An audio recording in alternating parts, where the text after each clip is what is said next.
Eben Holden. By Irving BACHELLER. Preface. Early in the last century, the hardy woodchoppers began to come west, out of Vermont. They founded their homes in the Adirondack wildernesses and cleared their rough acres with the axe and the charcoal pit. After years of toil in a rigorous climate, they left their sons little besides a stumpy farm and a coonskin overcoat. Far from the centers of life, their amusements, their humors, their religion, their folklore, their views of things had in them the flavor of the timberlands, the simplicity of childhood. Every son was nurtured in the love of honor and of industry, and the hope of sometime being president. It is to be feared this latter thing and the love of right living, for its own sake, were more in their thoughts than the immortal crown that had been the inspiration of their fathers. Leaving the farm for the more promising life of the big city, they were as men born anew, and their second infancy was like that of Hercules. They had the strength of manhood, the tireless energy of children, and some hope of the highest things. The pageant of the big town, its novelty, its promise, its art, its activity, quickened their highest powers, put them to their best effort. And in all great enterprises they became the pathfinders, like their fathers in the primeval forest. This book has grown out of such enforced leisure as one may find in a busy life. Chapters begun in the publicity of a Pullman car have been finished in the cheerless solitude of a hotel chamber. Some have had their beginning in a sleepless night, and their end in a day of bronchitis. A certain pious farmer in the North Country, when, like Agricola, he was about to die, requested the doubtful glory of this epitaph: "He was a poor sinner, but he done his best, save for the fact that I am an excellent sinner." In a literary sense, the words may stand for all the apology I have to make. The characters were mostly men and women I have known, and who left with me a love of my kind that even a wide experience with knavery and misfortune has never dissipated. For my knowledge of Mr. Greeley I am chiefly indebted to David P. Rhodes, his publisher, to Philip Fitzpatrick, his pressman, to the files of the Tribune, and to many books. Irving BACHELLER, New York City, April 7, 1900. Book 1. Chapter 1. Of all the people that ever went west, that expedition was the most remarkable. A small boy in a big basket on the back of a jolly old man, who carried a cane in one hand, a rifle in the other, a black dog serving as scout, skirmisher, and rear guard, that was the size of it. They were the survivors of a ruined home in the north of Vermont, and were traveling far into the valley of the St. Lawrence, but with no particular destination. Midsummer had passed them in their journey. Their clothes were covered with dust, their faces browning in the hot Sunday. It was a very small boy that sat inside the basket and clung to the rim, his tow head shaking as the old man walked. He saw wonderful things, day after day, looking down at the green fields or peering into the gloomy reaches of the wood, and he talked about them. "Uncle E.B., is that where the swifts are?" he would ask often, and the old man would answer, "No, they ain't real sassy this time o' year. They lay round in the deep dingles every day." Then the small voice would sing idly or prattle with an imaginary being that had a habit of peeking over the edge of the basket, or would shout a greeting to some bird or butterfly, and ask finally, "Tired, Uncle E.B.?" Sometimes the old gentleman would say not very, and keep on, looking thoughtfully at the ground. Then, again, he would stop and mop his bald head with a big red handkerchief and say, a little tremor of irritation in his voice, "Tired? Who wouldn't be tired with a big elephant like you on his back all day? I'd be shamed o' myself to set there and let an old man carry me from Dan to Beersheba. Get out now and shake your legs." I was the small boy, and I remember it was always a great relief to get out of the basket, and having run ahead, to lie in the grass among the wild flowers, and jump up at him as he came along. Uncle E.B. had been working for my father 5 years before I was born. He was not a strong man and had never been able to carry the wide swath of the other help in the fields, but we all loved him for his kindness and his knack of storytelling. He was a bachelor who came over the mountain from Pleasant Valley, a little bundle of clothes on his shoulder, and bringing a name that enriched the nomenclature of our neighborhood. It was Eben Holden. He had a cheerful temper and an imagination that was a very wilderness of oddities.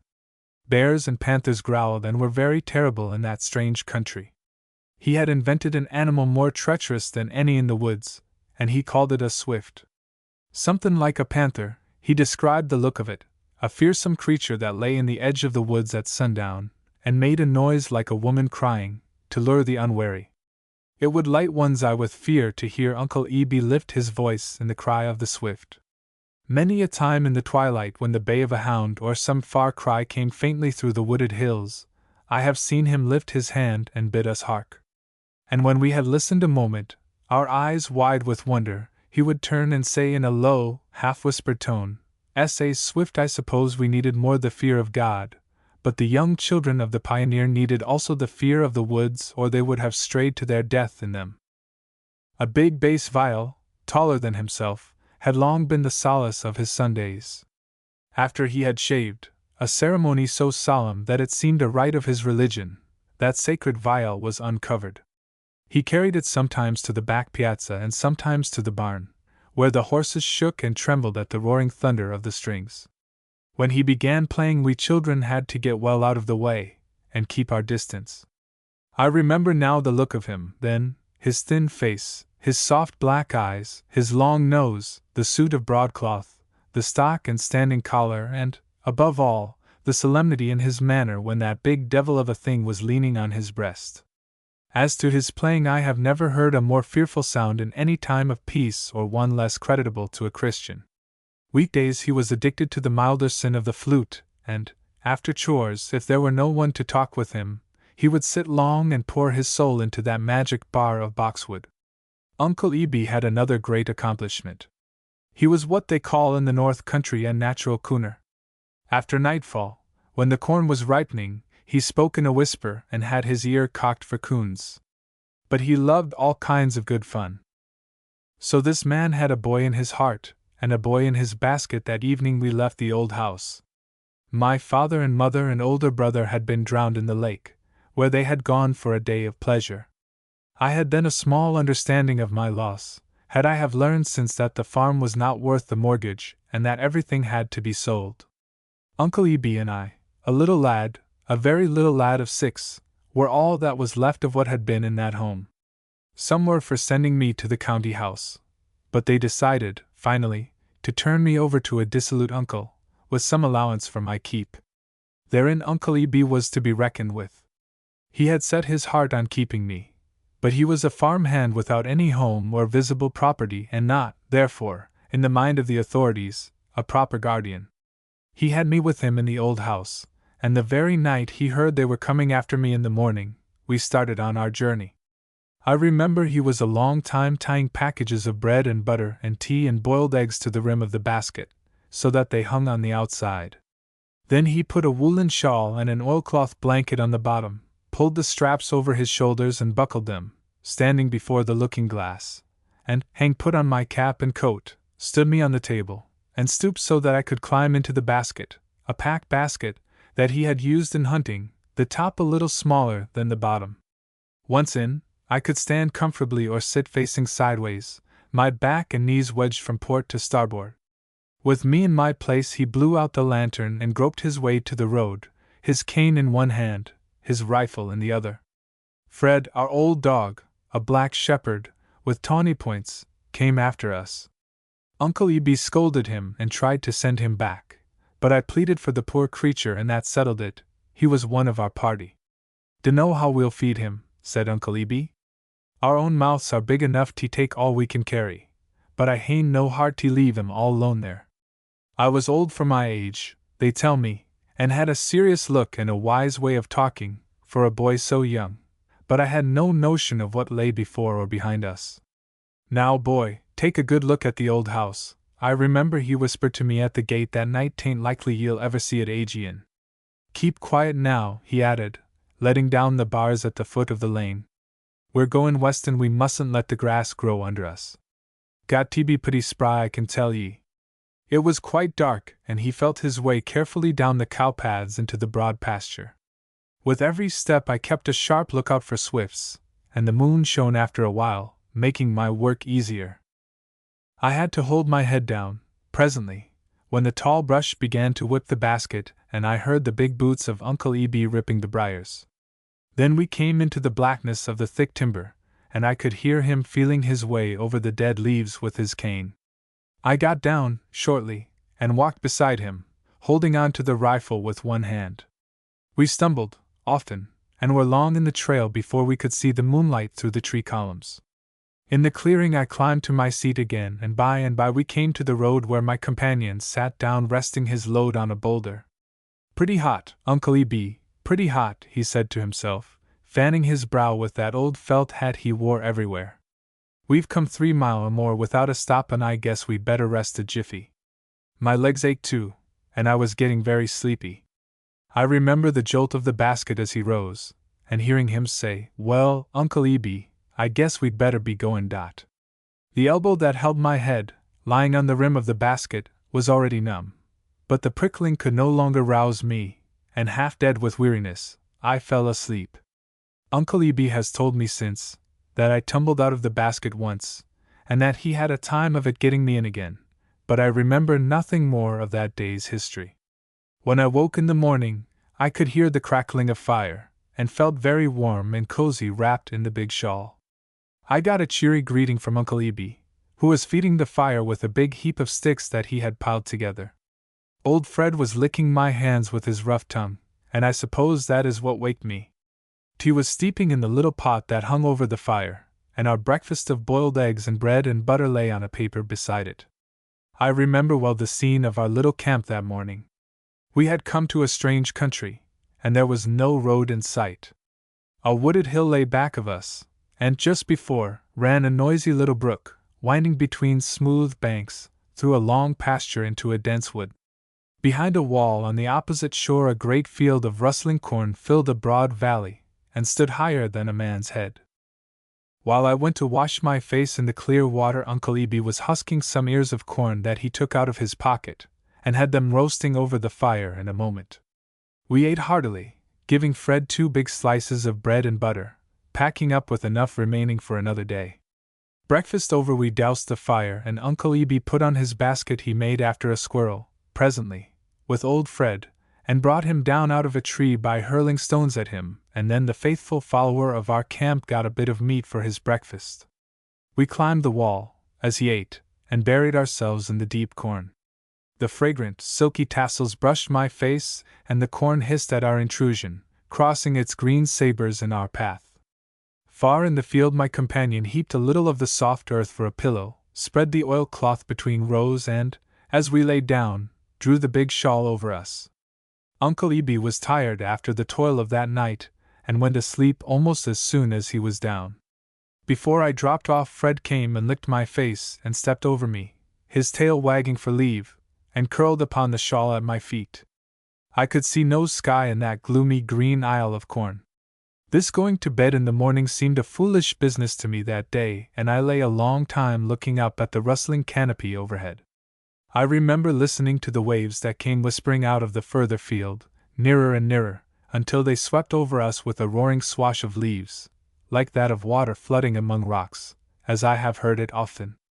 A twinge of homesickness came to me, and the snoring of Uncle E.B. gave me no comfort.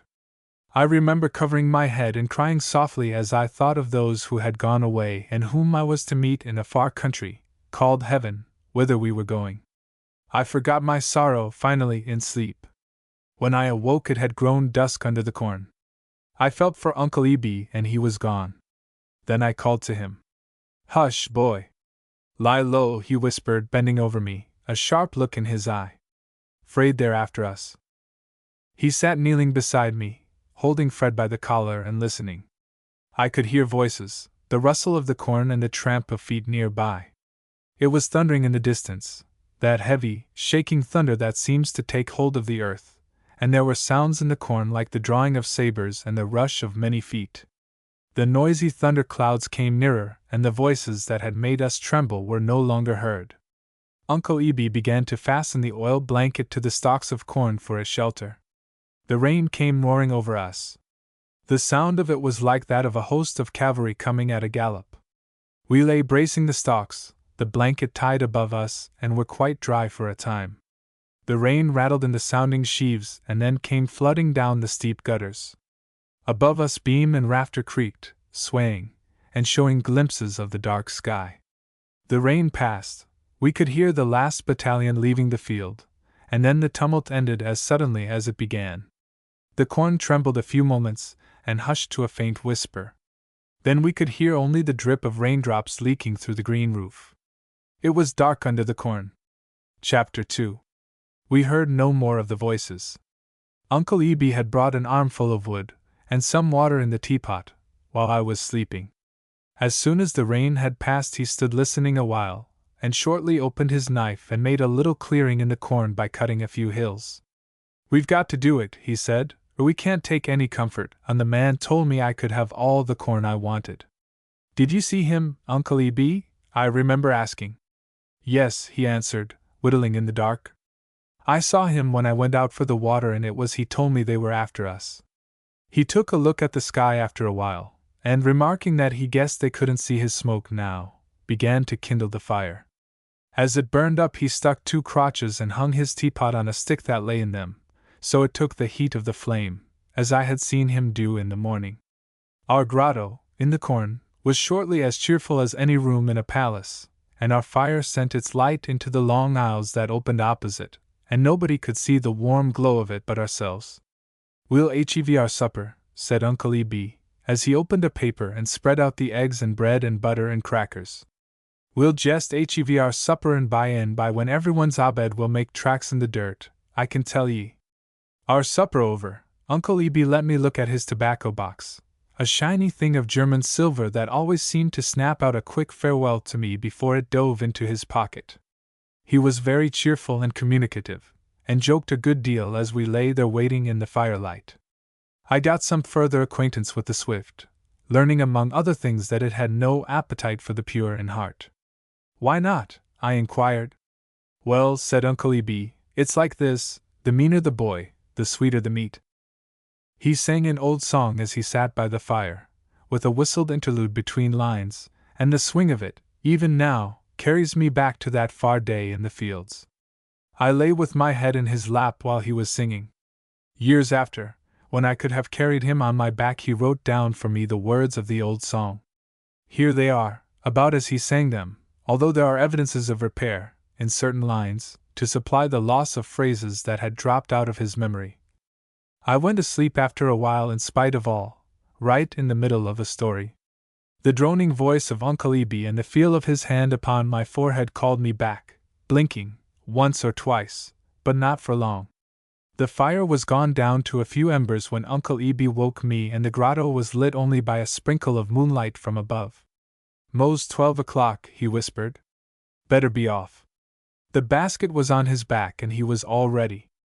I followed him through the long aisle of corn, clinging to the tall of his coat. The golden lantern of the moon hung near the zenith, and when we came out in the open we could see into the far fields. I climbed into my basket at the wall, and as Uncle Eben carried me over the brook, stopping on a flat rock midway to take a drink, I could see the sky and the water, and it seemed as if a misstep would have tumbled me into the moon. "Hear the crickets holler," said Uncle Eben, as he followed the bank up into the open pasture. "What makes 'em holler?" I asked. "Oh, they're just fillin' their saws and thinkin'. Meb tellin' what's happened 'em. Been a hard day for them little folks. Terrible flood in their country. Everyone on 'em had to get up a steeple quick she could or be drowned dead. They have their troubles and they talk 'bout 'em too." "What do they follow their saws for?" I inquired. "Well, ye know," said he, "where they live the timber's thick and they have hard work clearin' to make a home." I was getting too sleepy for further talk. He made his way from field to field, stopping sometimes to look off at the distant mountains, then at the sky, or to whack the dry stalks of mullein with his cane. I remember he let down some bars after a long walk and stepped into a smooth roadway. He stood resting a little while, his basket on the top bar, and then the moon that I had been watching went down behind the broad rim of his hat, and I fell into utter forgetfulness. My eyes opened on a lovely scene at daylight.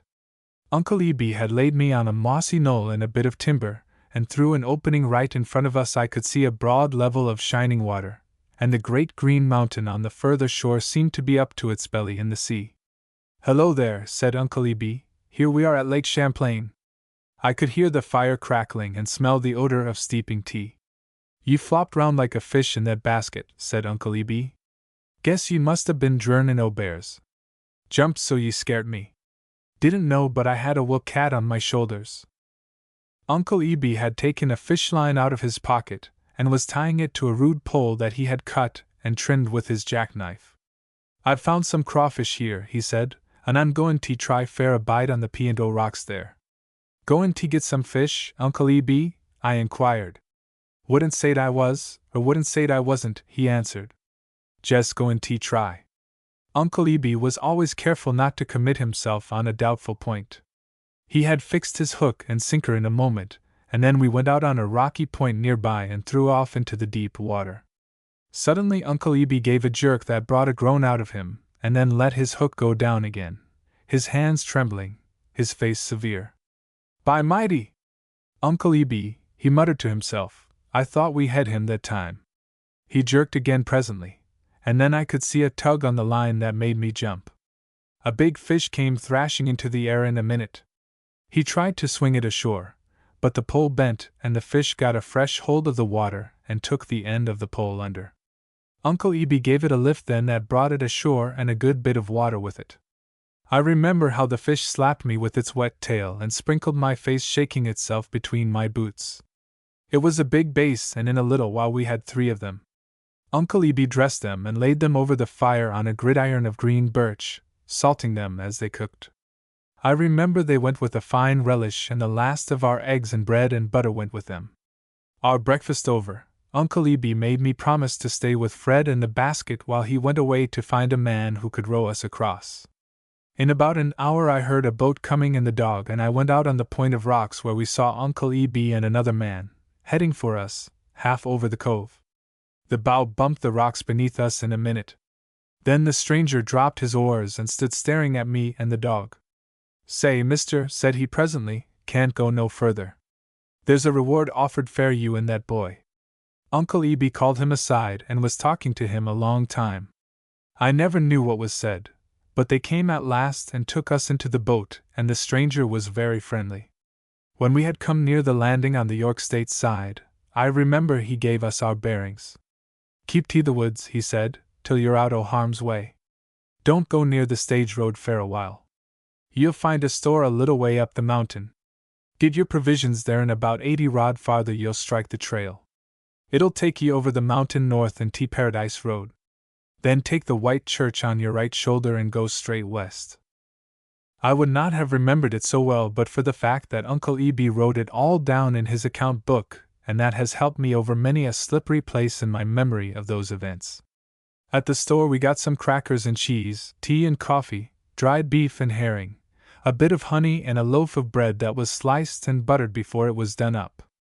We were off in the woods by 9 o'clock, according to Uncle Eb's diary, and I remember the trail led us into thick brush where I had to get out and walk a long way.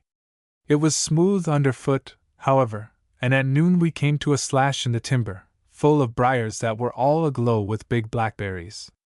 We filled our hats with them, and Uncle Eb found a spring, beside which we built a fire and had a memorable meal that made me glad of my hunger. Then we spread the oilcloth and lay down for another sleep. We could see the glow of the setting sun through the treetops when we woke, and began our packing. "We'll HEVT hurry," said Uncle Eb, "or we'll never get out o' the woods tonight. S 'bout 6 mile or more to Paradise Road. Yes, I mek it. Come, you're slower 'n a toad in a tar barrel." We hurried off on the trail, and I remember Fred looked very crestfallen with 2 big packages tied to his collar. He delayed a bit by trying to shake them off, but Uncle Eb gave him a sharp word or 2, and then he walked along very thoughtfully. Uncle Eb was a little out of patience that evening, and I thought he bore down too harshly in his rebuke of the old dog. "You shift less, cuss," he said to him. "Ye jest do nothin' but chase squirrels and let me break my back to carry your dinner."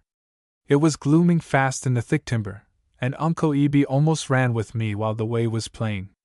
The last ringing note of the wood thrush had died away, and in a little while it was so dark I could distinguish nothing but the looming mass of tree trunks. He stopped suddenly, and strained his eyes in the dark. Then he whistled a sharp, sliding note, and the sound of it gave me some hint of his trouble. "Get down, Willie," said he, "and take my hand. I'm 'fraid we're lost here in the big woods." We groped about for a minute, trying to find the trail. "No use," he said presently, "we'll HEVT stop right here. Otter known Berter and T come through s near sundown. Guess it was more 'n anybody could do. He built a fire and began to lay out a supper for us then, while Fred sat down by me to be relieved of his bundles. Our supper was rather dry, for we had no water, but it was only 2 hours since we left the spring, so we were not suffering yet. Uncle Eby took out of the fire a burning brand of pine and went away into the gloomy woods, holding it above his head, while Fred and I sat by the fire. "'S lucky we didn't go no further," he said, as he came in after a few minutes. "There's a big precipice over yender. Dunno how deep 't is. Guess we'd a found out pretty soon." He cut some boughs of hemlock, growing near us, and spread them in a little hollow.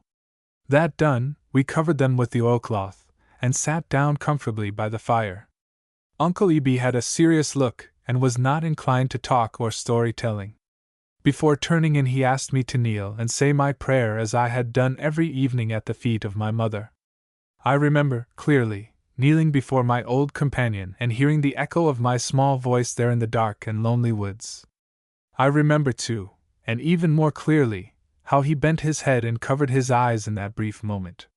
I had a great dread of darkness, and imagined much evil of the forest, but somehow I had no fear if he were near me. When we had fixed the fire and lain down for the night on the fragrant hemlock and covered ourselves with the shawl, Uncle Eby lay on one side of me and old Fred on the other, so I felt secure indeed. The night had many voices there in the deep wood. Away in the distance I could hear a strange, wild cry, and I asked what it was, and Uncle Eby whispered back, "S.A. loon." Down the side of the mountain a shrill bark rang in the timber, and that was a fox, according to my patient oracle. Anon we heard the crash and thunder of a falling tree and a murmur that followed in the wake of the last echo. "Big tree fallen," said Uncle Eby, as he lay gaping. "It has to break away to the ground and it must hurt. Did ye notice how the woods tremble? If we was up above them we could see the hole that tree had made. Just like an open grave till the others hev filed it with their tops." My ears had gone deaf with drowsiness when a quick stir in the body of Uncle Eby brought me back to my senses. He was up on his elbow listening, and the firelight had sunk to a glimmer. Fred lay shivering and growling beside me. I could hear no other sound. "Be still," said Uncle Eby, as he boxed the dog's ears. Then he rose and began to stir the fire and lay on more wood. As the flame leaped and threw its light into the treetops, a shrill cry, like the scream of a frightened woman, only louder and more terrible to hear, brought me to my feet, crying. I knew the source of it was near us and ran to Uncle Eby in a fearful panic. "Hush, boy," said he as it died away and went echoing in the far forest. "I'll take care o' you. Don't be scared. He's more 'fraid you v us than we are o' him. He's makin' off now." We heard then a great crackling of dead brush on the mountain above us. It grew fainter as we listened. In a little while the woods were silent. "It's the old man o' the woods," said Uncle Eby. "He's out talking a walk." "Will he hurt folks?" I inquired. "Toe," he answered, just as harmless as a kitten. Chapter 3. Naturally there were a good many things I wanted to know about the old man o' the woods, but Uncle Eby would take no part in any further conversation. So I had to lie down beside him again and think out the problem as best I could. My mind was never more acutely conscious, and it gathered many strange impressions, wandering in the kingdom of fear, as I looked up at the treetops. Uncle Eby had built a furious fire, and the warmth of it made me sleepy at last. Both he and old Fred had been snoring a long time when I ceased to hear them. Uncle Eby woke me at daylight, in the morning, and said we must be off to find the trail. He left me by the fire a little while, and went looking on all sides and came back no wiser. We were both thirsty and started off on rough footing, without stopping to eat. We climbed and crawled for hours, it seemed to me, and everywhere the fallen tree trunks were heaped in our way. Uncle Eby sat down on one of them a while to rest. "Like the bones o' the dead," said he, as he took a chew of tobacco and picked at the rotten skeleton of a fallen tree. We were both pretty well out of breath and of hope also, if I remember rightly, when we rested again under the low-hanging boughs of a basswood for a bite of luncheon. Uncle Eby opened the little box of honey, and spread some of it on our bread and butter. In a moment I noticed that half a dozen bees had lit in the open box. Lord Harry! Here's honeybees, said he, as he covered the box so as to keep them in, and tumbled everything else into the basket. Make haste now, Willie, and follow me with all your might, he added. In a minute he let out one of the bees, and started running in the direction it flew. It went but a few feet and then rose into the treetop. He's going to get up into the open air, said Uncle Eb. But I've got his bearin's and I guess he knows the way all right. We took the direction indicated for a few minutes, and then Uncle Eb let out another prisoner. The bee flew off a little way and then rose in a slanting course to the treetops. He showed us, however, that we were looking the right way. Them little fellers hev got a good compass, said Uncle Eb, as we followed the line of the bees. It pint's home every time, and never makes a mistake. We went further this time before releasing another. He showed us that we had borne out of our course a little, and as we turned to follow there were half a dozen bees flying around the box, as if begging for admission. Here they are back agin, said Uncle Eb, and they've told a lot o' their cronies 'bout the man and the boy with honey. At length one of them flew over our heads and back in the direction we had come from. "Aha," said Uncle Eb, "it's a bee tree and we've passed it, but I'm goin' to keep lettin' 'em in and out. Never heard a swarm o' bees goin' fur away, and so we mused be near the clearin' dot.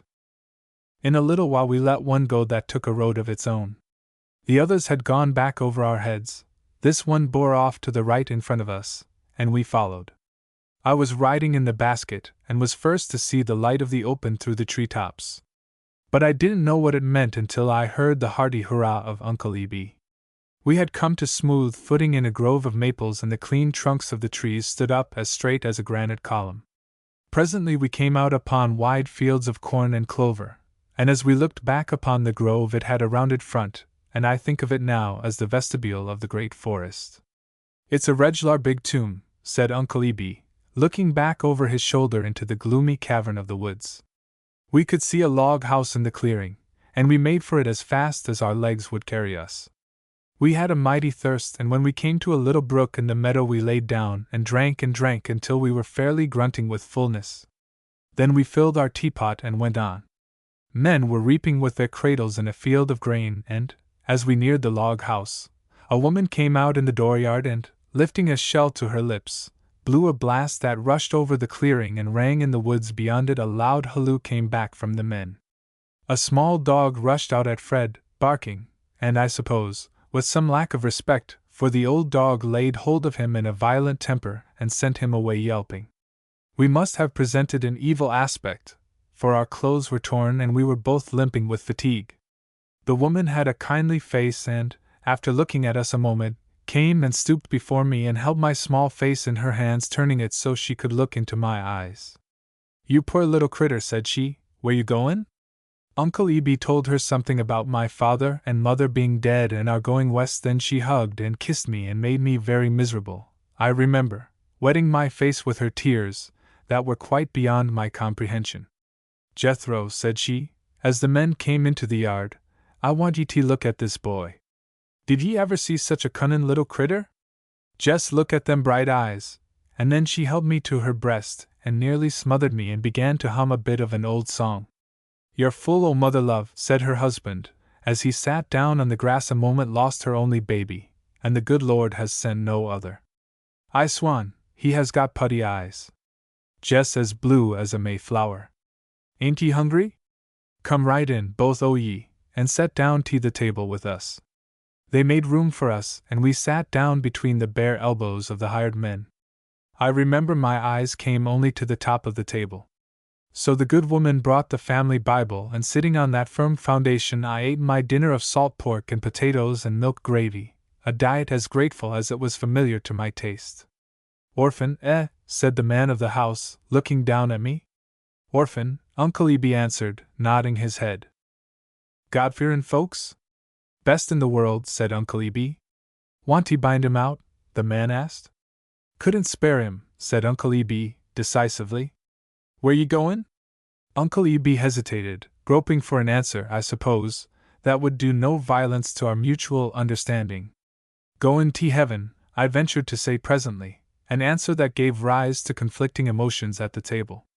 "That's right," said Uncle Eb, turning to me and patting my head. We're on the road to heaven, I hope, and you'll see it someday, sartin sure, if ye keep in the straight road and be a good boy. After dinner the good woman took off my clothes and put me in bed while she mended them. I went to sleep then, and did not awake for a long time. When I got up at last she brought a big basin of water and washed me with such motherly tenderness in voice and manner that I have never forgotten it. Uncle Eb lay sleeping on the lounge, and when she had finished dressing me, Fred and I went out to play in the garden. It was supper time in a little while, and then, again, the woman winded the shell and the men came up from the field. We sat down to eat with them, as we had done at noon, and Uncle Eb consented to spend the night after some urging. He helped them with the milking, and as I stood beside him shot a jet of the warm white flood into my mouth, that tickled it so I ran away laughing. The milking done, I sat on Uncle Eb's knee in the dooryard with all the rest of that household, hearing many tales of the wilderness, and of robbery and murder on Paradise Road. I got the impression that it was a country of unexampled wickedness and ferocity in men and animals. One man told about the ghost of burned bridge, how the bridge had burnt one afternoon, and how a certain traveler in the dark of the night driving down the hill above it, fell to his death at the brink of the culvert. And every night since then, said the man, very positively, ye can hear him drivin' down that hill, just as plain as ye can hear me talkin', the rattle o' the wheels and all. It stops sudden and then ye can hear him hit the rocks way down there at the bottom o' the gully and groan and groan. And folks say it's a curse on the town for leavin' that hole open. What's a ghost, Uncle Eb? I whispered. Somethin' like a swift, he answered, but not so powerful. We heard a panther last night, he added, turning to our host. Hollered like sin when he see the fire. Scairt, said the man o' the house gaping. That's what ailed him. I've lived 20 year on Paradise Road and it was all woods when I put up the cabin. Seen deer on the doorstep and bears in the garden, and panthers in the fields. But I tell you there's no critter so terrible as a man. All the animals know him, how he roars, and spits fire and smoke and leads so it goes through a body or bites off a leg, Meb. Guess they'd made friends with me, but them I didn't kill went away smarting with holes in 'em. And I guess they told all their people 'bout me, the terrible critter that walked on its hind legs and lied a white face and drew up and spit his teeth into their vitals cross a 10-acre lot. And putty soon they concluded they didn't want to no truck with me. They thought Thin Clearin' was the Valley o' Death and they got very careful. But the deer they kept peekin' in at me. Somethin' funny 'bout a deer, they're so serious. Seems though they loved the look o' me and the taste o' the tame grass. Meb God meant MT serve in the yoke some way and be the friend o' man. They're the outcasts o' the forest, the prey o' the other animals and men like 'em only when they're dead. And they're the pitiest critter alive and the spryest and the most graceful. Men are the most terrible of all critters, and the meanest, said Uncle Eb. They're the only critters that kill fair fun. Bedtime, said our host, rising presently. Got to be up early in the morning. We climbed a ladder to the top floor of the cabin with the hired men, of whom there were 2. The good lady of the house had made a bed for us on the floor, and I remember Fred came up the ladder too, and lay down beside us. Uncle Eb was up with the men in the morning, and at breakfast time my hostess came, and woke me with kisses and helped me to dress. When we were about going she brought a little wagon out of the cellar that had been a playing of her dead boy, and said I could have it. This wonderful wagon was just the thing for the journey we were making. When I held the little tongue in my hand I was halfway to heaven already. It had 4 stout wheels and a beautiful red box. Her brother had sent it all the way from New York, and it had stood so long in the cellar it was now much in need of repair. Uncle Eb took it to the tool shop in the stable and put it in ship-shape order and made a little pair of thills to go in place of the tongue. Then he made a big flat collar and a back pad out of the leather and old bootlegs, and rigged a pair of tugs out of 2 pieces of rope. Old Fred was quite cast down when he stood in harness between the shafts. He had waited patiently to have his collar fitted. He had grinned and panted and wagged his tail with no suspicion of the serious and humiliating career he was entering upon. Now he stood with a sober face, and his aspect was full of meditation. "You fightin' hound," said Uncle Eb. "I hope this'll improve your character." Fred tried to sit down when Uncle Eb tied a leading rope to his collar. When he heard the wheels rattle and felt the pull of the wagon he looked back at it, and growled a little and started to run. Uncle Eb shouted whoa, and held him back, and then the dog got down on his belly and trembled until we patted his head and gave him a kind word. He seemed to understand presently, and came along with a steady stride. Our hostess met us at the gate, and the look of her face when she bade us goodbye and tucked some cookies into my pocket has always lingered in my memory and put in me a mighty respect for all women. The sound of her voice, the tears, the waving of her handkerchief, as we went away, are among the things that have made me what I am. We stowed our packages in the wagon box and I walked a few miles and then got into the empty basket. Fred tipped his load over once or twice, but got a steady gait in the way of industry after a while and a more cheerful look.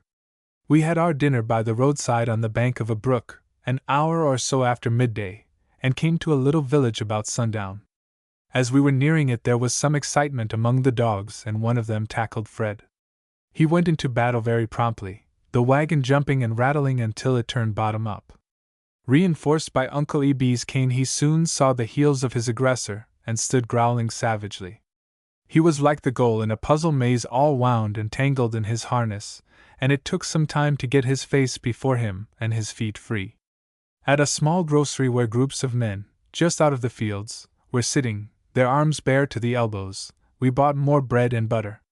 In paying for it, Uncle Eb took a package out of his trouser pocket to get his change.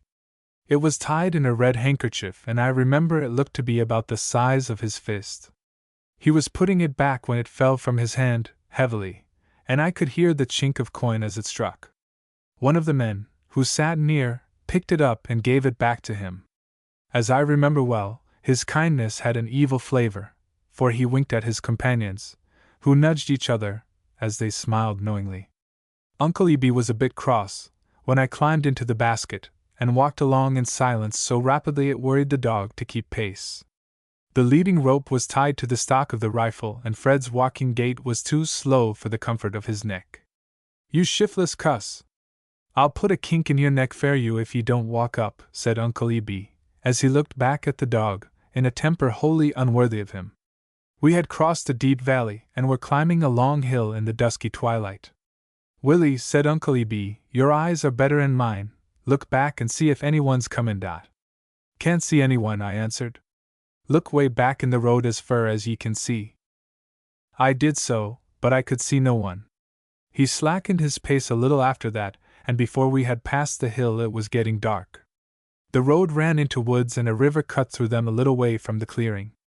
"Supper time, Uncle Eb," I suggested, as we came to the bridge. "Supper time, Uncle Eb," he answered, turning down to the shore. I got out of the basket then, and followed him in the brush. Fred found it hard traveling here, and shortly we took off his harness and left the wagon, transferring its load to the basket, while we pushed on to find a camping place. Back in the thick timber a long way from the road, we built a fire and had our supper. It was a dry nook in the pines, tight as a house, Uncle Eb said, and carpeted with the fragrant needles. When we lay on our backs in the firelight I remember the weary, droning voice of Uncle Eb had an impressive accompaniment of whispers. While he told stories I had a glowing cinder on the end of a stick and was weaving fiery skeins in the gloom. He had been telling me of a panther he had met in the woods, one day, and how the creature ran away at the sight of him. "Why's a panther 'fraid o' folks?" I inquired.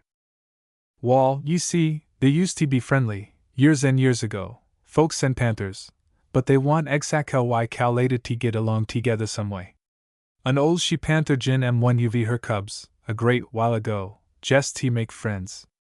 The cub he grew big and used to play and be very gentle. There was a boy he tucked to, and both on 'em got very friendly.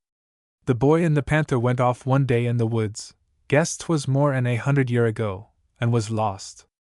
Walked all over and finally got to goin' round and round in a big circle till they was both on 'em tired out. Come night they lay down hungry two bears. The boy he was kind o' 'fraid o' the dark, so he got up close to the panther and lay 'tween his paws. The boy he thought the panther smelt funny, and the panther he didn't jest like the smell o' the boy. And the boy he had the leg ache and kicked the panther in the belly, so he kin o' gagged and spit, and they want neither on 'em real comfable. The soft paws o' the panther was jest like pincushions. He'd great hooks in 'em sharper 'n the P&UV a needle. And when he was going to sleep he'd run 'em out just like an old cat, kind o' playful, and purr and pull. All to once the boy felt something like a lot o' needles prick in his back. Made him jump and holler like Sam Hill. The panther he spit sassy and riz up and smelt o' the ground. Didn't either on 'em know what was the matter. By'n by they lay down agin. 'Twa'n't only a little while 'fore the boy felt something pricking him. He hollered and kicked agin. The panther he growled and spit in dumb a tree and sot on a limb and peeked over at that queer little critter. Couldn't neither on 'em understand it. The boy could see the eyes o' the panther in the dark. Shone like two live coals exactly. The panther never sot in a tree when he was hungry, and see a boy below him. Something told him to jump. Tail went swish in the leaves like that. His whiskers quivered, his tongue come out. Could think o' nothing but his big empty belly. The boy was scared. He up with his gun quick es a flash. Aimed at his eyes and let her flicker. Blew a lot o' smoke and bird shot and paper wad and right up into his face. The panther he lost his whiskers and one eye and got his hide fill o' shot and fell off the tree like a ripe apple and run fair his life. Thought he'd never see nothin' could growl and spits powerful, yes that boy. Never could bear the sight of a man after that. Always made him gag and spit to think o' the man critter. Went off to his own folks and told o' the boy at spitfire and smoke and growled so't almost tore his ears off, and now, whenever they hear a gun go off they always think it's the man critter growlin'. And they gag and spit and look yes if it made 'em sick to the stomach. And the man folks they didn't hev no good peemin' o' the panthers after that. Hain't never been friends any more. Fact is a man, he can be any kind of a beast, but a panther he can't be nothin' but just a panther. Then, too, as we lay there in the firelight, Uncle Ebe told the remarkable story of the gingerbread here. He told it slowly, as if his invention were severely taxed. Once there was a boy got lost. Was goin' cross lots to play with 'nother boy and lied to go through a strip o' woods. Went off the trail to chase a butterfly and got lost. Had his kite and cross gun and he wandered all over till he was tired and hungry. Then he lay down to cry on a bed o' moss. Putty quick there was a big black bear come along. "What's the matter?" said the bear. "Hungry," says the boy. "Tell you what I'll do," says the bear. "If you'll scratch my back fair me I'll let ye cut a piece o' my tail off to eat." Bear's tail, ye know, he's a lot o' meat on it, he'm tell it was grand good fare. So the boy he scratched the bear's back and the bear he grinned and made his paw go patity-pat on the ground, it did feel so splendid. Then the boy took his jackknife and began to cut off the bear's tail. The bear he flew mad and growled so the boy he stopped and didn't dast cut no more. "Hurts awful," says the bear. "Couldn't never stand it. Tell you what I'll do. Ye scratched my back and now I'll scratch your in." "Gee whiz," said I. "Yes, sir, that's what the bear said," Uncle Ebe went on. "The boy he up and run like a nailer. The bear he laughed hearty and scratched the ground like Sam Hill, and flung the dirt higher in his head. "Look here," says he as the boy stopped. "I just swallowed a piece o' mutton. Run your hand at my throat and I'll let ye hev it." The bear he opened his mouth and showed his big teeth. "Phew," I whistled. "That's exactly what he done," said Uncle Ebe. "He showed 'em plain." The boy was scarter'n a weasel. The bear he jumped up and down on his hind legs and laughed and hollered and shook himself. "Only jest foolin'," says he, when he see the boy was goin' to run agin. "What ye 'fraid you be? Can't bear to stay here," says the boy, "less you'll keep your mouth shet." And the bear he shet his mouth and pined to the big pocket and his fur coat and winked and motioned to the boy. The bear he really did hev a pocket on the side of his big fur coat. The boy slid his hand in up to the elbow. "What d'ye suppose he found?" "Dermo," said I. "Somethin' to eat," he continued. "Boy liked it best of all things. I guessed everything I could think of, from cookies to beefsteak, and gave up." "Gingerbread," said he, soberly, at length. "Thought you said bears couldn't talk," I objected. "Wall, the boy fell asleep and he'd only dreamed o' the bear," said Uncle Ebe. "Ye see, bears can talk when boys are dreamin' UVM. Come daylight, the boy got up and ketched a crow. broke his wing with the cross gun. Then he tied the kite's swing onto the crow's leg, and the crow flopped along and the boy followed him, and by they come out a cornfield, where the crow'd been used he come in fare his dinner. What come o' the boy? Said I. Went home, said he, gaping, as he lay on his back and looked up at the tree-tops. And he always said a bear was good comp New York if he'd only keep his mouth shet, just like some folks I've hearn uv. And what come o' the crow? Went to the old crow doctor and got his wing fixed, he said drowsily. And in a moment I heard him snoring. We had been asleep a long time when the barking of Fred woke us. I could just see Uncle Ebe in the dim light of the fire, kneeling beside me, the rifle in his hand. I'll fill ye full o' lead if ye come any nearer, he shouted. Chapter 4. We listened a while then but heard no sound in the thicket, although Fred was growling ominously, his hair on end. As for myself, I never had a more fearful hour than that we suffered before the light of morning came. I made no outcry, but clung to my old companion, trembling. He did not stir for a few minutes, and then we crept cautiously into the small hemlocks on one side of the opening. Keep still, he whispered, don't move or speak. Presently we heard a move in the brush, and then quick as a flash Uncle Ebe lifted his rifle and fired in the direction of it. Before the loud echo had gone off in the woods we heard something break through the brush at a run. "S.A. man," said Uncle Ebe, as he listened. "He ain't a-losin' no time nother." We sat listening as the sound grew fainter, and when it ceased entirely Uncle Ebe said he must have got to the road. After a little the light of the morning began sifting down through the tree-tops and was greeted with innumerable songs. "He done noble," said Uncle Ebe, patting the old dog as he rose to poke the fire. "Putty good chap I call him. He can achieve half o' my dinner any time he wants it." "Who do you suppose it was?" I inquired. "Robbers, I guess," he answered, "and they'll be layin' fair us when we go out, Meb. But if they are, Fred'll find 'em, and I've got old Trusty here, and I guess that'll take care of us." His rifle was always flattered with that name of Old Trusty when it had done him a good turn. Soon as the light had come clear, he went out in the near woods with dog and rifle and beat around in the brush. He returned shortly and said he had seen where they came and went. "I'd a killed them deader 'n a door nail," said he, laying down the old rifle, "if they'd a come any nearer." Then we brought water from the river and had our breakfast. Fred went on ahead of us, when we started for the road, scurrying through the brush on both sides of the trail, as if he knew what was expected of him. He flushed a number of partridges, and Uncle Ebe killed one of them on our way to the road. We resumed our journey without any further adventure.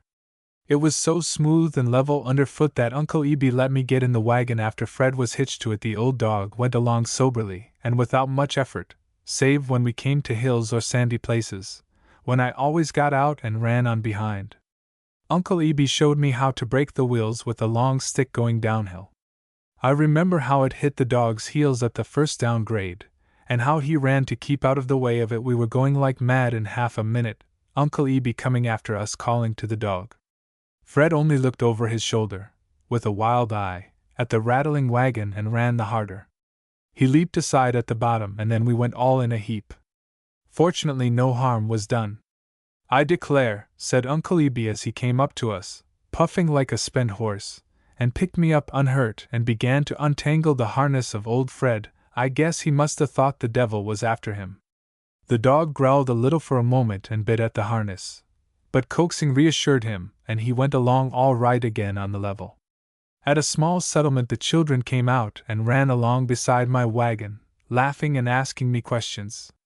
Some of them tried to pet the dog, but old Fred kept to his labor at the heels of Uncle Ebe and looked neither to right nor left. We stopped under a tree by the side of a narrow brook for our dinner, and one incident of that meal I think of always when I think of Uncle Ebe. It shows the manner of man he was and with what understanding and sympathy he regarded every living thing. In rinsing his teapot he accidentally poured a bit of water on a big bumblebee. The poor creature struggled to lift hill, and then another downpour caught him and still another until his wings fell drenched. Then his breast began heaving violently, his legs stiffened behind him, and he sank, head downward, in the grass.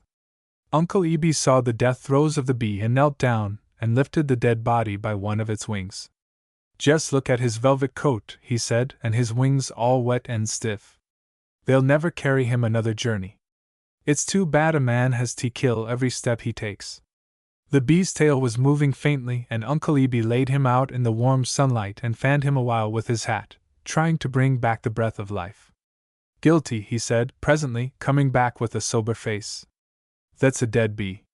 No tellin' how many was dependent on him or what plans he bed. Must a gi'n him a lot o' pleasure to fly round in the sunlight, workin' every fair day. 'S all over now.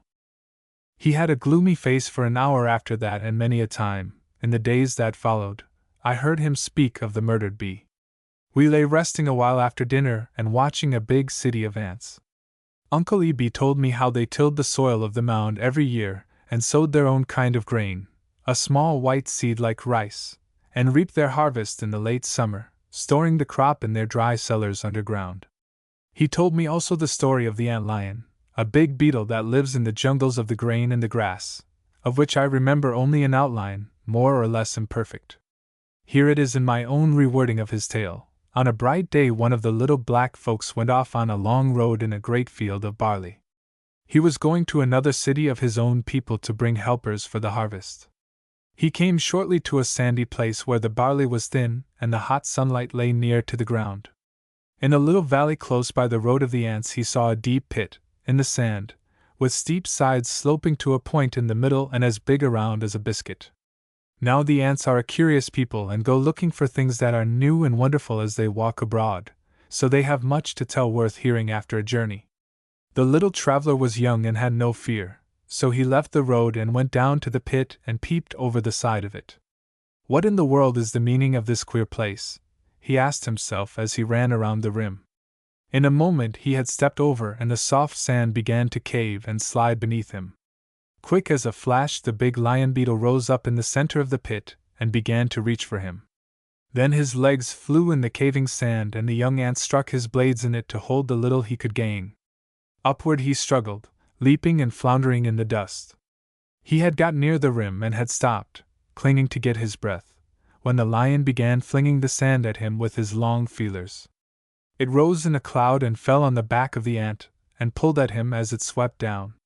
He could feel the mighty cleavers of the lion striking near his hind legs and pulling the sand from under them. He must go down in a moment, and he knew what that meant. He had heard the old men of the tribe tell often how they hold one helpless and slash him into a dozen pieces. He was letting go, in despair, when he felt a hand on his neck. Looking up he saw one of his own people reaching over the rim, and in a jiffy they had shut their fangs together. He moved little by little as the other tagged at him, and in a moment was out of the trap and could feel the honest earth under him. When they had got home and told their adventure, some were for going to slay the beetle. "There is never a pit in the path, O duty," said the wise old chief of the little black folks. "See that you keep in the straight road." "If our brother had not left the straight road," said one who stood near, "he that was in danger would have gone down into the pit." "It matters much," he answered, "whether it was kindness or curiosity that led him out of the road. But he that follows a fool hath much need of wisdom, for if he save the fool, do ye not see that he hath encouraged folly?" Of course I had then no proper understanding of the chief's counsel, nor do I pretend even to remember it from that first telling, but the tale was told frequently in the course of my long acquaintance with Uncle Ebe. The diary of my good old friend lies before me as I write, the leaves turned yellow, and the entries dim. I remember how stern he grew of an evening when he took out this sacred little record of our wanderings and began to write in it with his stub of a pencil. He wrote slowly and read and reread each entry with great care as I held the torch for him. "Be still, boy, be still," he would say when some pressing interrogatory passed my lips, and then he would bend to his work while the point of his pencil bored further into my patience. Beginning here, I shall quote a few entries from the diary as they cover, with sufficient detail, an uneventful period of our journey. August 20th, killed a partridge today. Biled it in the teapot for dinner. Went good. 14 mild. August 21st, seen a deer this morning. Fred fit Aegean. Come near spilin' the wagon. Had to stop and fix the X 10 mild. August 22nd, clumb a tree this morning after wild grapes. Come near falling. Gin me a little crick in the back. Willie, he's got a stun bruise. 12 mild. August 23rd went in Swinman. Catched a few fish before breakfast. Got provisions in 2 case knives and 1 fork, also 1 tin pie plate. Used same to fry fish for dinner. 14 mild. August 24th got some spirits for Willie to rub on my back. Boots wearing out. Terrible hot. Lay in the shade in the heat of the day. Gypsies come and camp by us tonight. 10 mild. I remember well the coming of those gypsies.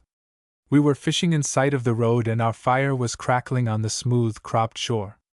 The big wagons of the gypsies, there were 4 of them as red and beautiful as those of a circus caravan, halted about sundown while the men came over a moment to skin the field. Presently they went back and turned their wagons into the siding and began to unhitch. Then a lot of barefooted children, and women under gay shawls, overran the field gathering wood and making ready for night. Meanwhile swarthy drivers took the horses to water and tethered them with long ropes so they could crop the grass of the roadside. One tall, bony man, with a face almost as black as that of an Indian, brought a big iron pot and set it up near the water. A big stew of beef bone, leeks and potatoes began to cook shortly, and I remember it had such a goodly smell I was minded to ask them for a taste of it. A little city of strange people had surrounded us of a sudden. Uncle Eben thought of going on, but the night was coming fast and there would be no moon, and we were footsore and hungry.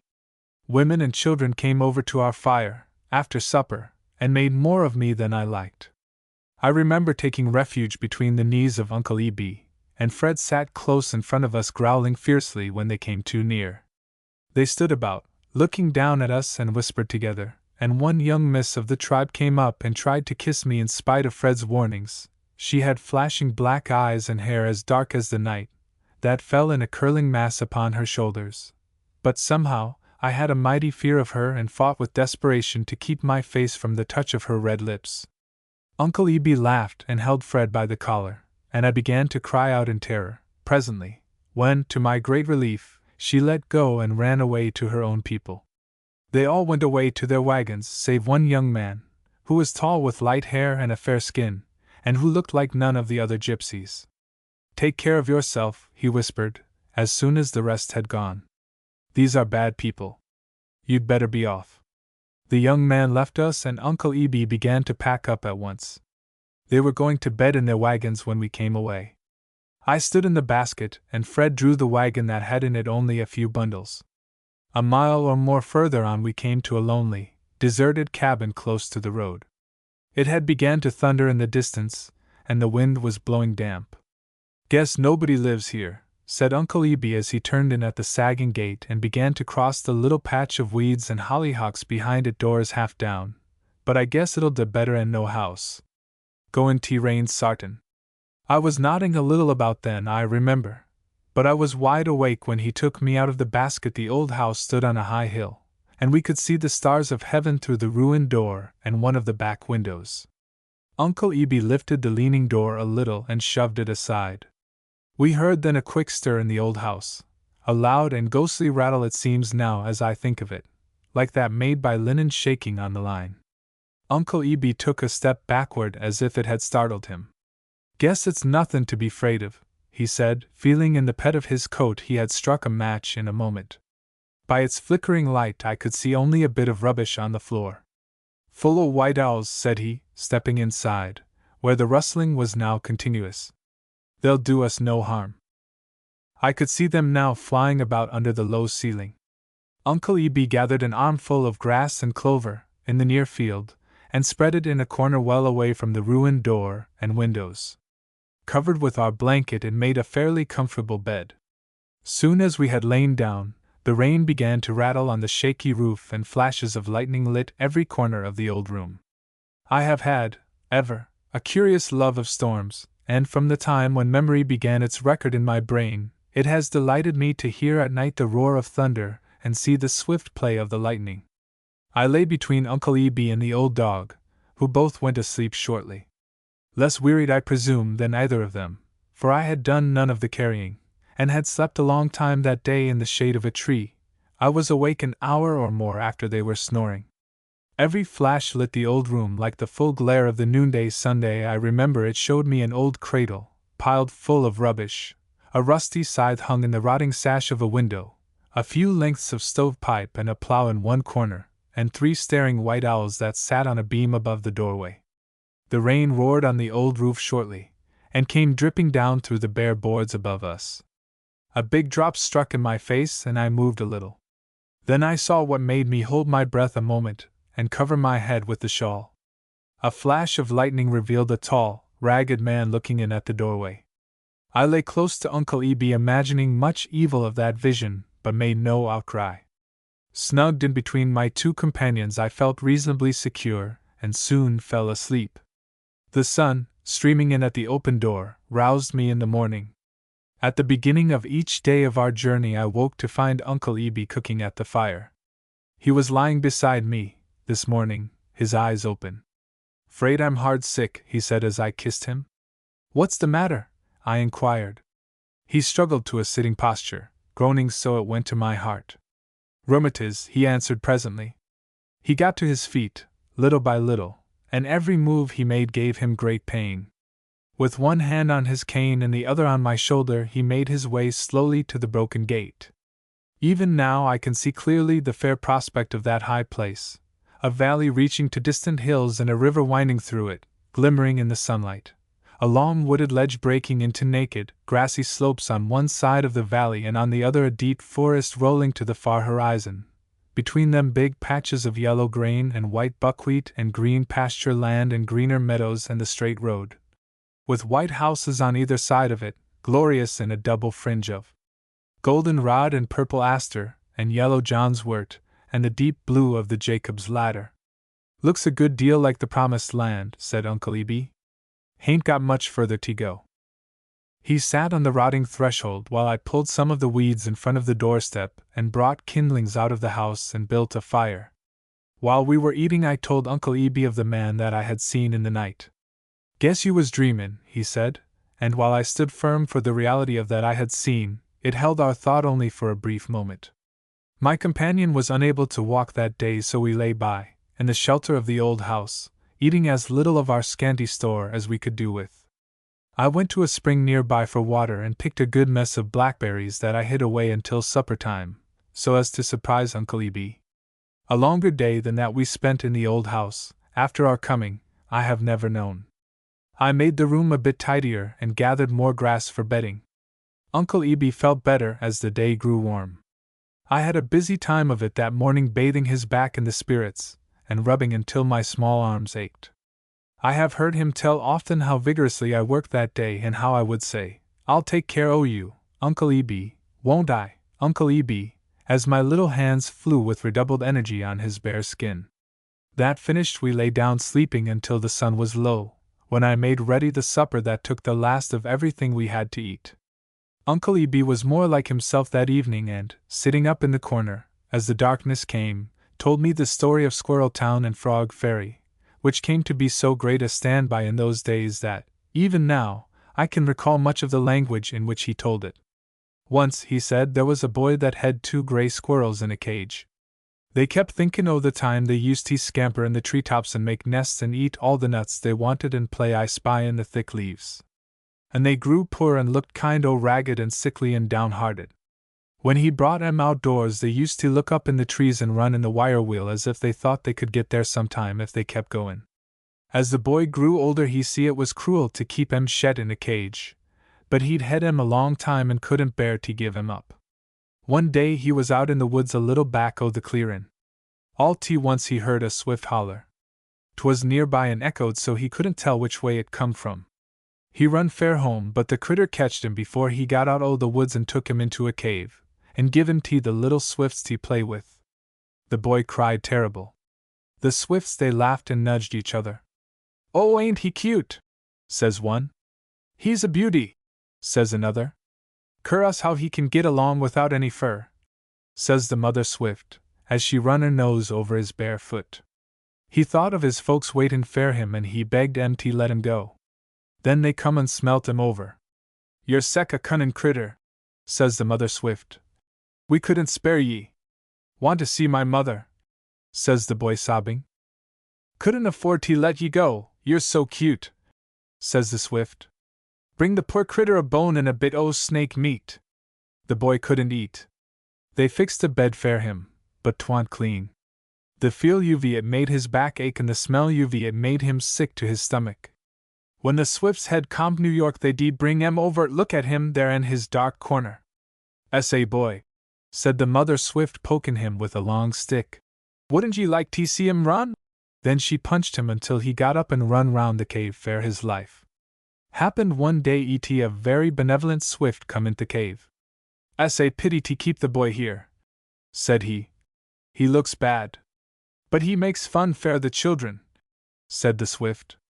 "Fun that makes misery is only fit fair a fool," said the visitor. They let him go that day. Soon as he got home he thought o' the squirrels and was tickled to find 'em alive.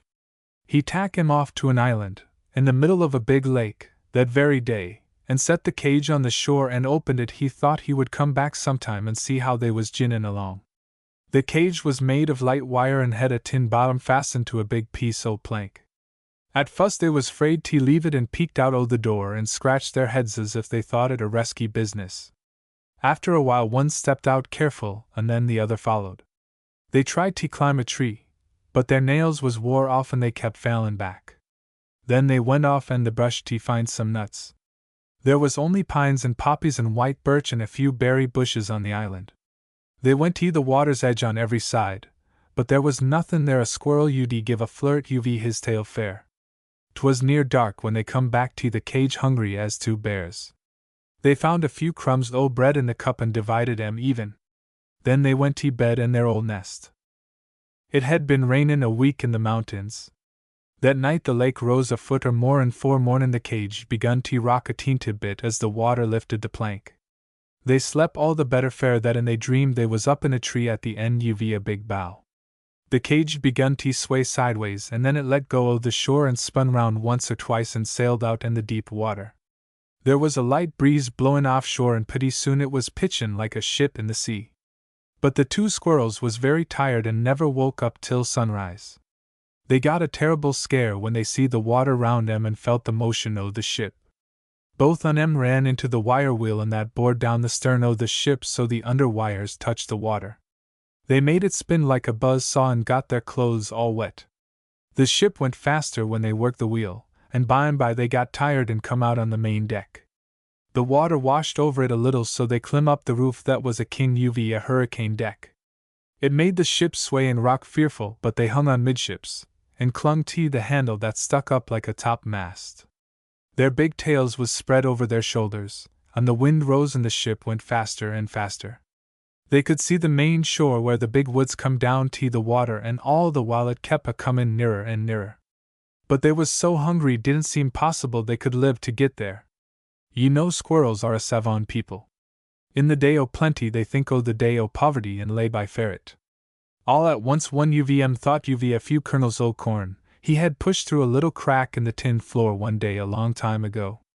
It happened there was quite a hole under the crack, and each bad stored some kernels unbeknown to the other. So they had a good supper and some left fair a bite in the mornin'. 'Fore daylight the ship made her pot and lay to side live a log in a little cove. The bullfrogs jumped on her main deck and begun to holler soon as she hove to. "All ashore! All ashore! All ashore!" The two squirrels woke up but lay quiet till the sun rose. Then they come out on the log. It looked like a long dock, and run ashore and found some o' their own folks in the bush. And when they told their story, the old father o' the tribe got up in a tree and hollered himself hoarse, preachin' 'bout how he paid to be savant. "And we should learn to save our wisdom, our nuts," said a sassy brother. "Fair each needs his own wisdom, fair his own affairs." And the little ship went back and forth cross the cove as the wind blew. The squirrels had many a fine ride in her, and the frogs were the ferrymen. And all along that shore 'twas known frog ferry 'mong the squirrel folks. It was very dark when he finished the tale, and as we lay gaping a few minutes after my last query about those funny people of the lake margin, I could hear nothing but the chirping of the crickets. I was feeling a bit sleepy when I heard the boards creak above our heads. Uncle Eli raised himself, and lay braced upon his elbow listening. In a few moments we heard a sound as of someone coming softly down the ladder at the other end of the room. It was so dark I could see nothing. "Who's there?" Uncle Eb demanded. "Don't p'int that gun at me," somebody whispered. "This is my home, and I warn ye to leave it or I'll do ye harm." Chapter 5. Here I shall quote you again from the diary of Uncle Eb. "It was so dark I couldn't see a hand before me." "Don't p'int your gun at me," the man whispered. "Thought 'twas funny he could see me when I couldn't see him. Said 'twas his home and we'd better leave. Told him I was sick, rheumatiz, and couldn't stir. Said he was sorry and come over near us. Told him I was an old man going west with a small boy. Stopped in the rain. Got sick. Out o' perviscience. 'Bout ready to die. Didn't know what to do. Started to strike a match and the man said don't make no light 'cause I don't want to hev ye see my face. Never let nobody see my face. Said he never went out lest 'twas a dark night until folks was abed. Said we looked like good folks. Scared me a little 'cause we couldn't see a thing. Also he said don't be 'fraid of me. Do what I can for ye." I remember the man crossed the creaking floor and sat down near us after he had parleyed with Uncle Eb a while in whispers. Young as I was, I keep a vivid impression of that night, and aided by the diary of Uncle Eb, I have made a record of what was said that is, in the main, accurate. "Do you know where you are?" he inquired presently, whispering as he had done before. "I've no idea," said Uncle Eb. "Well, down the hill is Paradise Valley in the township o' Far Away," he continued. "It's the end o' Paradise Road in a pretty country. Been settled a long time and the farms are big and prosperous. Kind you a land o' plenty. That big house at the foot o' the hill is Dave Brower's. He's the richest man in the valley." "How do you happen to be livin' here, if you don't mind tellin' me?" Uncle Eb asked. "Crazy," said he, "'fraid you everybody and everybody's 'fraid o' me. Lived a good long time in this way. Winters I go into the big woods. Got a camp in a big cave and when I'm there I see a little daylight. Here in the clearin' I'm only up in the night time. That's how I've come to see so well in the dark. It's give me cat's eyes." "Don't ye get lonesome?" Uncle Eb asked. "Awful, sometimes," he answered with a sad sigh, "and it seems good to talk with somebody besides myself. I get enough to eat generally. There are deer in the woods and cows in the fields, ye know, and potatoes and corn and berries and apples, and all that kind o' thing. Then I've got my traps in the woods where I catch partridges, and squirrels and coons and all the meat I need. I've got a place in the thick timber to do my cookin', all I want to do. In the middle of the night sometimes I come here and spend a day in the garret if I'm caught in a storm or if I happen to stay a little too late in the valley. Once in a great while I meet a man somewhere in the open, but he always gets away quick as he can. Guess they think I'm a ghost, dunno what I think o' them." Our host went on talking as if he were glad to tell the secrets of his heart to some creature of his own kind. I have often wondered at his frankness, but there was a fatherly tenderness, I remember, in the voice of Uncle Eb, and I judge it tempted his confidence. Probably the love of companionship can never be so dead in a man but that the voice of kindness may call it back to life again. "I'll bring you a bite to eat before morning," he said presently, as he rose to go. "Let me feel o' your hand, mister." Uncle Eb gave him his hand and thanked him. "Feels good. First I've had hold of in a long time," he whispered. "What's the day o' the month?" "The 25th. I must remember. Where did you come from?" Uncle Eb told him, briefly, the story of our going west.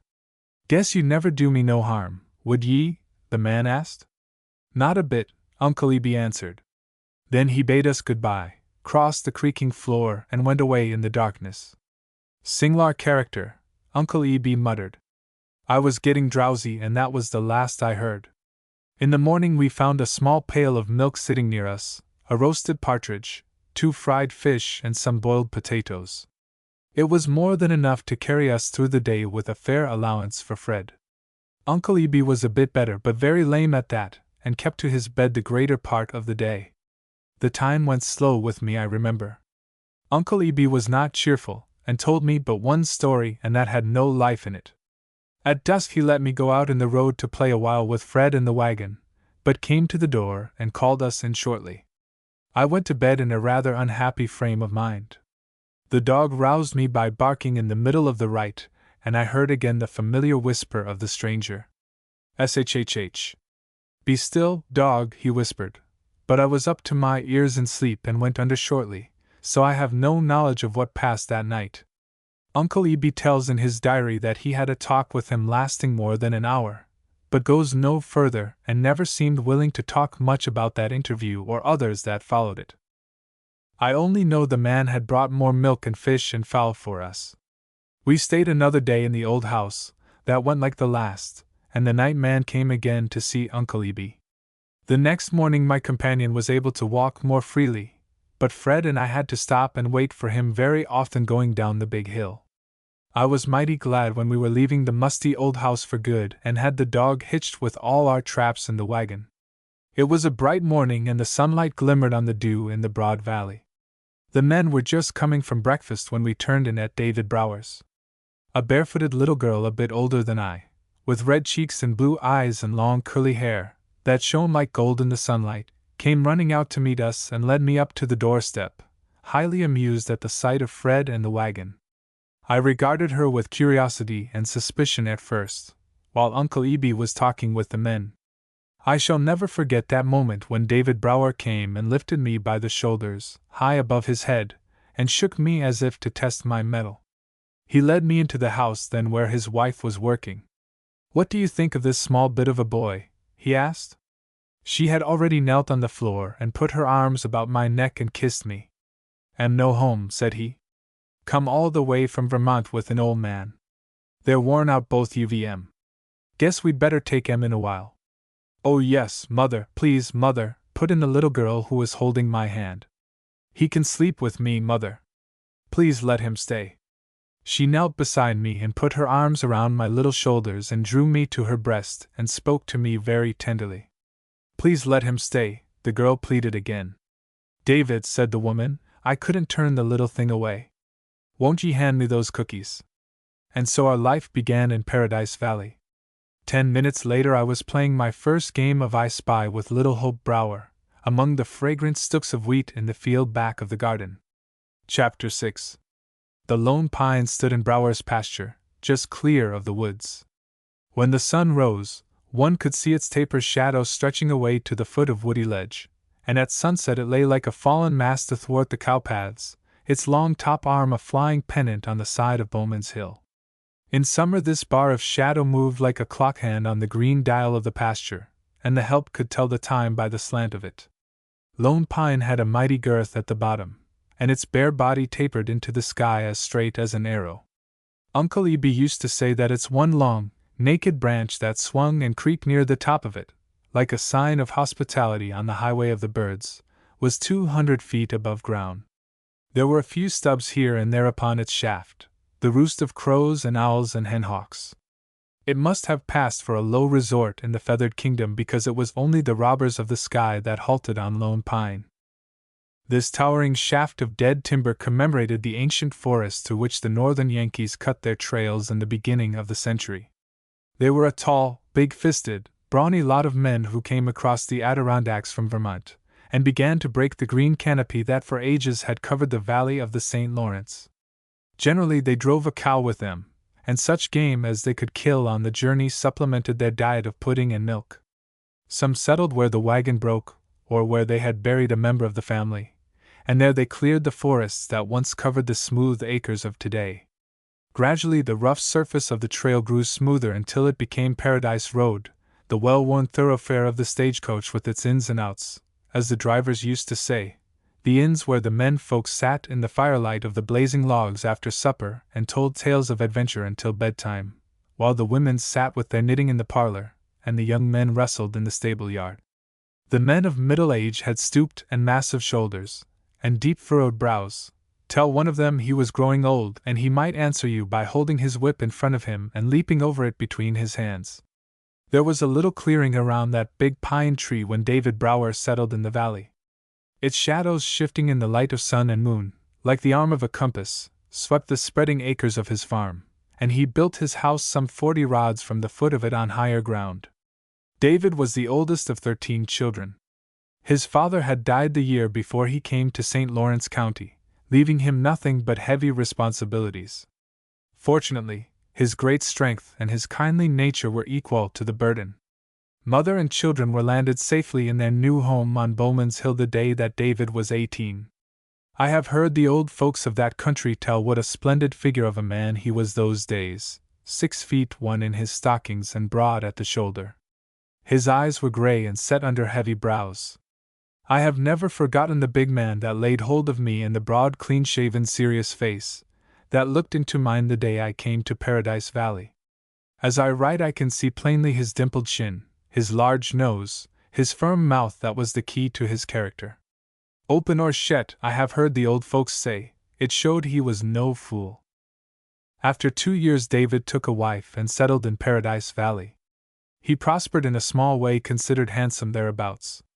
In a few years he had cleared the rich acres of his farm to the sugar bush that was the north vestibule of the big forest. He had seen the clearing widen until he could discern the bare summits of the distant hills, and far as he could see, were the neat white houses of the settlers. Children had come, 3 of them, the eldest a son who had left home and died in a far country long before we came to Paradise Valley, the youngest a baby. I could not have enjoyed my new home more if I had been born in it. I had much need of a mother's tenderness, no doubt, for I remember with what a sense of peace and comfort I lay on the lap of Elizabeth Brower that first evening, and heard her singing as she rocked. The little daughter stood at her knees, looking down at me and patting my bare toes or reaching over to feel my face. God sent him to us, didn't he, Mother? Said she. Maybe, Mrs. Brower answered, we'll be good to him, anyway. Then that old query came into my mind. I asked them if it was heaven where we were. No, they answered. 'Tain't anywhere near here, is it? I went on. Then she told me about the gate of death, and began sowing in me the seed of God's truth, as I know now the seed of many harvests. I slept with Uncle Eben in the garret that night, and for long after we came to the Browers. He continued to get better, and was shortly able to give his hand to the work of the farm. There was room for all of us in that ample wilderness of his imagination, and the cry of the swift woke its echoes every evening for a time.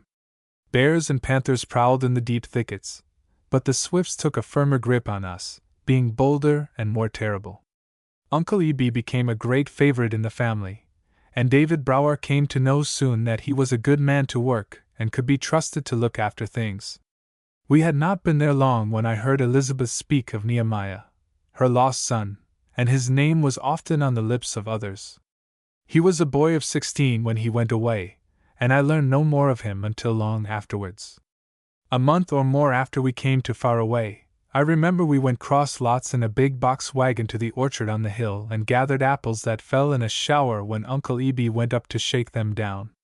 Then came the raw days of late October, when the crows went flying southward before the wind, a noisy pirate fleet that filled the sky at times, and when we all put on our mittens and went down the winding cow paths to the grove of butternuts in the pasture.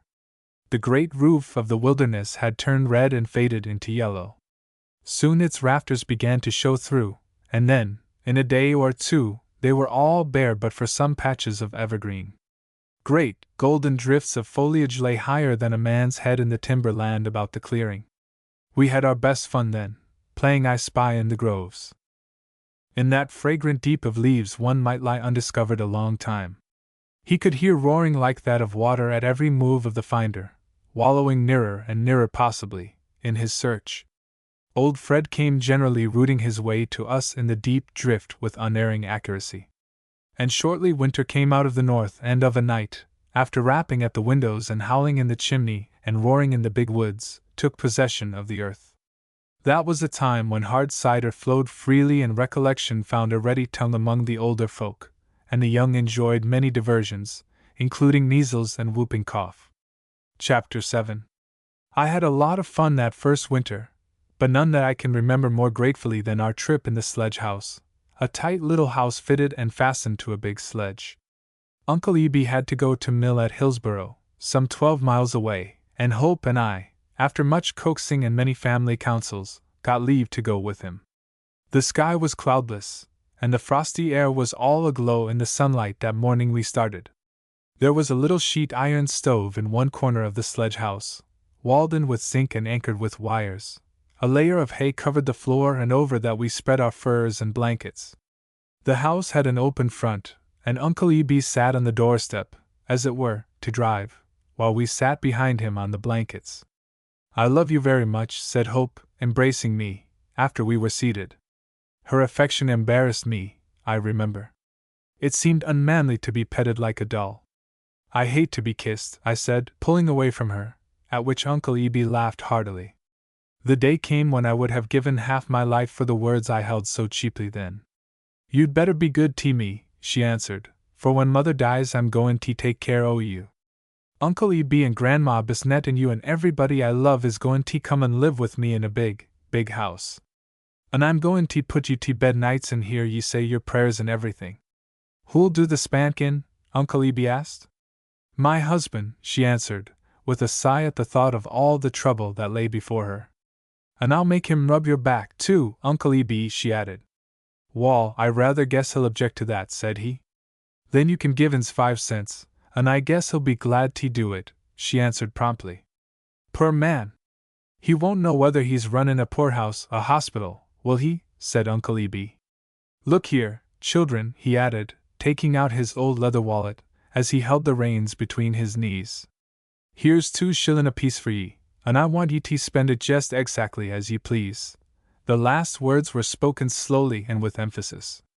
We took the 2 silver pieces that he handed to us, and looked them all over and compared them. "I know what I'll do," said she, suddenly. "I'm going to buy my mother a new dress, or meb a beautiful ring," she added thoughtfully. For my own part, one did not know what I should buy. I wanted a real gun most of all, and my inclination oscillated between that and a red rocking horse. My mind was very busy while I sat in silence. Presently I rose and went to Uncle E.B. and whispered in his ear. "Do you think I could get a real rifle with 2 shirlin'?" I inquired anxiously. "No," he answered in a low tone that seemed to respect my confidence. "Bime-by, when you're older, I'll buy ye a rifle, a real rip snorter, too, with a shiny barrel and a silver lock. When ye get down to the village ye'll see lots o' things. Why do you rather hev, probably? If I was you, children," he added, in a louder tone, "I wouldn't buy a thing but nuts and raisins." "Nuts and raisins!" Hope exclaimed, scornfully. "Nuts and raisins," he repeated. "They're cheap and satisfyin'. If ye eat enough UVM you'll never want anything else in this world." I failed to see the irony in Uncle E.B.'s remark, and the suggestion seemed to have a good deal of merit, the more I thought it over. "To any rate," said Uncle E.B., "I'd get somethin' fair my own selves." "Well," said Hope, "you tell us a lot o' things we could buy." "Let's see," said Uncle E.B., looking very serious. "There's bootjacks and there's warmin' pans and mustard plasters and liver pads and all them kind o' things." We both shook our heads very doubtfully. "Then," he added, "there are jimmy jacks and silver know-nothings." There were many other suggestions, but none of them were decisive. The snow lay deep on either side of the way, and there was a glimmer on every white hillside where Jack Frost had sown his diamonds. Here and there a fox track crossed the smooth level of the valley and dwindled on the distant hills like a seam in a great white robe. It grew warmer as the sun rose, and we were a jolly company behind the merry jingle of the sleigh bells. We had had a long spell of quiet weather, and the road lay in 2 furrows worn as smooth as ice at the bottom. "Consarn it," said Uncle E.B., looking up at the sky, after we had been on the road an hour or so. "There's a sun-dog. Wouldn't wonder if we got a snowstorm for night." I was running behind the sledge and standing on the brake hooks going downhill. He made me get in when he saw the sun-dog, and let our horse, a rat-tailed bay known as Old Doctor, go at a merry pace. We were awed to silence when we came in sight of Hillsborough, with spires looming far into the sky, as it seemed to me then, and buildings that bullied me with their big bulk, so that I had no heart for the spending of the 2 shillings Uncle E.B. had given me. Such sublimity of proportion I have never seen since, and yet it was all very small indeed. The stores had a smell about them that was like chloroform in its effect upon me, for, once in them, I fell into a kind of trance and had scarce sense enough to know my own mind. The smart clerks, who generally came and asked, "Well, young man, what can I do for you?" I regarded with fear and suspicion. I clung the tighter to my coin always, and said nothing, although I saw many a trinket whose glitter went to my soul with a mighty fascination.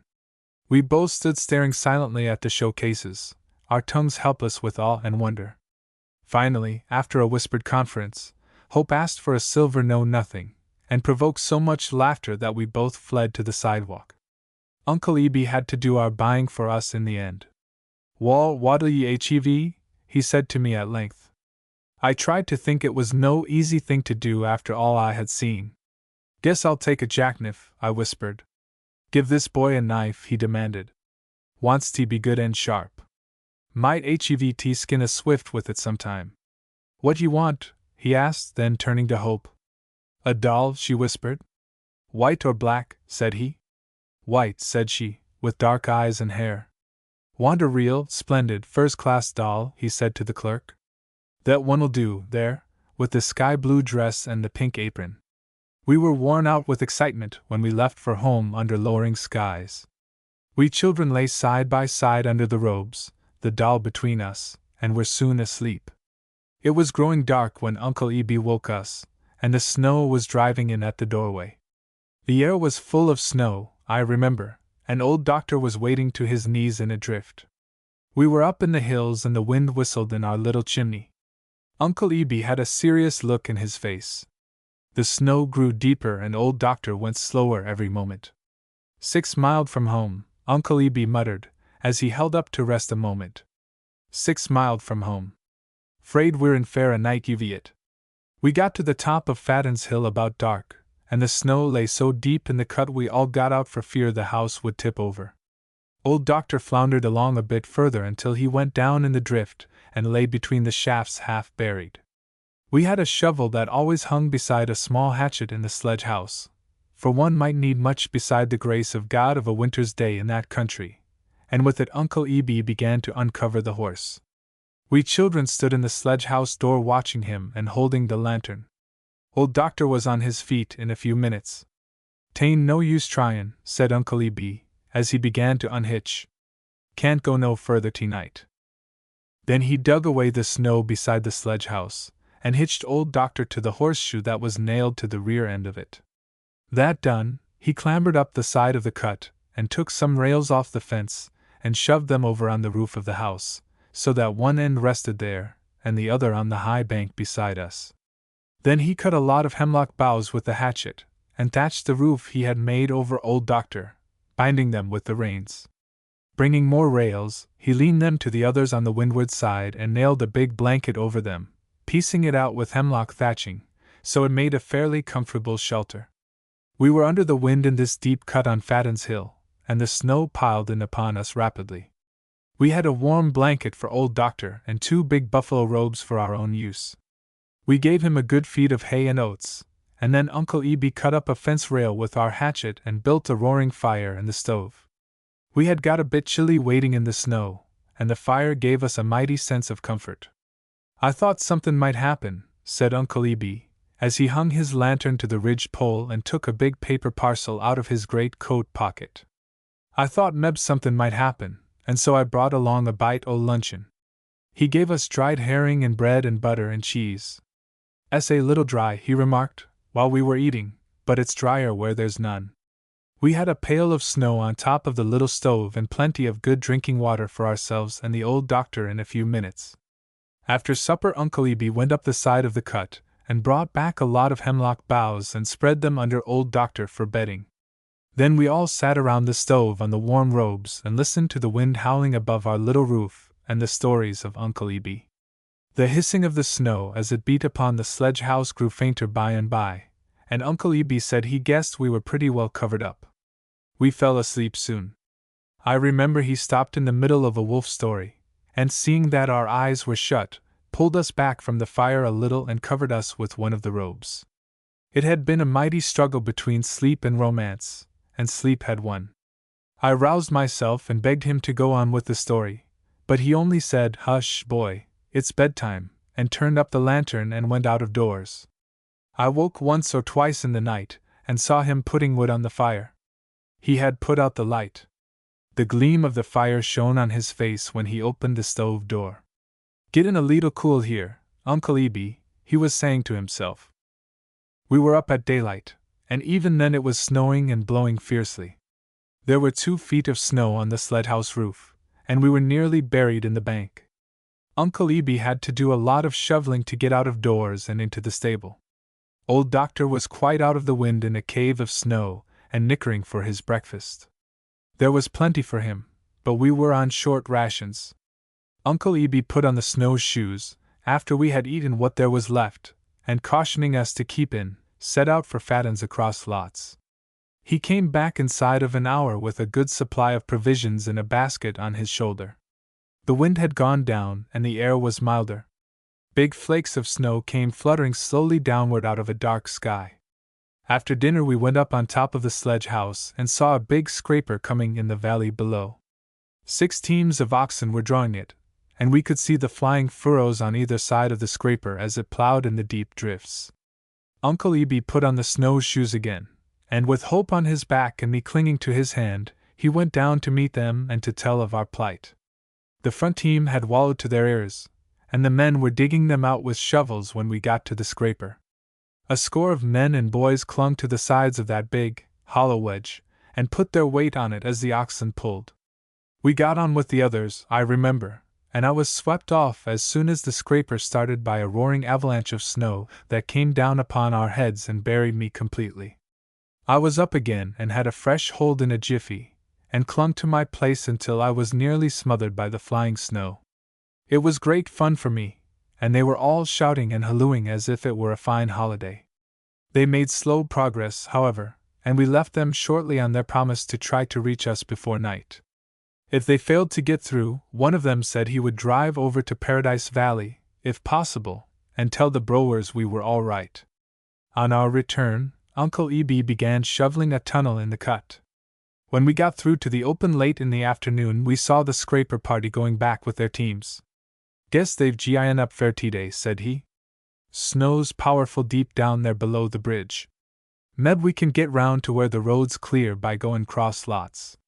I've a good mind to try it." Then he went over in the field and picked a winding way down the hill toward the river, while we children stood watching him. He came back soon and took down a bit of the fence and harnessed Old Doctor and hitched him to the sledge house. The tunnel was just wide enough to let us through with a tight pinch here and there.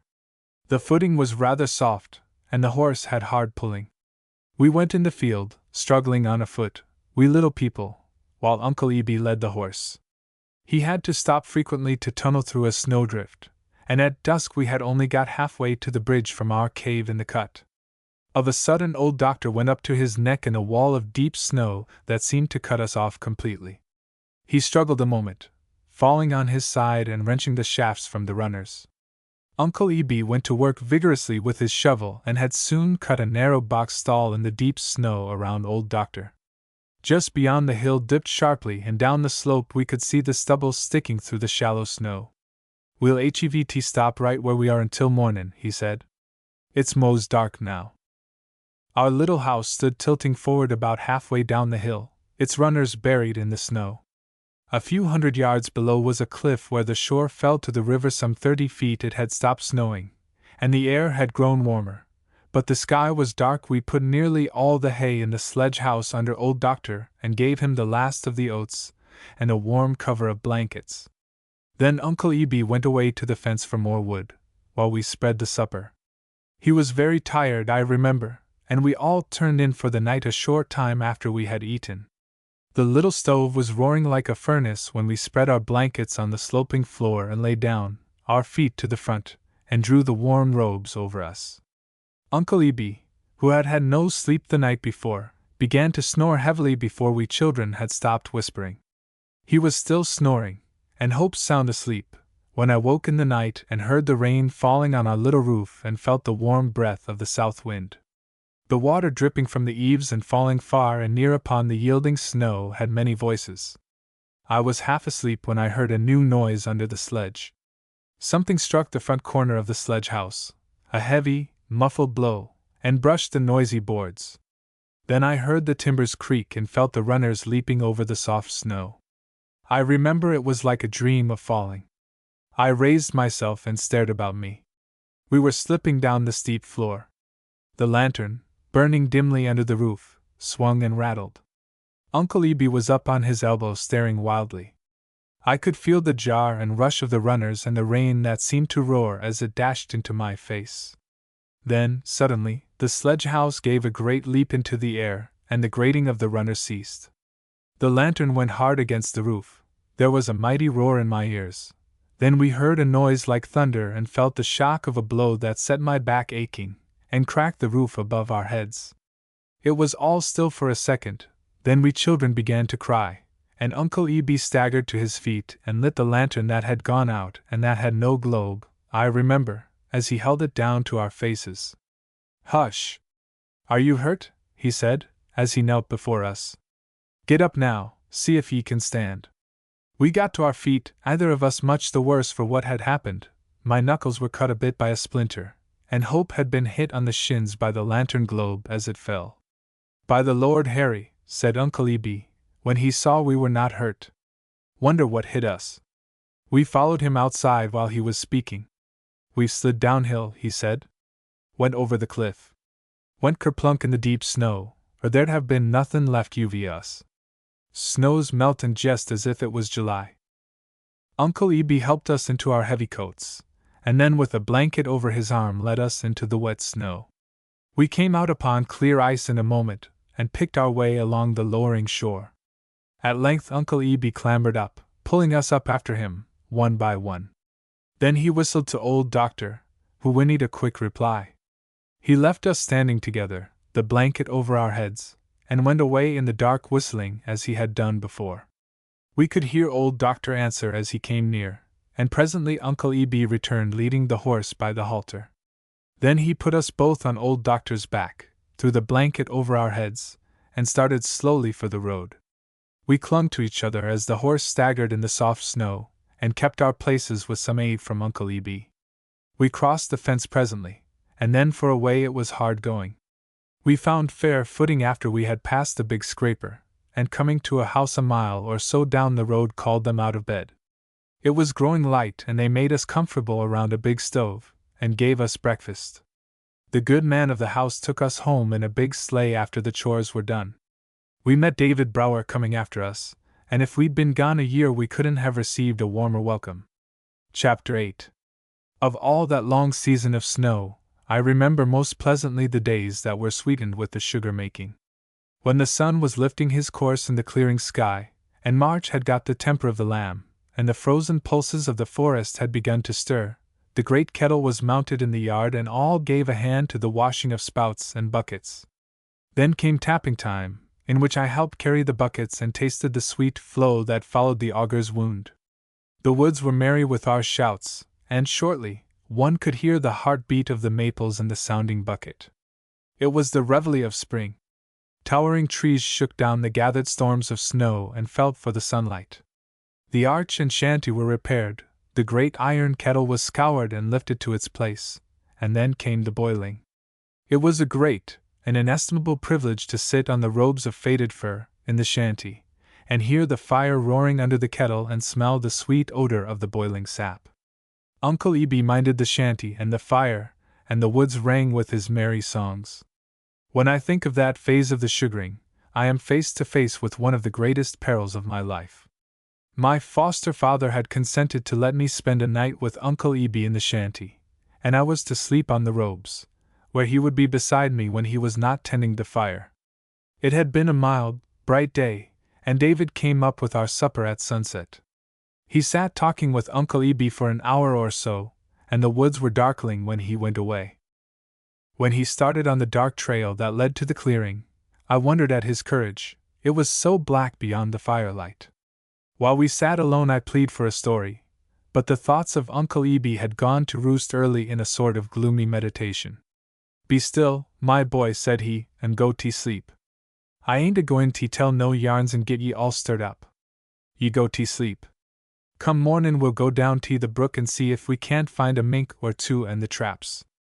I remember hearing a great crackling of twigs in the dark wood before I slept. As I lifted my head, Uncle Eby whispered, "Hark," and we both listened. A bent and aged figure came stalking into the firelight. His long white hair mingled with his beard and covered his coat collar behind. "Don't be scared," said Uncle Eb. "'Tain't no bear. It's nothin' but a poet." I knew him for a man who wandered much and had a rhyme for everyone, a kindly man with a reputation for laziness, and without any home. "Bylin, said the poet. "Bylin," said Uncle Eb. "I'm Bylin over in the next bush," said the poet, sitting down. "How's everything in Jingleville?" Uncle Eb inquired. Then the newcomer answered. "Cur'us how you can talk patry," said Uncle Eb. "The only thing I've got agin you is them whiskers and that hair. 'Tain't Christian. 'Tain't what's on the head, but what's in it, that's the important thing," said the poet. "Did I ever tell you what I wrote about the birds?" "Don knows he ever did," said Uncle Eb, stirring his fire. "The boy'll like it, Meb," said he, taking a dirty piece of paper out of his pocket and holding it to the light. The poem interested me, young as I was, not less than the strange figure of the old poet who lived unknown in the backwoods, and who died, I dare say, with many a finer song in his heart. I remember how he stood in the firelight and chanted the words in a sing-song tone. He gave us that rude copy of the poem, and here it is. I remember he turned to me when he had finished and took one of my small hands and held it in his hard palm and looked at it, and then into my face. "Ah, boy," he said, "your way shall lead you far from here, and you shall get learning and wealth and win victories." "What nonsense are you talking, Jed Ferry?" said Uncle Eb. "Oh, you all think I'm a fool and a humbug, 'cause I look it. Why, Eben Holden, if you was what ye looked, ye'd be in the presidential chair. Folks here in the valley think o' nothin' but hard work, most UVM, and I tell ye now this boy ain't a-goin' to be with Putty on a farm. Look o' them slender hands. There was a man come to me the other day and wanted to a poem 'bout his wife that had jest died. I asked him to tell me all 'bout her. "Wall," said he, after he had scratched his head and thought a minute, "she was a dreadful good woman to work." "Anything else?" I asked. He thought agin fair a minute. "Broke her leg once," he said, "and was laid up fair more'n a year." "Must o' suffered," said I. "Not then," he answered. "Ruther enjoyed it layin' abed and readin' and bein' rubbed, but 'twas hard on the children." "S'pose ye loved her?" I said. Then the tears come into his eyes and he couldn't speak fair a minute. "Putty soon," he whispered, "yes, kind o' confidential. Course he loved her, but these Yankees are ashamed o' their feelin's. They hev tender thoughts, but they hide 'em as careful as the wild goose hides her eggs. I wrote a poem to please him, and goin' home I made up one fair myself, and it run 'bout like this: Toil and slave and scrimp and save, that's 'bout all we think of in this country. 'Tain't right, Holden." "No, 'tain't right," said Uncle Eb. "I know I'm a poor, miserable critter. Kind o' out o' tune with everybody I know. I was quarreled with my own folks, and now I ain't got any home. Some day I'm goin' to die in the poorhouse or on the ground under these woods. But I tell ye," here he spoke in a voice that grew loud with feeling, "Meb, I've been lazy, as they say, but I've got more out o' my life than any o' these fools. And someday God'll honor me far above them. When my wife and I parted, I wrote some lines that say well my meaning. It was only a log house we had, but this will show what I got out of it." Then he spoke the lines, his voice trembling with emotion. "I know Dave Brower's folks hev got brains and decency, but when that boy is old enough to take care of himself, let him get out o' this country. I tell ye he'll never make a farmer, and if he marries and settles down here he'll get to be a poet, Meb, or some such shiftless cuss, and die in the poorhouse.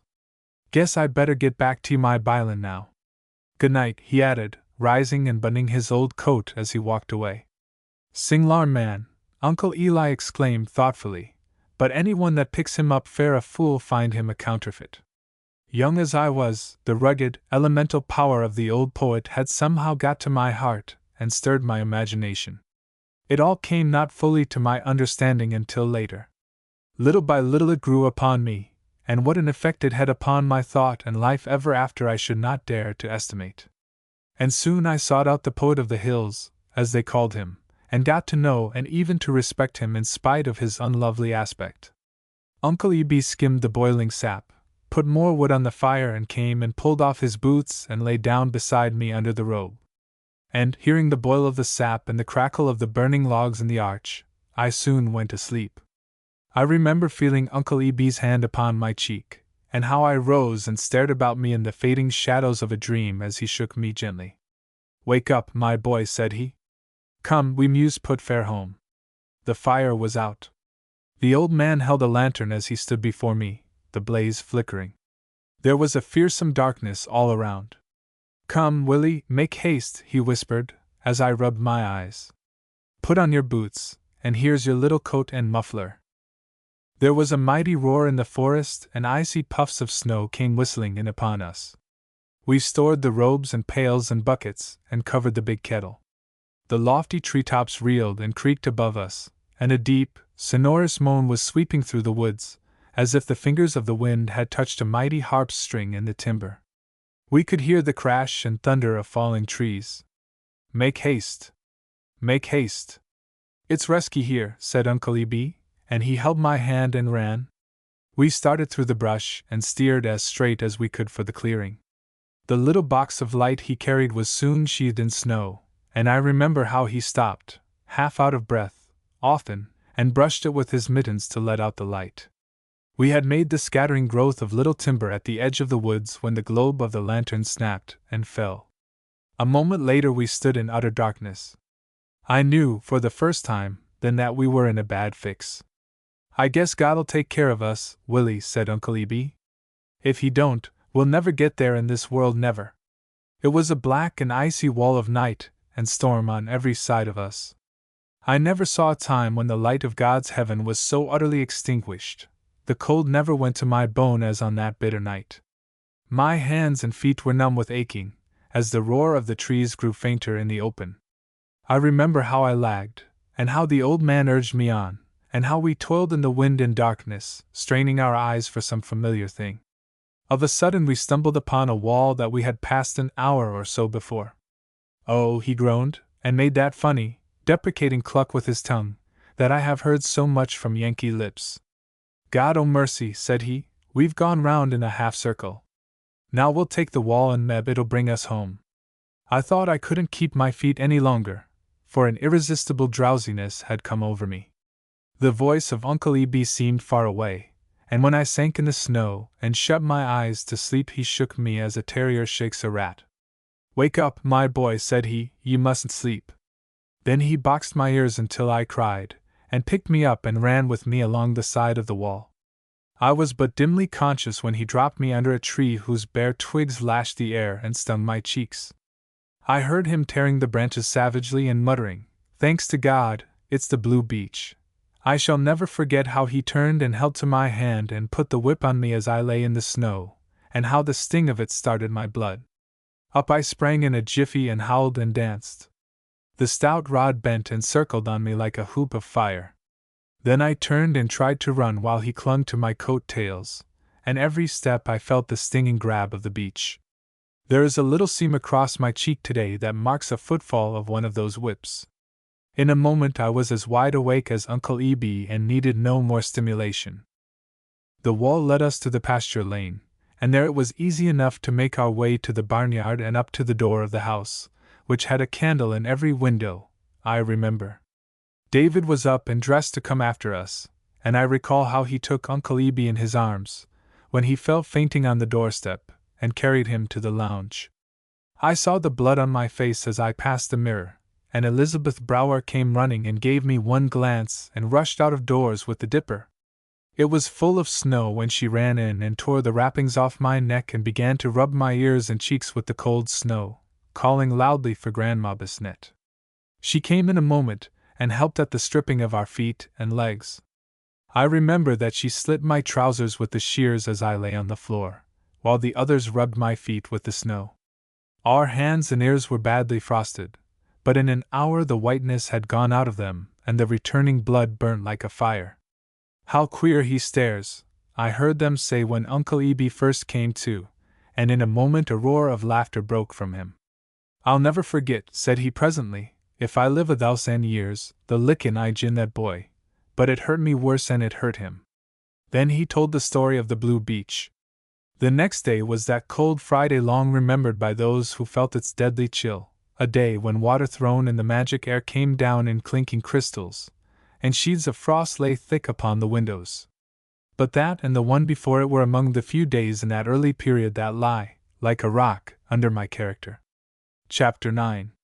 Grandma Bisnet came from Canada to work for the Browers. She was a big, cheerful woman, with a dialect, an amiable disposition, and a swarthy, wrinkled face.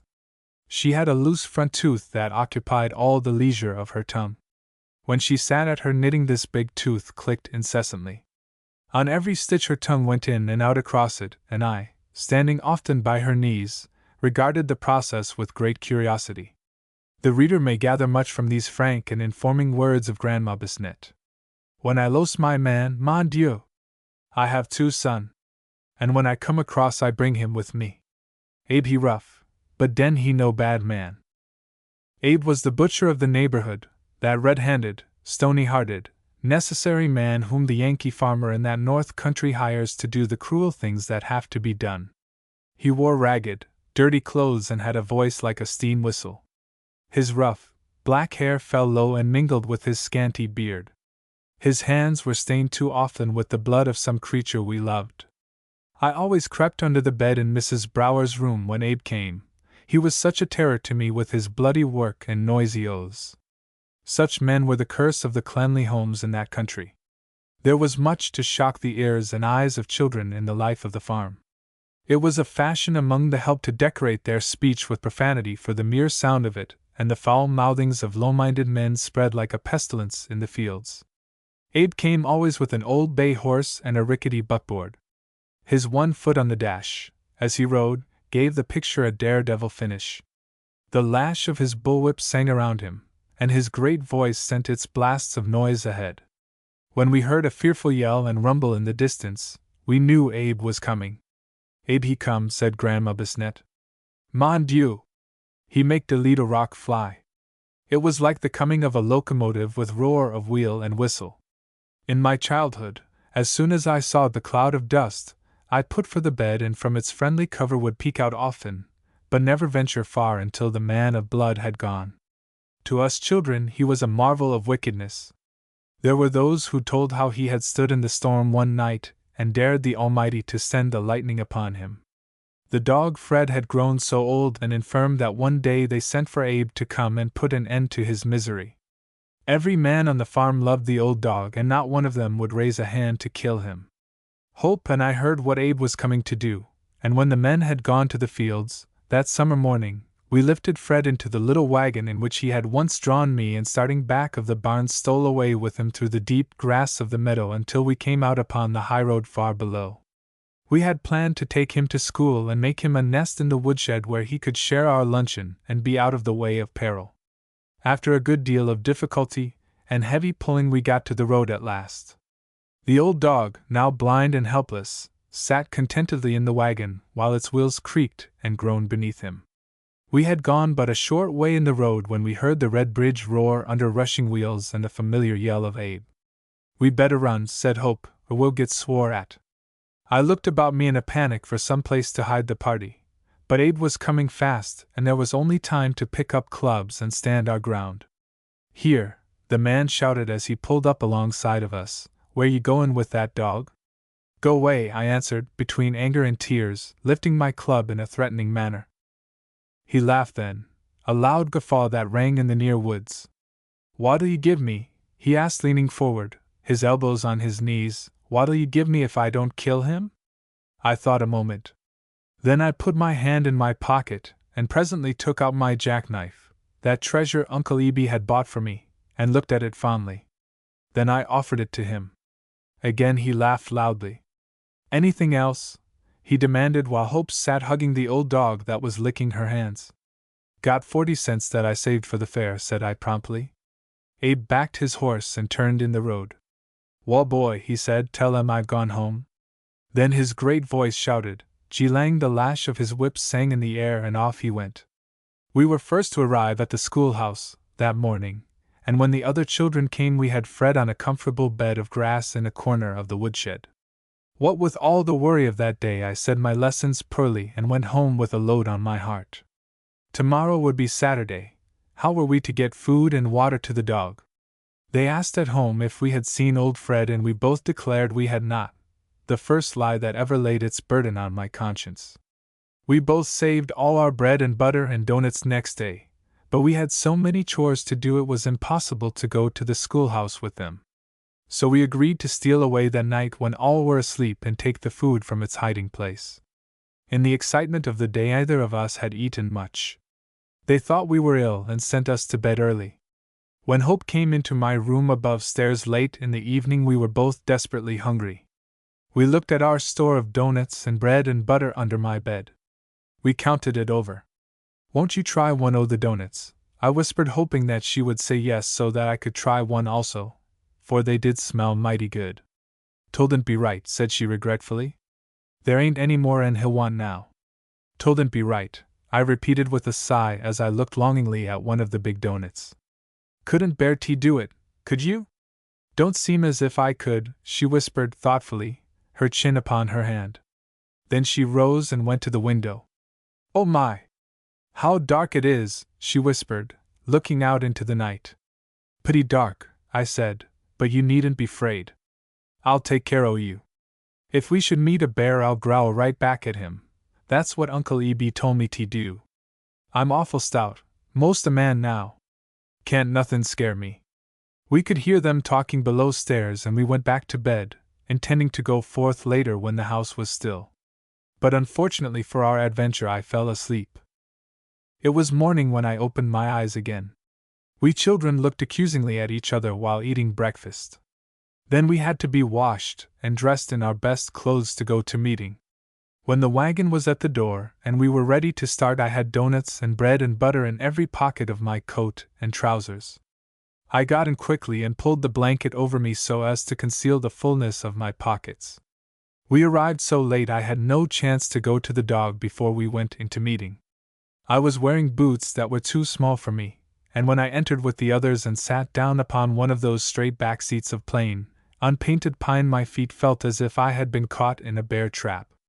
There was always such a silence in the room after the elder had sat down and adjusted his spectacles that I could hear the ticking of the watch he carried in the pocket of his broadcloth waistcoat. For my own part, I looked with too much longing for the good of my soul on the great gold chain that spanned the broad convexity of his stomach. Presently I observed that a couple of young women were looking at me and whispering.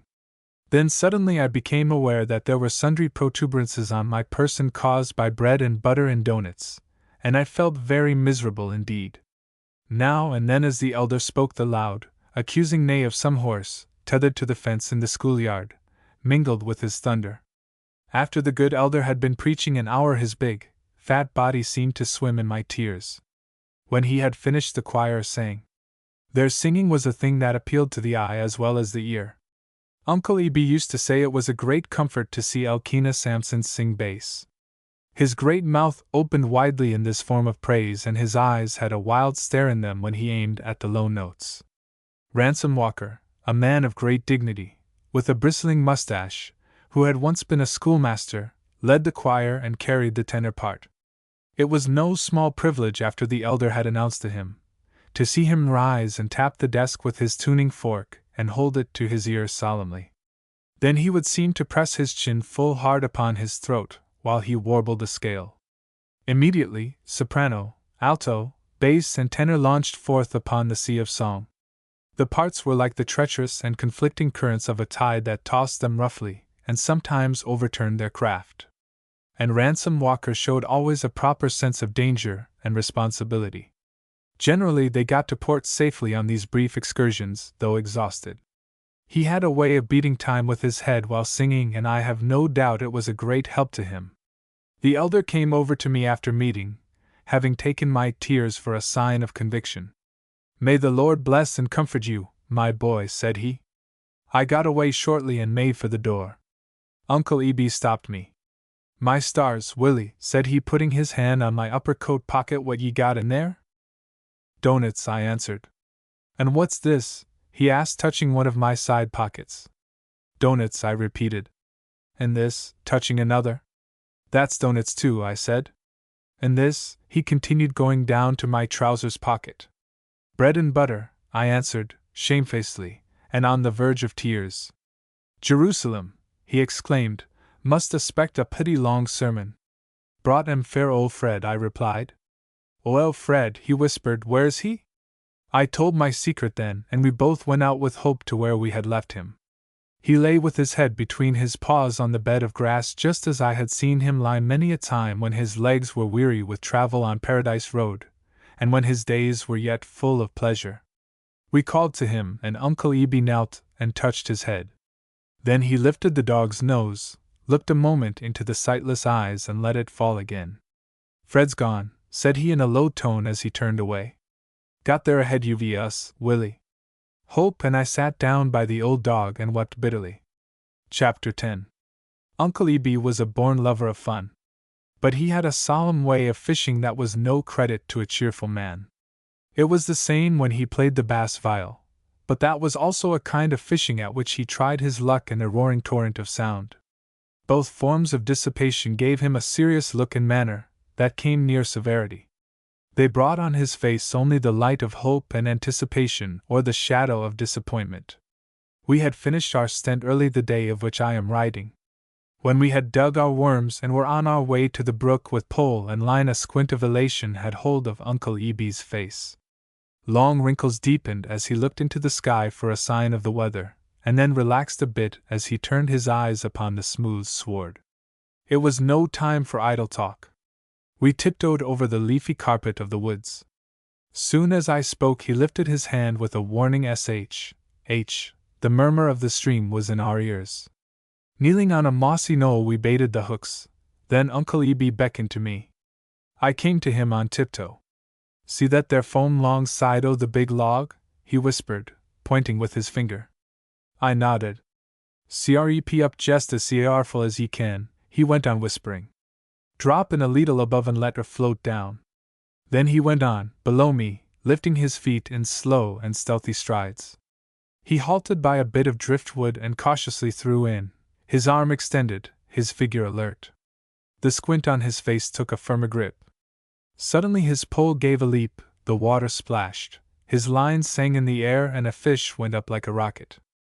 As we were looking into the treetops, it thumped the shore beside him, quivered a moment, and flopped down the bank. He scrambled after it, and went to his knees in the brook, coming up empty-handed. The water was slopping out of his boot legs.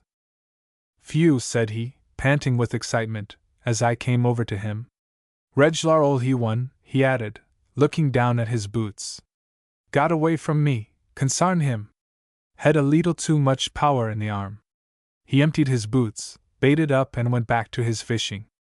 As I looked up at him, he stood leaning over the stream, jiggling his hook. In a moment I saw a tug at the line. The end of his pole went under water like a flash. It bent double as Uncle Eben gave it a lift. The fish began to dive and rush. The line cut the water in a broad semicircle and then went far and near with long, quick slashes.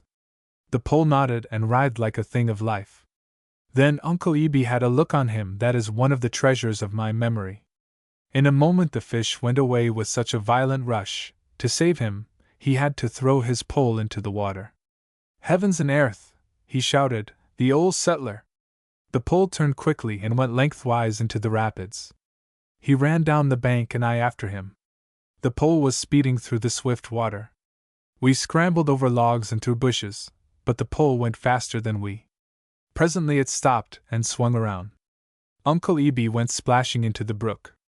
Almost within reach of the pole, he dashed his foot upon a stone, falling headlong in the current.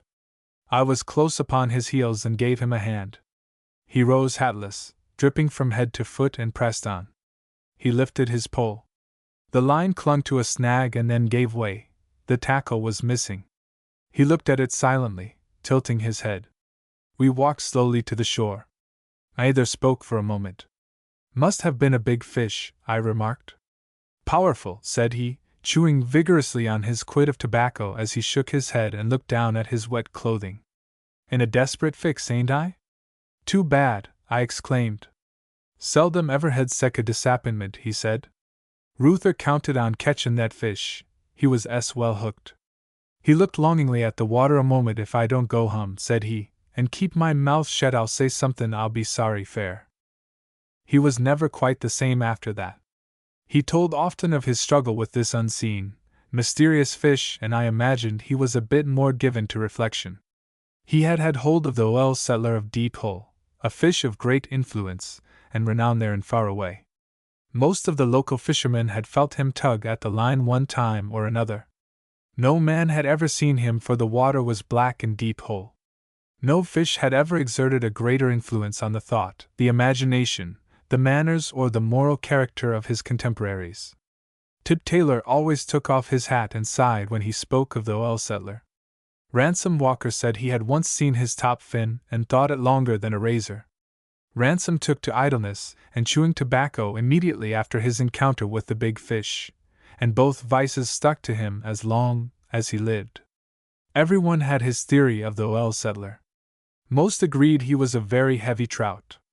Tip Taylor used to say that in his opinion 'twas nothing more than a plain, overgrown, common sucker, but Tip came from the Sucker Brook country where suckers lived in colder water and were more entitled to respect. Mose Tupper had never had his hook in the oil settler, and would believe none of the many stories of adventure at Deep Hole that had thrilled the township. That fish he's made as many liars round here ye dim know who te believe, he had said at the Corners one day, after Uncle Eb had told his story of the big fish. Somebody te knows how te fish had oughter go and catch him fair the good o' the town, that's what I think. Now Mr. Tupper was an excellent man, but his incredulity was always too bluntly put. It had even led to some ill feeling. He came in at our place one evening with a big hook and line from down east, the kind of tackle used in salt water. What ye goin' te do with it? Uncle Eb inquired. Catch that fish ye talk as much about, goin' te put him out o' the way. Tain't fair, said Uncle Eb, it's Rieta Klaus? Like leading a pup with a log chain. Don't care, said Mose, I'm goin' te go fishin' tomorrow. If there really is any sec fish, which I don't believe there is, I'm goin' te wrastle with him and meb tek him out o' the river. That fish is as peelin' the moral character o' this town. He oughter be rode on a rail, that fish head. How he would punish a trout in that manner Mr. Tupper failed to explain, but his metaphor was always a worse fit than his trousers, and that was bad enough. It was just before haying, and, there being little to do, we had also planned to try our luck in the morning. When, at sunrise, we were walking down the cow path to the woods, I saw Uncle Eb had a coil of bed cord on his shoulder. What's that for? I asked. Wall, said he, goin' to hev fun anyway. If we can't catch one thing, we'll try another. We had great luck that morning, and when our basket was near full, we came to Deep Hole and made ready for a swim in the water above it. Uncle Eb had looped an end of the bed cord and tied a few pebbles on it with bits of string. Now, said he presently, I want te sink this loop to the bottom and pass the end o' the cord under the driftwood so te we can fetch it crossed under water. There was a big stump, just opposite, with roots running down the bank into the stream. I shoved the line under the drift with a pole and then hauled it across where Uncle Eb drew it up the bank under the stump roots. In 'bout half an hour I cal'late Mose Tupper be long, he whispered. Wisht ye'd put on your CLOs and lay here back o' the stump and hold on to the cord. When ye feel a bite, give a yank or two and haul in like Sam Hill, 15 feet or more quicker and scat. Snatch his pole right away from him. Then lay still. Uncle Eb left me, shortly, going upstream. It was near an hour before I heard them coming. Uncle Eb was talking in a low tone as they came down the other bank. Drop right in there, he was saying, and let her drag down, through the deep water, deliberate like. Get close to the bottom. Peering through a screen of bushes, I could see an eager look on the unlovely face of Moses. He stood leaning toward the water and jiggling his hook along the bottom. Suddenly I saw Mose jerk and felt the cord move. I gave it a double twitch and began to pull. He held hard for a jiffy and then stumbled and let go, yelling like mad. The pull hit the water with a splash and went out of sight like a diving frog. I brought it well under the foam and driftwood. Deep Hole resumed its calm, unruffled aspect. Mose went running toward Uncle Eb. "S.A. whale," he shouted. "Rip the pole away quicker and lightnin' dot." "Where is it?" Uncle Eb asked. "Tuck it away FM me," said Moses. "Grabbed it just like that," he added with a violent jerk of his hand. What do ye do with it? Uncle Eb inquired. Mose looked thoughtfully at the water and scratched his head, his features all a tremble. Dunno, said he. Swallowed it, Meb. Mean t say ye lost hook, line, sinker, and pole? Hook, line, sinker, and pole, he answered mournfully. Come nigh haulin' me in two. Tain't possible, said Uncle Eb. Mose expectorated, his hands upon his hips, looking down at the water. Wouldn't exactly why say 'twas possible, he drawled, but 'twas a fact. You're mistaken, said Uncle Eb. No, I hain't, was the answer. I tell ye I see it. Then if ye see it the next thing ye orter see a doctor. There's somethin' wrong with you somewheres. Only one thing the matter o' me, said Mose with a little twinge of remorse. I'm just a natural born perfect dumb fool. Never see'd believe there was any sec fish. Nobody ever said there was any sec fish, said Uncle Eb. He's done more to you and he ever done to me. Never served me no sec trick as that. If I was you I'd never ask nobody to believe it a leetle too much. Mose went slowly and picked up his hat. Then he returned to the bank and looked regretfully at the water. Never see the beetle that, he went on. Never see sec power in a fish. Knocks the spots off any fish I ever hearn of. You riled him with that big tackle o' yourn, said Uncle Eb. He wouldn't stand it. Feel just as if I'd head hold you via will cat, said Mose. Tuck the whole thing, pole and all, quicker and lightnin'. Nice a bit o' hickory as a man ever see. Gol derned if I ever hemo the like o' that ever. He sat down a moment on the bank. Got to rest a minute, he remarked. Feel kind o' wopsy after that squabble. They soon went away. And when Mose told the story of the swallowed pole he got the same sort of reputation he had given to others. Only it was real and large and lasting. Why do ye think you ve it? He asked, when he had finished. Wall, said Ransom Walker, wouldn't want he say right out plain to your face. Tolden he polite, said Uncle Eb soberly. Sound a leetle hash, Tip Taylor added. That fish has jerked the fear o' God out o' ye, that's the way it looks to me, said Carlyle Barber. You're up in the air, Mose, said another. Need a sinker on ye. They bullied him, they talked him down, demurring mildly, but firmly. Tell you what I'll do, said Mose sheepishly, I'll believe you fellers if you'll believe me. What, swap even? Not much, said one, with emphasis. Tolden be fair. Ye vast us to believe a genuine out-and-out impossibility. Mose lifted his hat and scratched his head thoughtfully. There was a look of embarrassment in his face. Might a been dreamin', said he slowly. I swear it's gettin' so here in this town a feller can't hardly believe himself. For my experience goes, said Ransom Walker, he'd be a fool if he did. Minds me o' the time I went fishin' with Ab Thomas, said Uncle Eb. He ketched an old socker the fast thing. I went off by myself and got a good-sized fish, but 'twa'n't as big as his'n. So I tuck and opened his mouth and poured in a lot o' fine shot. When I come back up he looked at my fish and begun to brag. When we weighed mine was a leetle heavier. What? Says he. 'Tain't possible that leetle cuss you be a trout as heavier an mine. 'Tis sarin', I said. Dumb deceivin' business, said he as he hefted 'em both. Gettin' so ye can't hardly believe the Stillyards. Chapter 11. The 5th summer was passing since we came down Paradise Road, the dog, Uncle Eb and I. Times innumerable I had heard my good old friend tell the story of our coming west until its every incident was familiar to me as the alphabet. Else I fear my youthful memory would have served me poorly for a chronicle of my childhood so exact and so extended as this I have written.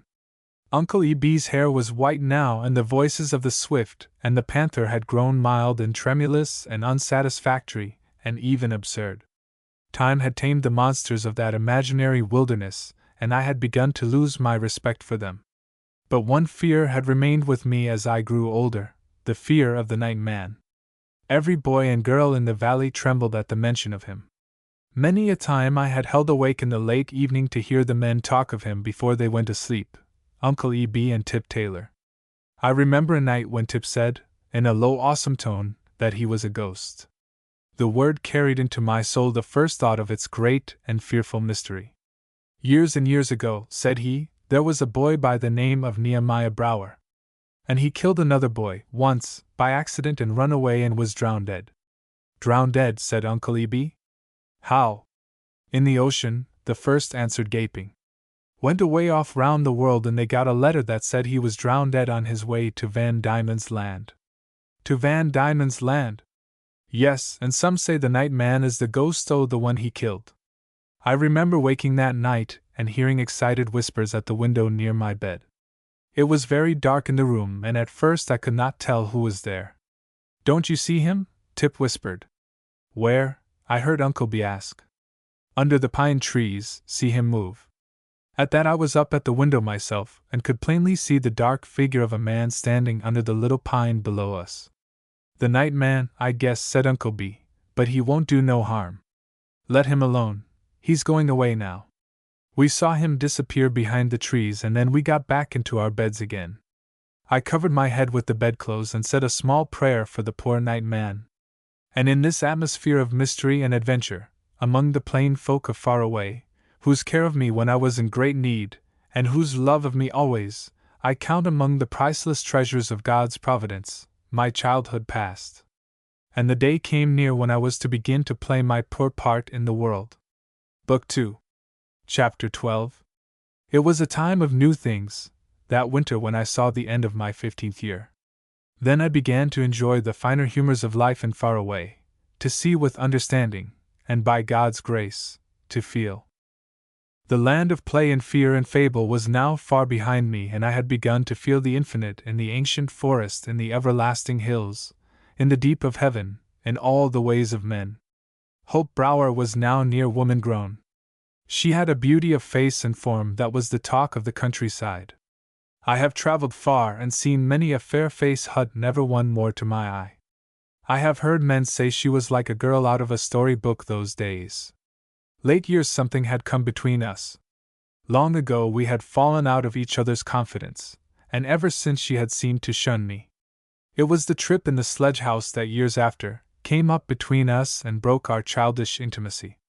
Uncle B had told, before company, how she had kissed me that day and bespoke me for a husband, and while the others laughed loudly she had gone out of the room crying. She would have little to say to me then. I began to play with boys and she with girls. And it made me miserable to hear the boys a bit older than I gossip of her beauty and accuse each other of the sweet disgrace of love. But I must hasten to those events in far away that shaped our destinies. And first comes that memorable night when I had the privilege of escorting Hope to the school lyceum, where the argument of Jed Feary, poet of the hills, fired my soul with an ambition that has remained with me always. Uncle B suggested that I ask Hope to go with me. Prance right up to her, he said, and say you'd be glad of the pleasure of her company. It seemed to me a very dubious thing to do. I looked thoughtful and turned red in the face. Young man, he continued, the boy that's 'fraid o' women'll never hev whiskers. How's that? I inquired. Be scared to death, he answered, for they'd had time to start ye want to step right up to the rack jest if ye'd bought and paid fair yourself and was proud o' your bargain. I took his advice, and when I found Hope alone in the parlor I came and asked her, very awkwardly as I now remember, to go with me. She looked at me, blushing, and said she would ask her mother. And she did, and we walked to the schoolhouse together that evening, her hand holding my arm, timidly, the most serious pair that ever struggled with the problem of deportment on such an occasion. I was oppressed with a heavy sense of responsibility in every word I uttered.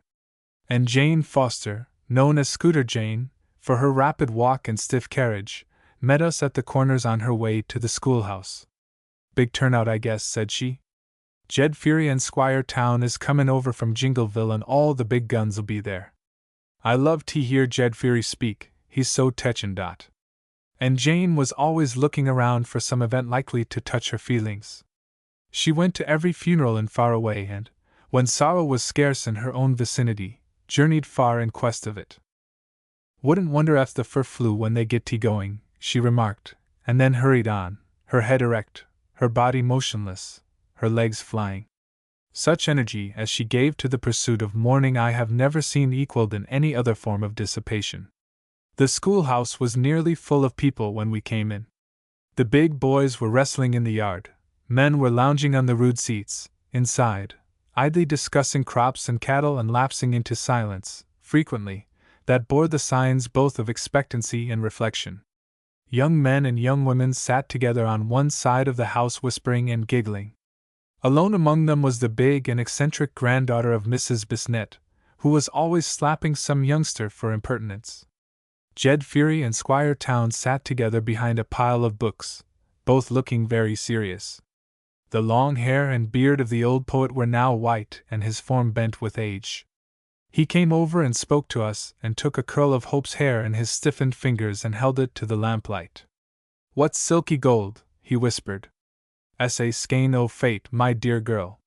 Suddenly the schoolteacher rapped on the desk and bade us come to order, and Ransom Walker was called to the chair.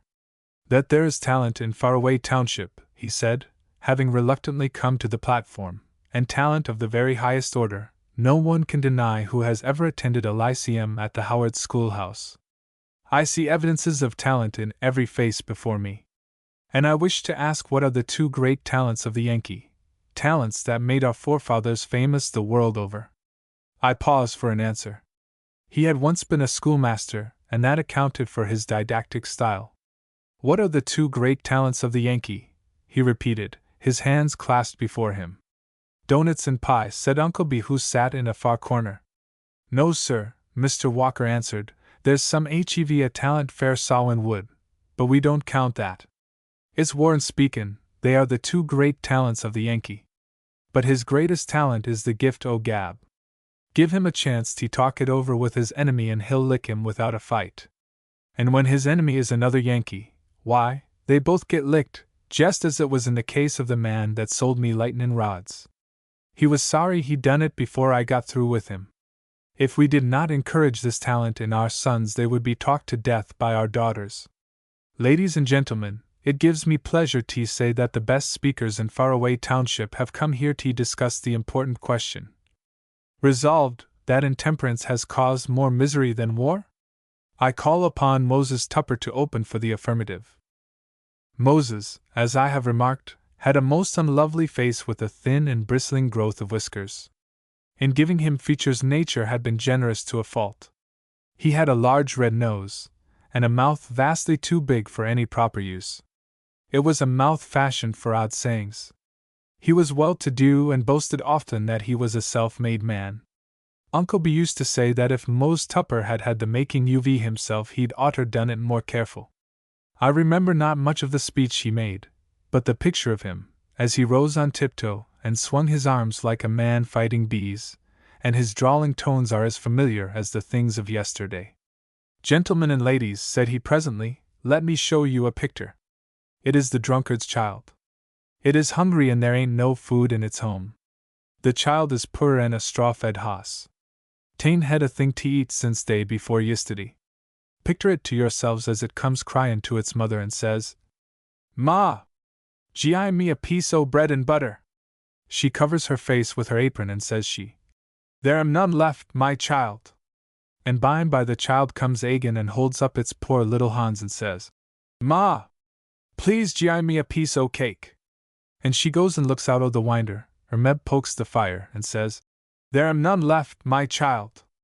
And by it comes agin and it says, 'Please gi' me a little piece o' pie.' And she Meb flops into a chair and says, sobbin', 'There ain't none left, my child. No pie.' Now, Mr. Chairman," exclaimed the orator, as he lifted both hands high above his head, "if this ain't misery, in God's name, what is it?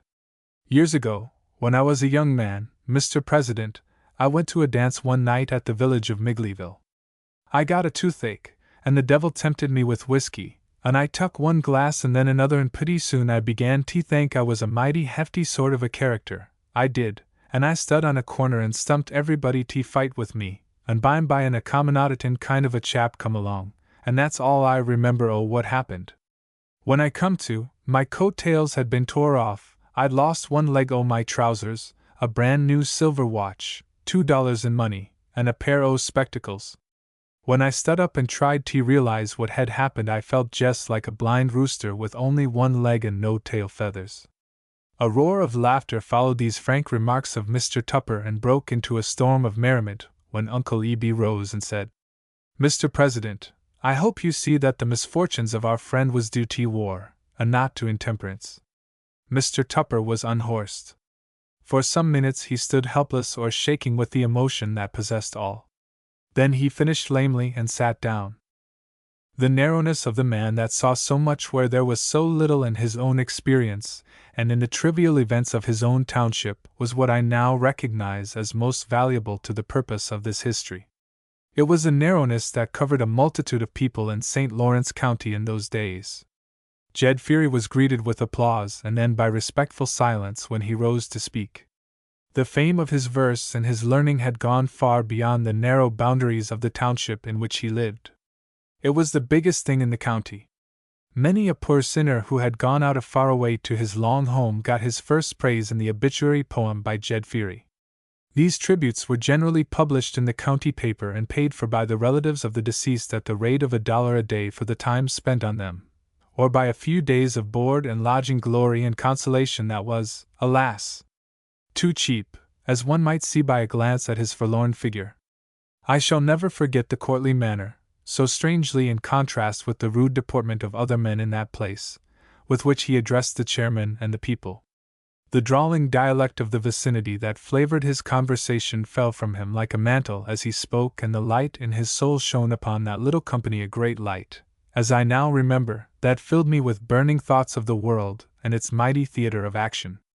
The way of my life lay clear before me, as I listened, and its days of toil and the sweet success my God has given me, although I take it humbly and hold it infinitely above my merit. I was to get learning and seek some way of expressing what was in me. It would ill become me to try to repeat the words of this venerable seer, but he showed that intemperance was an individual sin, while war was a national evil. That one meant often the ruin of a race, the other the ruin of a family, that one was as the ocean, the other as a single drop in its waters. And he told us of the fall of empires and the millions that had suffered the oppression of the conqueror, and perished by the sword since Agamemnon. After the debate, a young lady read a literary paper full of clumsy wit, rude chronicles of the countryside, essays on spring, and like topics, the work of the best talent of Faraway. Then came the decision, after which the meeting adjourned. At the door some other boys tried to cut me out. I came through the noisy crowd, however, with hope on my arm and my heart full of a great happiness. "Did you like it?" she asked. "Very much," I answered. "What did you enjoy most?" "Your company," I said, with a fine air of gallantry. "Honestly?" "Honestly. I want to take you to Ricard's sometime?" That was indeed a long-cherished hope. "Maybe I won't let you," she said. "Wouldn't you? You'd better ask me sometime and see." "I shall. I wouldn't ask any other girl." "Well," she added with a sigh, "if a boy likes one girl, I don't think he ought to have anything to do with other girls. I hate a flirt." I happened to hear a footfall in the snow behind us, and looking back saw in Jane Foster going slow in easy hearing. She knew all, as we soon found out. "I do just love to see young folks enjoy themselves," said she. "It's entrancing. Coming in at our gate, I saw a man going over the wall back of the big stables. The house was dark. "Did you see the night man?" Elizabeth Brower whispered as I lit the lamp. "Went through the garden just now. I've been watching him here at the window." Chapter 13. The love of labor was counted a great virtue there in Faraway. As for myself, I could never put my heart in a hoe handle, or in any like tool of toil. They made a blister upon my spirit as well as upon my hands. I tried to find in the sweat of my brow that exalted pleasure of which Mr. Greeley had visions in his comfortable retreat on Printing House Square. But unfortunately I had not his point of view. Hanging in my library, where I may see it as I write, is the old sickle of Uncle Eb. The hard hickory of its handle is worn thin by the grip of his hand. It becomes a melancholy symbol when I remember how also the hickory had worn him thin and bent him low, and how infinitely better than all the harvesting of the sickle was the strength of that man, diminishing as it wore the wood. I cannot help smiling when I look at the sickle and think of the soft hands and tender amplitude of Mr. Greeley. The great editor had been a playmate of David Brower when they were boys, and his paper was read with much reverence in our home. How quick he can plow a 10-acre lot with a pen, Uncle E.B. used to say when we had gone up to bed after Father had been reading aloud from his Tribune. Such was the power of the press in that country, one had but to say of any doubtful thing, seen it in print, to stop all argument. If there were any further doubt, he had only to say that he had read it either in the Tribune or the Bible, and couldn't remember which. Then it was a mere question of veracity in the speaker. Books and other reading were carefully put away for an improbable time of leisure. I might break my leg sometime, said David Brower, then they'll come handy. But the Tribune was read carefully every week. I have seen David Brower stop and look at me while I have been digging potatoes, with a sober grin such as came to him always after he had swapped hosses and got the worst of it. Then he would show me again, with a little impatience in his manner, how to hold the handle and straddle the row. He would watch me for a moment, turn to Uncle E.B., laugh hopelessly, and say, "That Boyle HEV to be a minister. He can't work." But for Elizabeth Brower it might have gone hard with me those days. My mind was always on my books or my last talk with Jed Feary, and she shared my confidence and fed my hopes and shielded me as much as possible from the heavy work. Hope had a better head for mathematics than I, and had always helped me with my sums, but I had a better memory and an aptitude in other things that kept me at the head of most of my classes. Best of all at school I enjoyed the compositions. I had many thoughts, such as they were, and some facility of expression, I doubt not, for a child. Many chronicles of the countryside came off my pen, sketches of odd events and characters there and far away. These were read to the assembled household. Elizabeth Brower would sit looking gravely down at me, as I stood by her knees reading, in those days of my early boyhood. Uncle E.B. listened with his head turned curiously, as if his ear were cocked for coons. Sometimes he and David Brower would slap their knees and laugh heartily, whereat my foster mother would give them a quick glance and shake her head. For she was always fearful of the day when she should see in her children the birth of vanity, and sought to put it off as far as might be. Sometimes she would cover her mouth to hide a smile, and when I had finished, look warningly at the rest, and say it was good, for a little boy. Her praise never went further, and indeed all those people hated flattery as they did the devil and frowned upon conceit. She said that when the love of flattery got hold of one he would lie to gain it. I can see this slender, blue-eyed woman as I write. She is walking up and down beside her spinning wheel. I can hear the dreary buzz zzzz of the spindle as she feeds it with the fleecy ropes. That loud crescendo echoes in the still house of memory. I can hear her singing as she steps forward and slows the wheel and swings the cradle with her foot. She lays her hand to the spokes again, and the roar of the spindle drowns her voice. All day, from the breakfast hour to supper time, I have heard the dismal sound of the spinning as she walked the floor, content to sing of rest but never taking it. Her home was almost a miracle of neatness. She could work with no peace of mind until the house had been swept and dusted. A fly speck on the window was enough to cloud her day. She went to town with David now and then, not oftener than once a quarter, and came back ill and exhausted. If she sat in a store waiting for David, while he went to mill or smithy, her imagination gave her no rest. That dirt-abhorring mind of hers would begin to clean the windows, and when that was finished it would sweep the floor and dust the counters. In due course it would lower the big chandelier and take out all the lamps, and wash the chimneys with soap and water and rub them till they shone.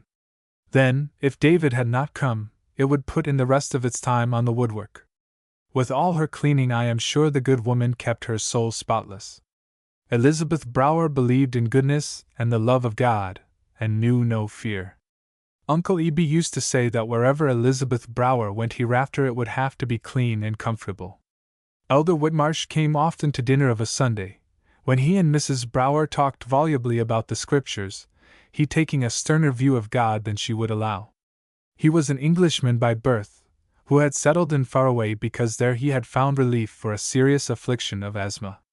He came over one noon in the early summer, that followed the event of our last chapter, to tell us of a strawberry party that evening at the White Church. "I've had a wonderful experience," said he as he took a seat on the piazza, while Mrs. Brower came and sat near him. "I've discovered a great genius, a wandering fiddler, and I shall try to bring him to play for us." A fiddler! Why, elder, said she, you astonish me. Nothing but sacred music, he said, lifting his hand. I heard him play all the grand things today. Rock of Ages, Nearer my God to thee, the Marseillaise, and Home, Sweet Home, lifted me off my feet. I've heard the great masters in New York and London, but no greater player than this man. Where is he and where did he come from? He's at my house now, said the good man. I found him this morning. He stood under a tree by the roadside, above Northrop's. As I came near I heard the strains of the Marseillaise. For more than an hour I sat there listening. It was wonderful, Mrs. Brower, wonderful. The poor fellow is eccentric. He never spoke to me. His clothes were dusty and worn. But his music went to my heart like a voice from heaven. When he had finished I took him home with me, gave him food and a new coat, and left him sleeping. I want you to come over, and be sure to bring Hope. She must sing for us. Mr. Brower will be tired out, but perhaps the young people may go, she said, looking at Hope and me. My heart gave a leap as I saw in Hope's eyes a reflection of my own joy. In a moment she came and gave her mother a sounding kiss and asked her what she should wear. I must look my best, mother, she said. My child, said the elder, it's what you do and not what you wear that's important. They're both important, elder, said my foster mother. You should teach your people the duty of comeliness. They honor their Maker when they look their best. The spirit of liberalism was abroad in the sons of the Puritans. In Elizabeth Brower the ardent austerity of her race had been freely diluted with humor, and cheerfulness, and human sympathy. It used to be said of Deacon Hosper, a good but lazy man, that he was given both to prayer and profanity. Uncle Ebe, who had once heard the deacon swear, when the latter had been bruised by a kicking cow, said that, so far as he knew, the deacon never swore except when 'twas necessary. Indeed, most of those men had, I doubt not, too little of that fear of God in them that characterized their fathers. And yet, as shall appear, there were in far away some relics of a stern faith. Hope came out in fine feather, and although I have seen many grand ladles, gowned for the eyes of kings, I have never seen a lovelier figure than when, that evening, she came tripping down to the buggy. It was 3 miles to the White Church, and riding over in the twilight I laid the plan of my life before her. She sat a moment in silence after I had finished.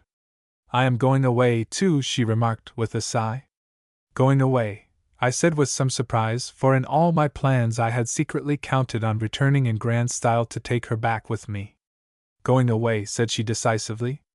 It isn't nice for girls to go away from home, I said. It isn't nice for boys either, said she. We had come to the church, its open doors and windows all aglow with light. I helped her out at the steps, and hitched my horse under the long shed. We entered together and made our way through the chattering crowd to the little cloakroom in one corner.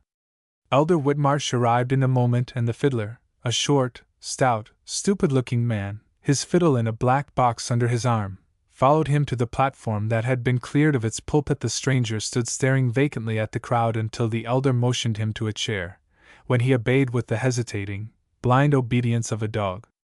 Then the elder made a brief prayer, and after a few remarks flavored with puns, sacred and immemorial as the pulpit itself, started a brief program of entertainment. A broad smile marked the beginning of his lighter mood. His manner seemed to say, "Now, ladies and gentlemen, if you will give good heed, you shall see I can be witty on occasion." Then a young man came to the platform and recited, after which Hope went forward and sang the Land o' the Leal with such spirit that I can feel my blood go faster even now as I think of it, and of that girlish figure crowned with a glory of fair curls that fell low upon her waist and mingled with the wild pink roses at her bosom. The fiddler sat quietly as if he heard nothing until she began to sing, when he turned to look at her. The elder announced, after the ballad, that he had brought with him a wonderful musician who would favor them with some sacred music.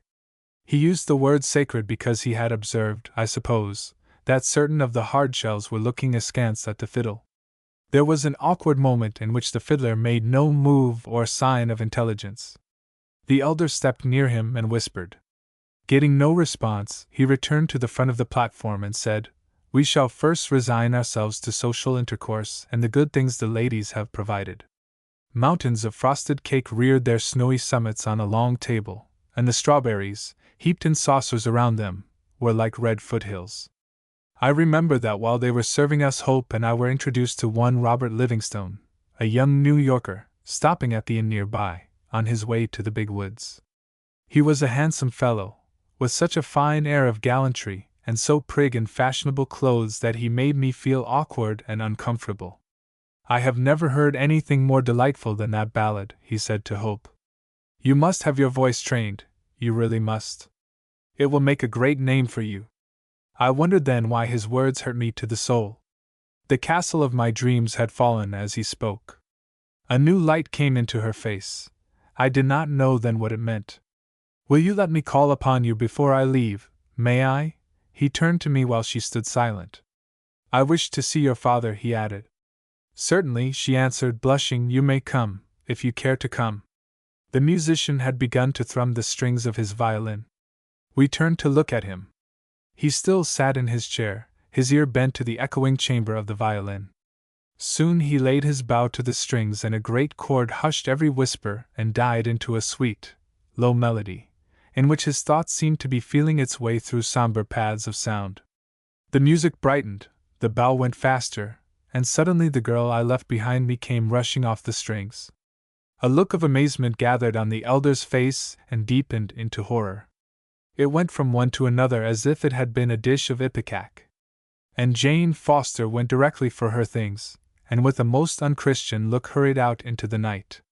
Half a dozen others followed her, while the unholy music went on, its merry echoes riding in that sacred room, hallowed with memories of the hour of conviction, of the day of mourning, of the coming of the bride in her beauty. Deacon Hosper rose and began to drawl a sort of apology, when the player stopped suddenly and shot an oath at him. The deacon staggered under the shock of it. His whiskers seemed to lift a bit like the hair of a cat under provocation. Then he tried to speak, but only stuttered helplessly a moment as if his tongue were oscillating between silence and profanity, and was finally pulled down by his wife, who had laid hold of his coat tails. If it had been any other man than Deacon Hosper, it would have gone badly with the musician then and there, but we boys saw his discomfiture with positive gratitude. In a moment all rose, the dishes were gathered up, and many hurried away with indignant glances at the poor elder, who was busy taking counsel with some of the brethren. I have never seen a more pathetic figure than that of poor Nick Goodall as he sat there thrumming the strings of which he was a heaven-born master. I saw him often after that night, a poor, half-witted creature, who wandered from inn to inn there in the north country, trading music for hospitality. A thoroughly intelligible sentence never passed his lips, but he had a great gift of eloquence in music. Nobody knew whence he had come or any particular of his birth or training or family. But for his sullen temper, that broke into wild, unmeaning profanity at times, Nick Goodall would have made fame and fortune. He stared at the thinning crowd as if he had begun dimly to comprehend the havoc he had wrought. Then he put on his hat, came down off the platform, and shuffled out of the open door, his violin in one hand, its box in the other. There were not more than a dozen of us who followed him into the little churchyard.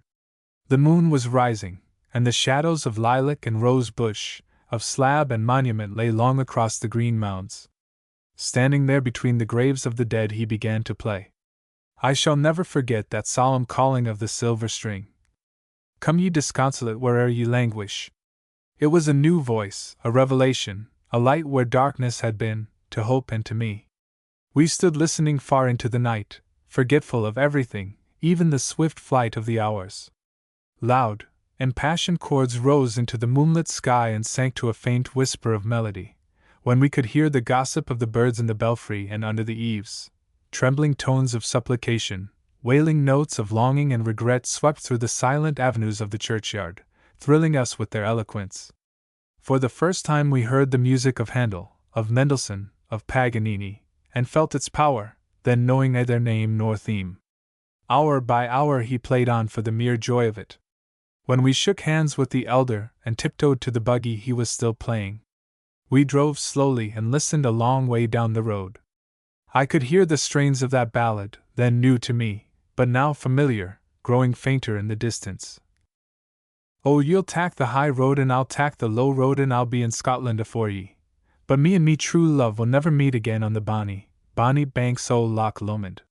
What connection it may have had with the history of poor Nick Goodall, *1, I have often wondered. As the last note died into silence, I turned to Hope, and she was crying. Why are you crying? I asked, in as miserable a moment as I have ever known. It's the music, she said. We both sat in silence, then, hearing only the creak of the buggy as it sped over the sandy road. Well ahead of us I saw a man who suddenly turned aside, vaulting over the fence, and running into the near woods.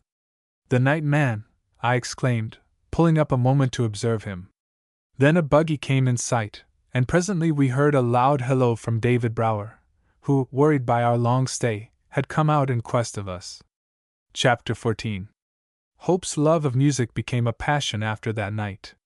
Young Mr. Livingstone, the city chap we had met at the church, came over next day. His enthusiasm for her voice gave us all great hope of it. David Brower said he would take her away to the big city when she was older. They soon decided to send her in September to the big school in Hillsborough. She's got to be a lady, said David Brower, as he drew her into his lap the day we had all discussed the matter. She's learned everything in the arithmetic and geography and speller. I want her to learn something more scientific. Now you're talkin', said Uncle E.B. There's lots o' things ye can't learn by cipherin'. Nothing's too good, fair Hope. I'd like to know what you men expect of her anyway, said Elizabeth Brower. A high stepper, said Uncle E.B. We want a slick coat, a kind UV a toppy head, and a lot o' ginger. So when we hitch her to the pole by we shan't be shamed o' her. Exactly, why, said David Brower, laughing. And then she shall have the best harness in the market. Hope did not seem to comprehend all the rustic metaphors that had been applied to her. A look of puzzled amusement came over her face, and then she ran away into the garden, her hair streaming from under her white sunbonnet. Never sees sech a beauty. Beats the world, said Uncle E.B. in a whisper, whereat both David and Elizabeth shook their heads. Lord o' mercy! Don't let her know it, Elizabeth answered in a low tone. She's beginning to have dash. Just then Hope came by us leading her pet filly that had been born within the month. Immediately Mrs. Brower changed the subject. To have what? David inquired as soon as the girl was out of hearing. Suspicions, said Elizabeth mournfully. Spends a good deal of her time at the looking-glass. I think the other girls tell her, and then that young Livingstone has been turning her head. Turning her head, he exclaimed. Turning her head, she answered. He sat here the other day and deliberately told her that he had never seen such a complexion and such lovely hair. Elizabeth Brower mocked his accent with a show of contempt that feebly echoed my own emotions. That's the way o' city folks, mother, said David. It's a bad way, she answered. I do not think he ought to come here. Hope's a child yet, and we mustn't let her get notions. I'll tell him not to come any more, said David, as he and Uncle E.B. rose to go to their work. I'm 'fraid she ought not to go away to school for a year yet, said Elizabeth, a troubled look in her face. Pshaw, mother! You can't keep her under your wing always, said he. Well, David, you know she is very young and uncommonly, she hesitated. Handsome, said he, we might as well own up if she is our child. If she goes away, continued Elizabeth, some of us ought to go with her. Then Uncle E.B. and David went to their work in the fields and I to my own task. That very evening they began to talk of renting the farm and going to town with the children. I had a stint of courting wood that day and finished it before 2 o'clock. Then I got my pole of mountain ash, made hook and line ready, dug some worms and went fishing. I cared not so much for the fishing as for the solitude of the woods. I had a bit of think to do. In the thick timber there was a place where Tinkle Brook began to hurry and break into murmurs on a pebble bar, as if its feet were tickled. A few more steps and it burst into a peal of laughter that lasted half the year as it tumbled over narrow shelves of rock into a foamy pool. Many a day I had sat fishing for hours at the little fall under a birch tree, among the brakes and moss. No ray of sunlight ever got to the dark water below me, the lair of many a big fish that had yielded to the temptation of my bait. Here I lay in the cool shade while a singular sort of heart sickness came over me. A wild partridge was beating his gong in the near woods all the afternoon. The sound of the water seemed to break in the treetops and fall back upon me. I had lain there thinking an hour or more when I caught the jar of approaching footsteps. Looking up, I saw Jed Fury coming through the bushes, pole in hand. "Fishin'?" he asked. "Only thinking," I answered. "Couldn't be in better business," said he as he sat down beside me. More than once he had been my father confessor, and I was glad he had come. "In love?" he asked. "No boy ever thinks unless he's in love." "In trouble?" said I. "Same thing," he answered, lighting his pipe. "Love is trouble with a bit of sugar in it, the sweetest trouble a man can have." "What's the matter?" "It's a great secret," I said. "I have never told it. I am in love." "Knew it," he said, puffing at his pipe and smiling in a kindly way. "Now let's put in the trouble." "She does not love me," I answered. "Glad of it," he remarked.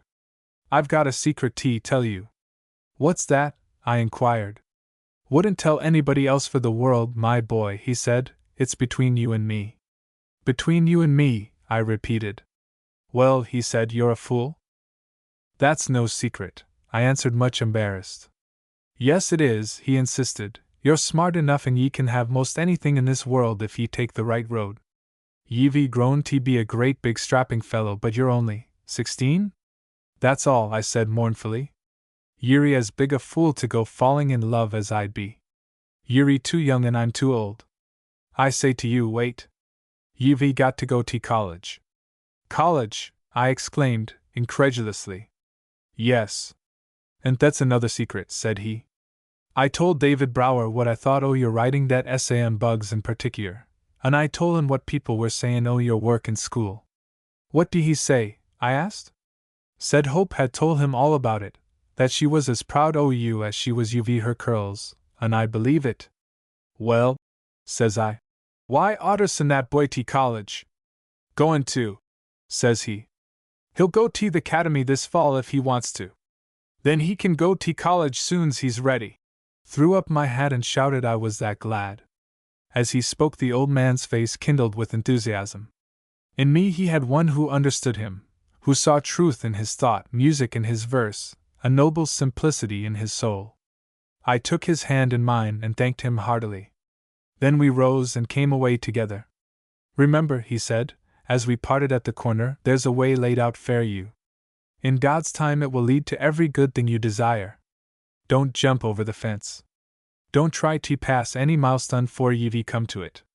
Don't mope. Keep your head cool with philosophy, your feet warm with travel, and don't worry about your heart. It won't turn to stun if ye do keep it a while. Always hev enough of it about ye to do business with. Goodbye." Chapter 15. Gerald Brower, who was a baby when I came to live at Faraway, and was now 11, had caught a cold in seed time, and he had never quite recovered. His coughing had begun to keep him awake, and one night it brought alarm to the whole household. Elizabeth Brower was up early in the morning and called Uncle Eby, who went away for the doctor as soon as light came. We ate our breakfast in silence. Father and Mother and Grandma Bisnet spoke only in low tones, and somehow the anxiety in their faces went to my heart. Uncle Eby returned about 8 o'clock and said the doctor was coming. Old Dr. Bigsby was a very great man in that country. Other physicians called him far and wide for consultation. I had always regarded him with a kind of awe intensified by the aroma of his drugs and the gleam of his lancet. Once I had been his patient, and then I had trembled at his approach. When he took my little wrist in his big hand, I remember with what reluctance I stuck out my quivering tongue, black, as I feared, with evidences of prevarication. He was a picture for a painter man as he came that morning erect in his gig. Who could forget the hoary majesty of his head, his stovepipe tilted back, his white locks flying about his ears? He had a long nose, a smooth-shaven face, and a left eye that was a trifle turned. His thoughts were generally one day behind the calendar. Today he seemed to be digesting the affairs of yesterday. He was, therefore, absent-minded, to a degree that made no end of gossip. If he came out one day with shoestrings flying, in his remorse the next he would forget his collar. If one told him a good joke today, he might not seem to hear it, but tomorrow he would take it up in its turn and shake with laughter. I remember how, that morning after noting the symptoms of his patient, he sat a little in silent reflection. He knew that color in the cheek, that look in the eye. He had seen so much of it. His legs were crossed and one elbow thrown carelessly over the back of his chair. We all sat looking at him anxiously. In a moment he began chewing hard on his quid of tobacco. Uncle Eby pushed the cuspidor a bit nearer. The doctor expectorated freely and resumed his attitude of reflection. The clock ticked loudly, the patient sighed, our anxiety increased. Uncle Eby spoke to father, in a low tone, whereupon the doctor turned suddenly, with a little grunt of inquiry, and seeing he was not addressed, sank again into thoughtful repose. I had begun to fear the worst when suddenly the hand of the doctor swept the bald peak of benevolence at the top of his head. Then a smile began to spread over his face. It was as if some feather of thought had begun to tickle him. In a moment his head was nodding with laughter that brought a great sense of relief to all of us. In a slow, deliberate tone he began to speak. "I was over to Rat Tupper's t'other day," said he. "Rat was sitting with me in the dooryard. Pretty soon a young chap came in, with a scythe, and asked if he might use the grindstone. He was a new hired man from somewhere near. He didn't know Rat, and Rat didn't know him. So Rat o' course had to crack one o' his jokes. 'May I use your grindstone?' said the young feller. 'Dunno,' said Rat. 'I'm only the hired man here. Go and ask Miss Tupper.' The old lady had overheard him, and so she says to the young feller, 'Yes, ye can use the grindstone. The hired man out there'll turn it fair ye.' Rat see he was trapped, and so he went out under the plum tree, where the stun was, and begun to turn. The scythe was dull and the young feller bore on harder and was really decent fair a long time. Rat begun to get very sober lookin'. 'Ain't ye 'bout done?' said he. 'Putty nigh,' said the young feller bearing down a leetle harder all the time. Rat made the stun go faster. Putty soon he asked again, 'Ain't ye done yit?' 'Putty nigh,' says the other, feeling o' the edge. 'I'm done,' said Rat, and he let go o' the handle. 'I dunno 'bout the scythe, but I'm a good deal sharper'n I was.' 'You're the hired man here, ain't ye?' said the young feller. 'No, I ain't,' said Rat. 'D'ye rather own up to bein' a liar than turn that stun another minute?' As soon as he was fairly started with this droll narrative, the strain of the situation was relieved. We were all laughing as much at his deliberate way of narration as at the story itself. Suddenly he turned to Elizabeth Brower and said very soberly, "Will you bring me some water in a glass?" Then he opened his chest of medicine, made some powders, and told us how to give them. In a few days I would take him into the big woods for a while, he said. See how it agrees with him. Then he gathered up his things and Mother went with him to the gig. Humor was one of the specifics of Dr. Bigsby. He was always a poor man. He had a way of lumping his bills, at about so much, in settlement, and probably never kept books. A side of pork paid for many a long journey. He came to his death riding over the hills one bitter day not long after the time of which I write, to reach a patient. The haying over, we made ready for our trip into the woods.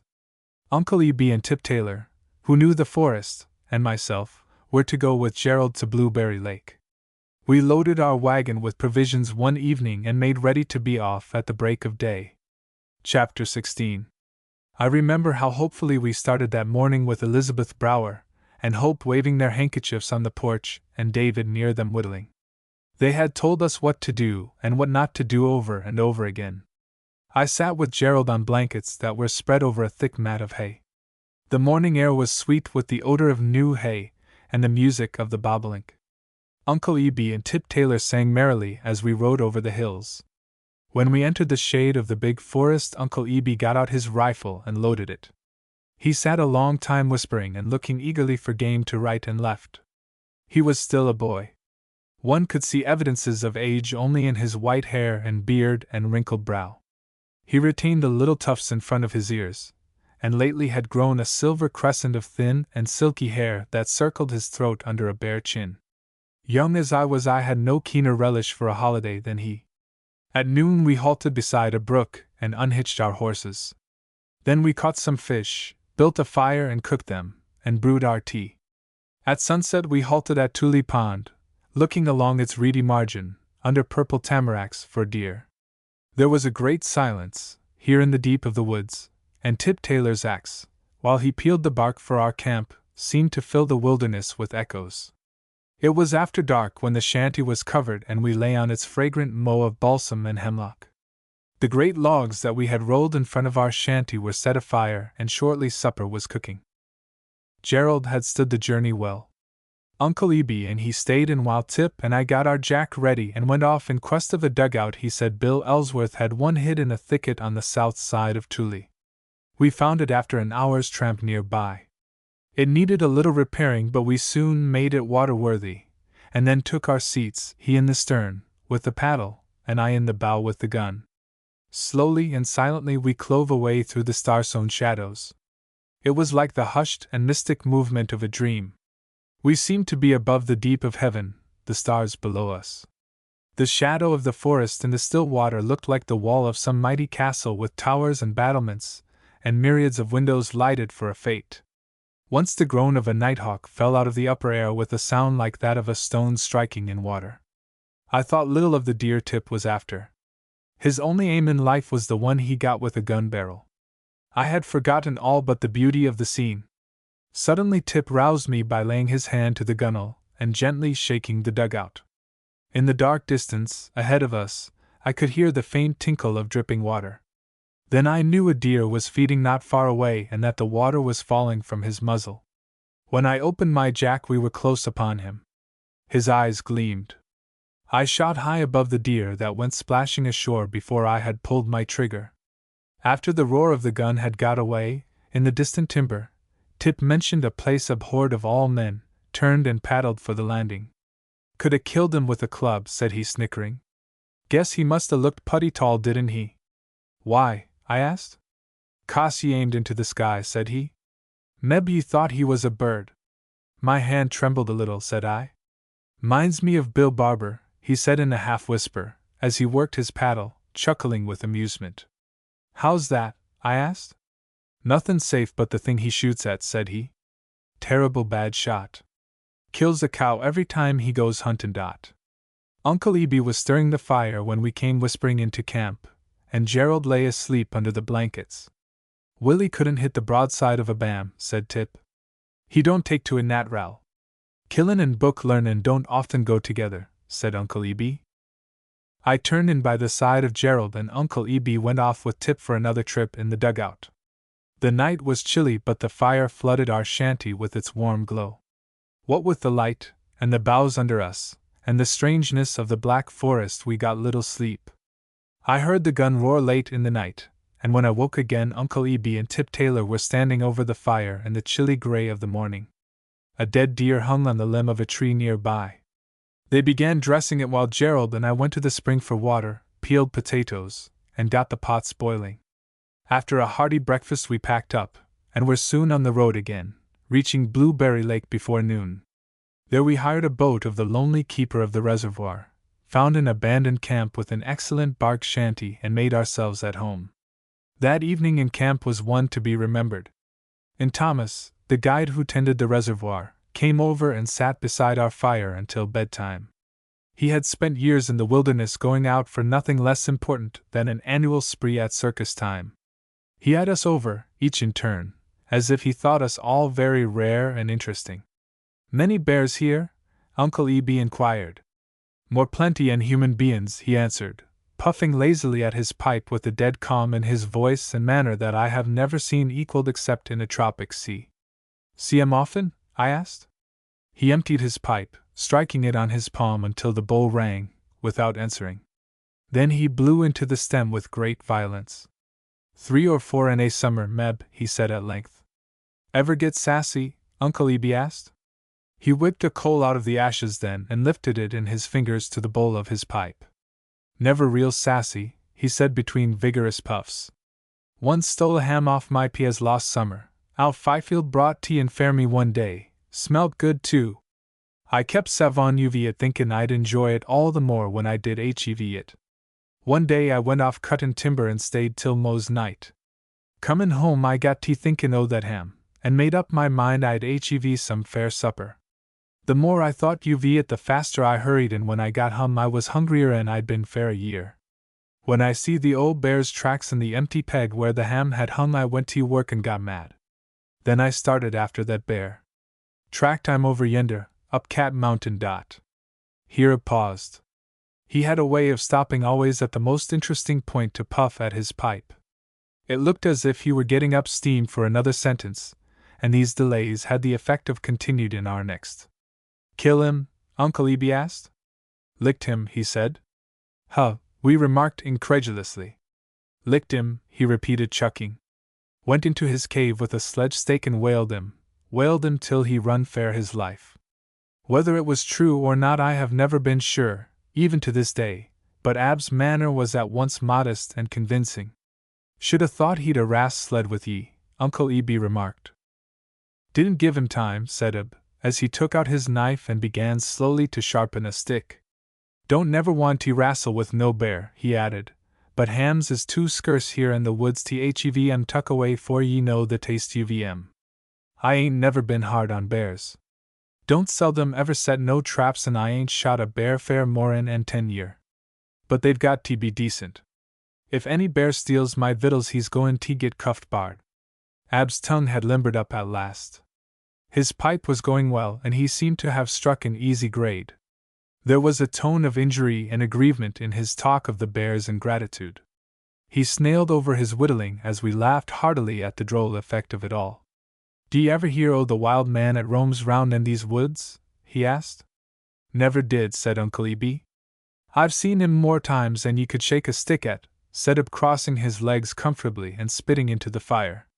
"Kind o' think he's the same man folks tells you down in Paradise Valley there, 'at goes round in the clearin' after bedtime." "The night man!" I exclaimed. "Guess that's what they call him," said Ab. "Cur'ous man! Sometimes I've had a good squint at him off in the woods. He's wilder 'n a deer, and I've seen him jump over logs, half as high as this shanty, jest as easy as ye hop a twig.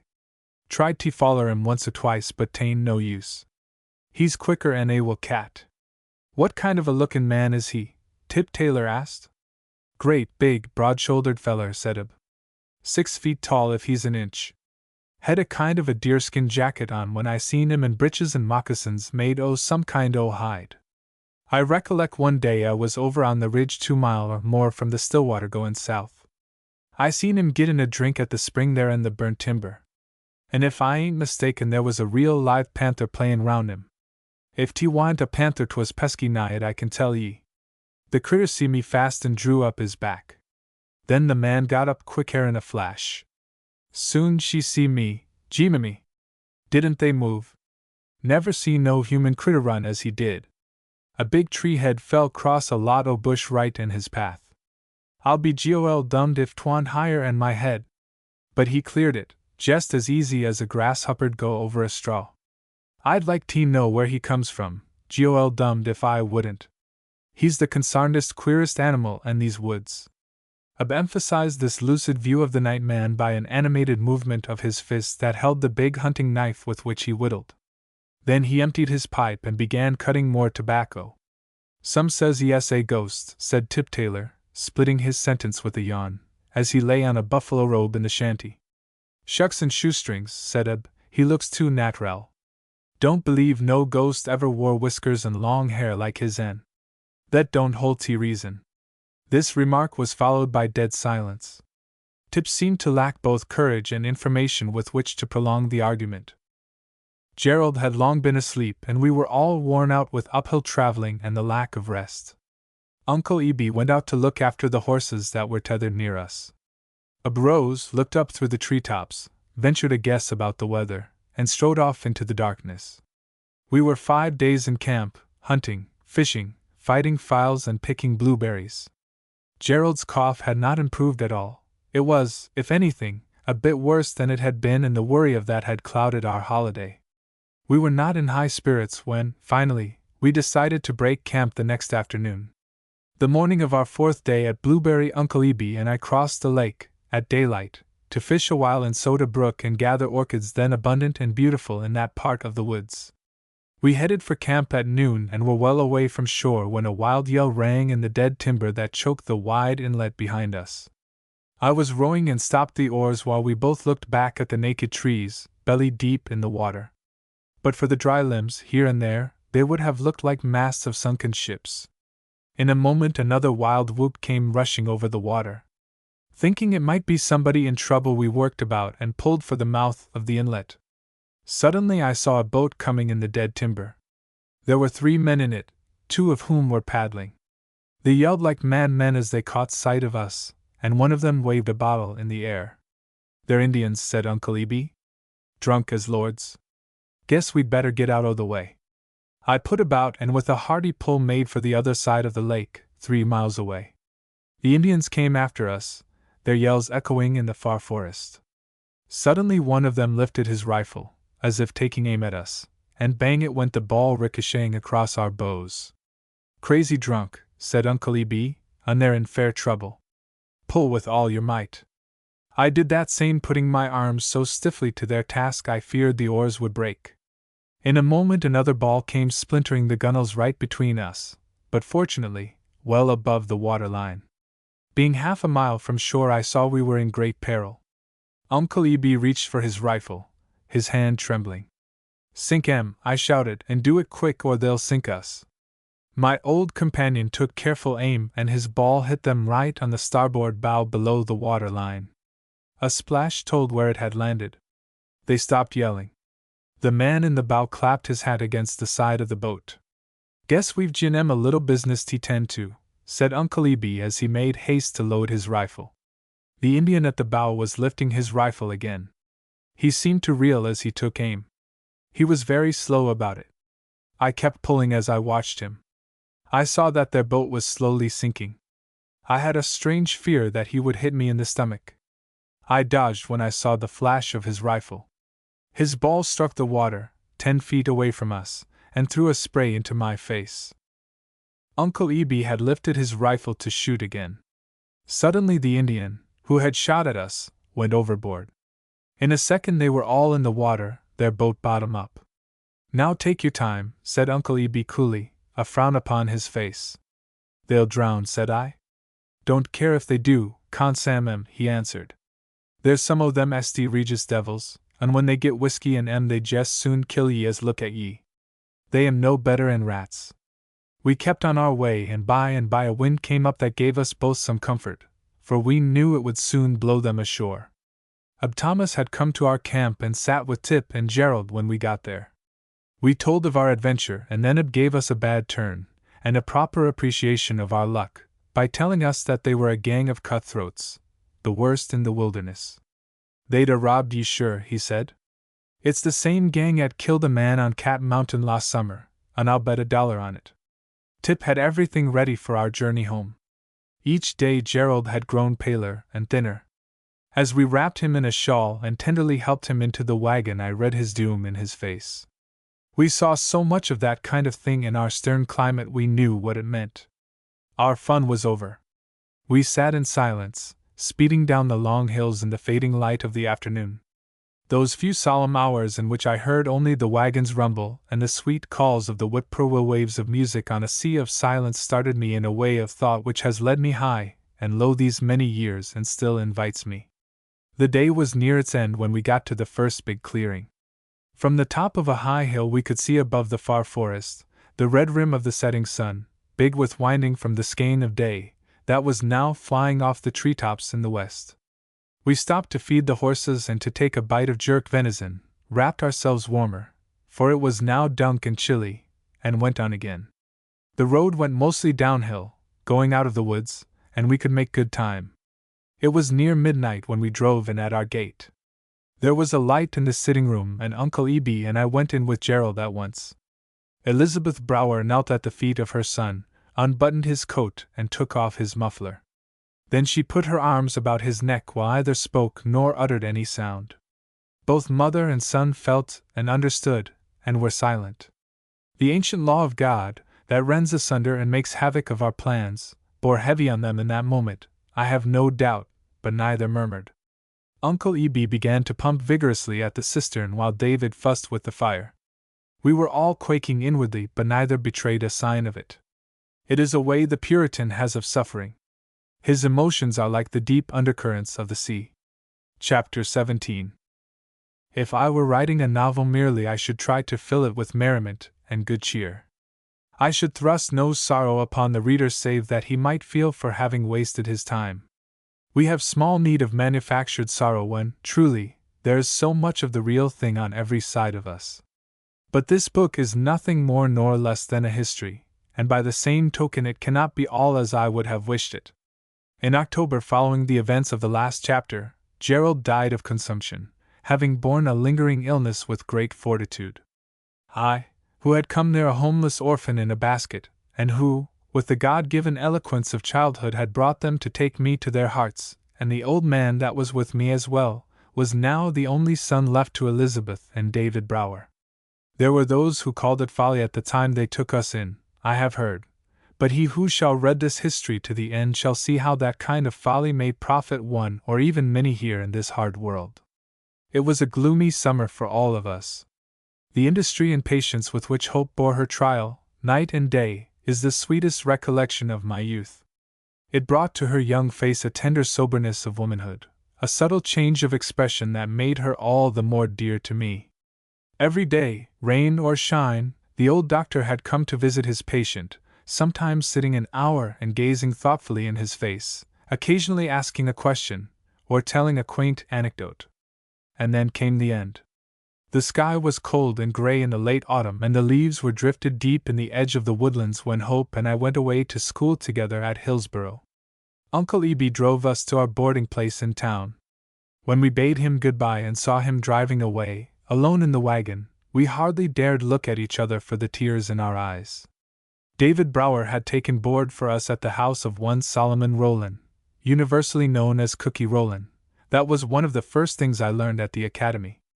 It seemed that many years ago he had taken his girl to a dance and offered her, in lieu of supper, cookies that he had thoughtfully brought with him. Thus cheaply he had come to lifelong distinction. You know Rowland's ancient history, don't you? The young man asked who sat with me at school that first day. Have it at home, I answered, it's in 5 volumes. I mean the history of Sol Rowland, the man you are boarding with, said he, smiling at me, and then he told the story of the cookies.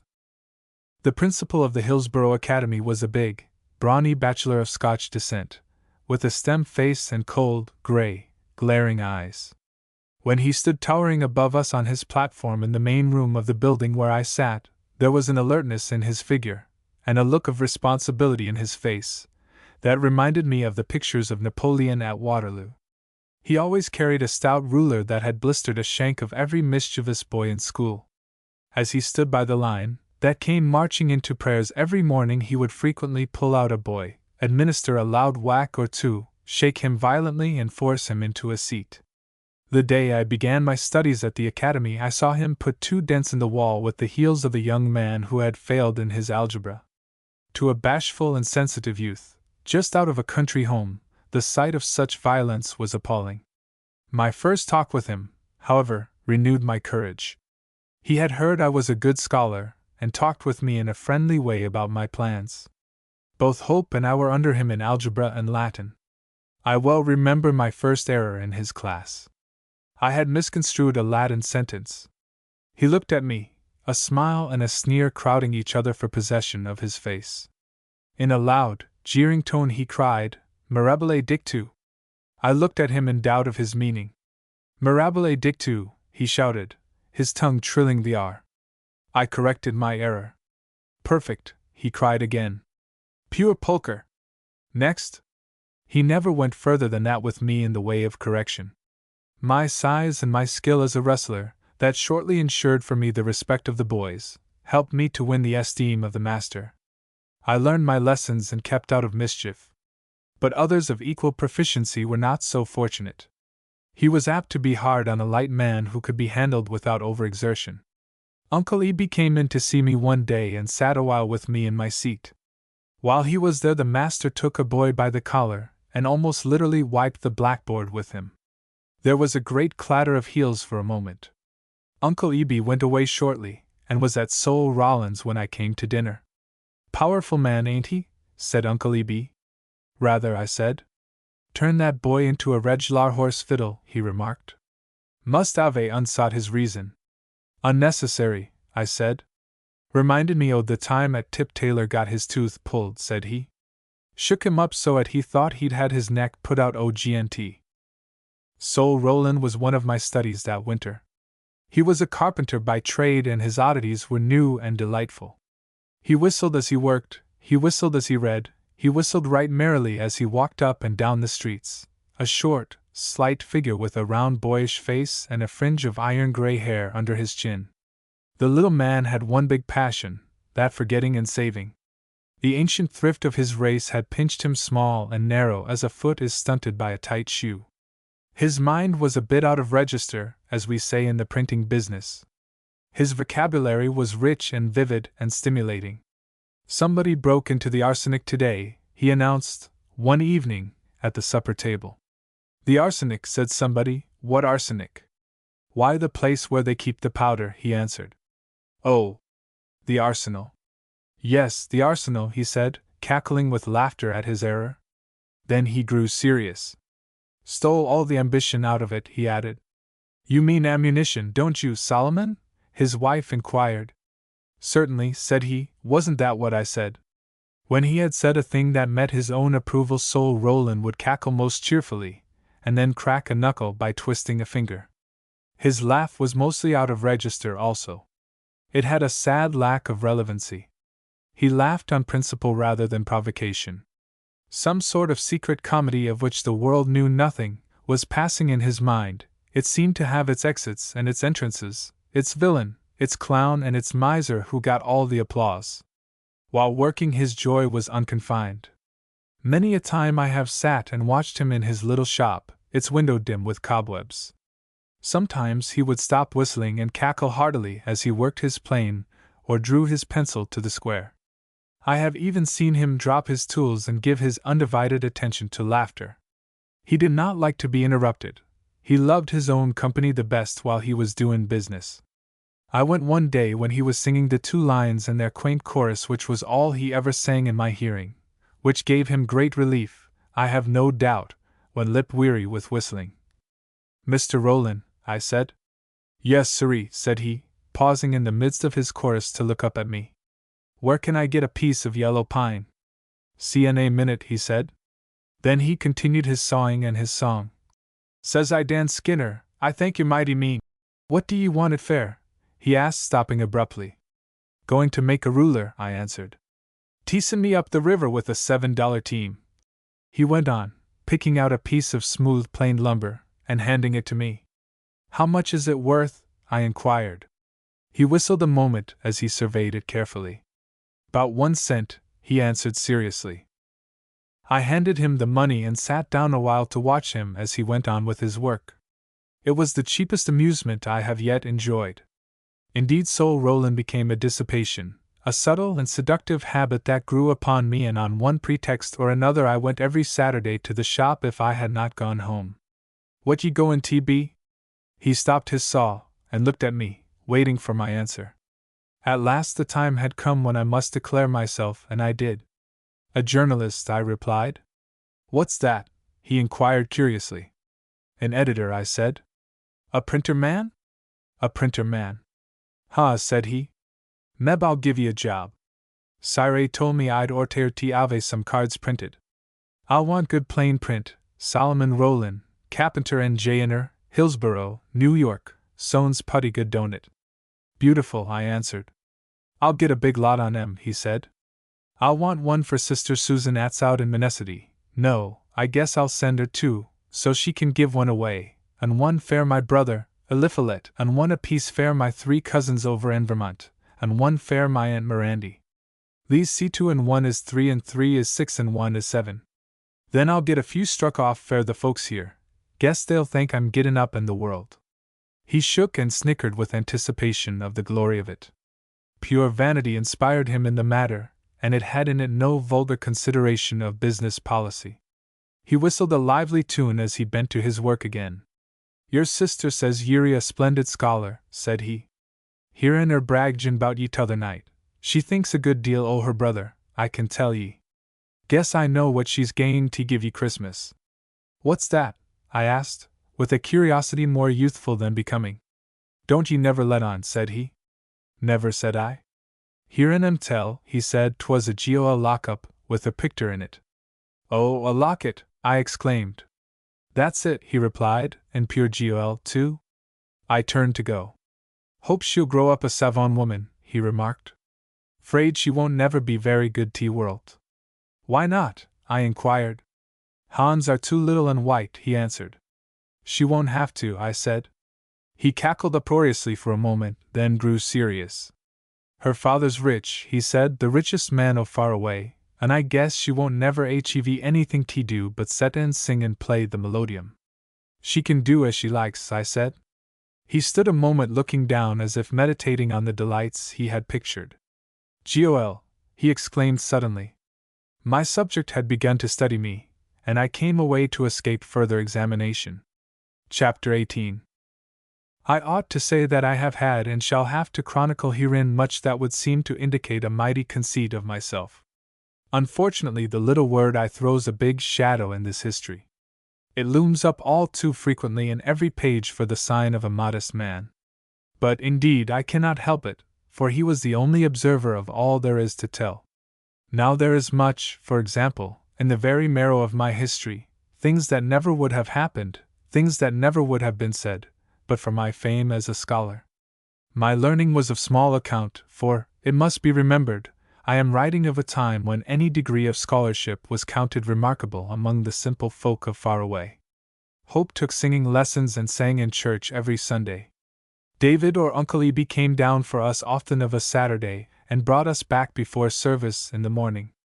One may find in that town today many who will love to tell him of the voice and beauty and sweetness of Hope Brower those days, and of what they expected regarding her and me.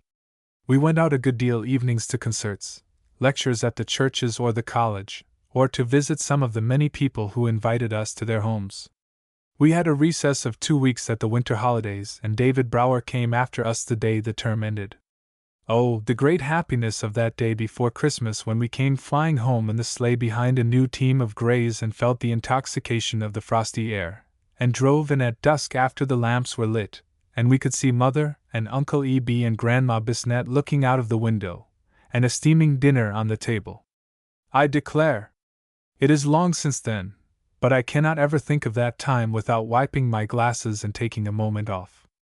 Tip Taylor took the horses, and we all came in where the kettle was singing on the stove, and loving hands helped us out of our wraps. The supper was a merry feast, the like of which one may find only by returning to his boyhood. Mac. That is a long journey for some of us. Supper over and the dishes out of the way, we gathered about the stove with cider and butternuts. Well, said Hope, I've got some news to tell you. This boy is the best scholar of his age in this county. That's so, said David. Uncle Eby stopped his hummer that was lifted to crack a butternut, and pulled his chair close to Hope's. Elizabeth looked at her daughter and then at me, a smile and a protest in her face. True as you live, said Hope.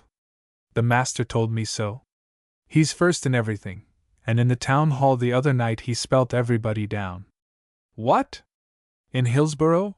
Uncle Eby asked incredulously. Yes, in Hillsborough, said Hope, and there were doctors and lawyers and college students, and I don't know who all in the match.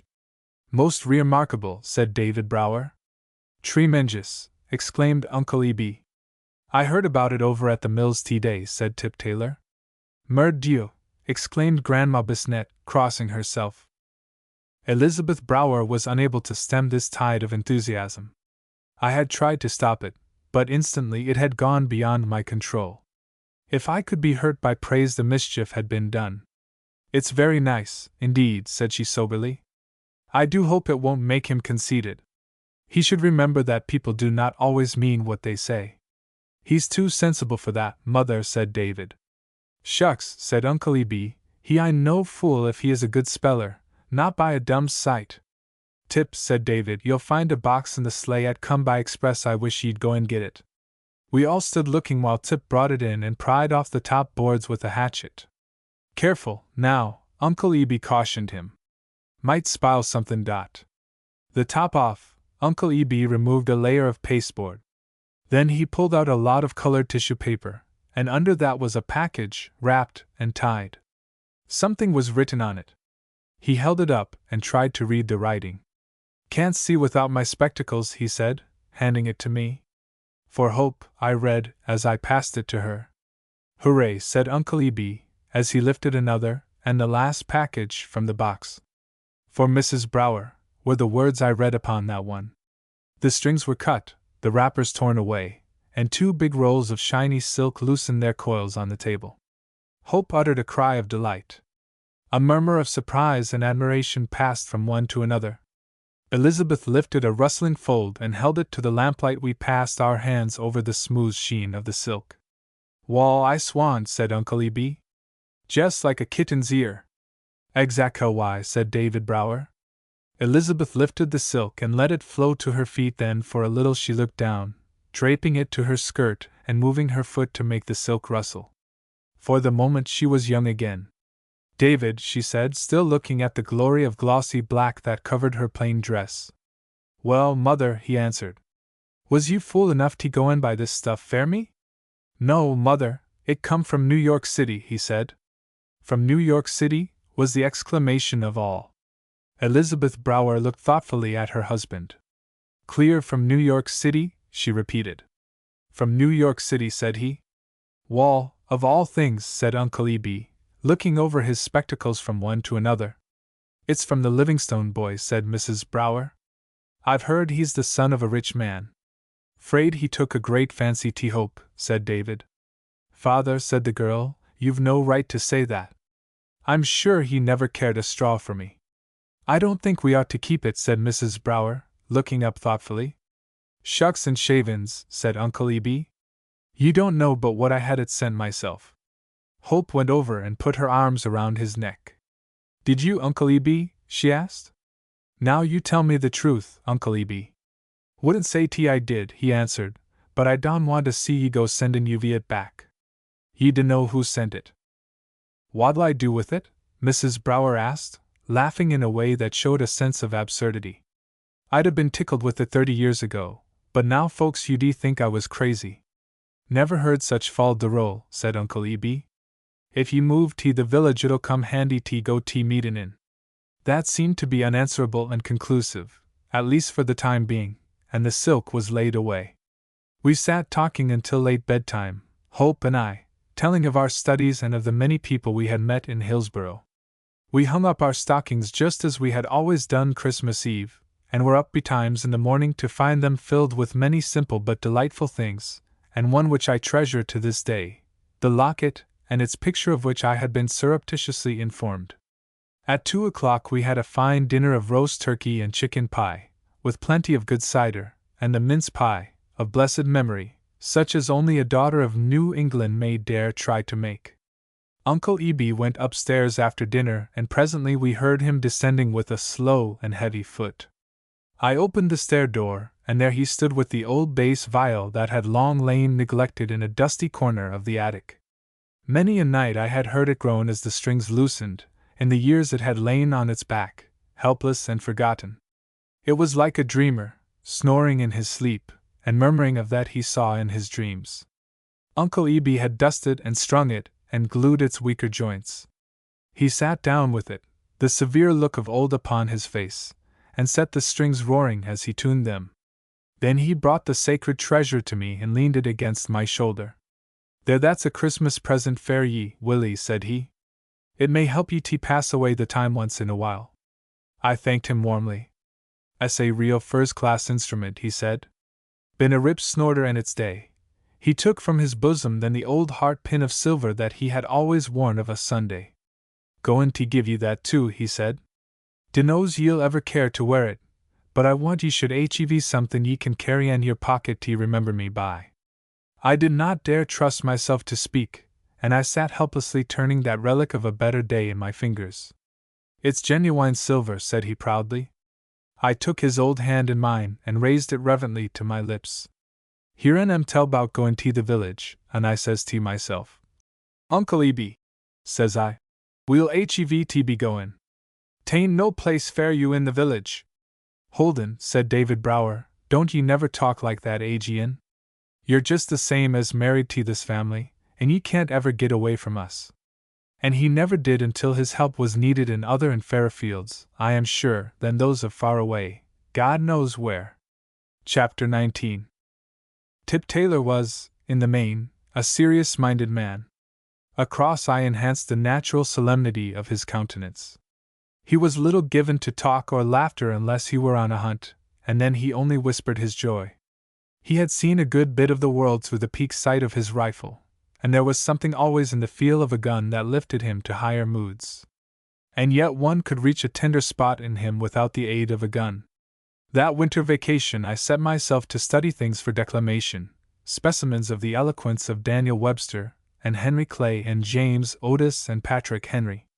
I practiced them in the barn, often, in sight and hearing of the assembled herd, and some of those fiery passages were rather too loud and threatening for the peace and comfort of my audience. The oxen seemed always to be expecting the sting of the bullwhip.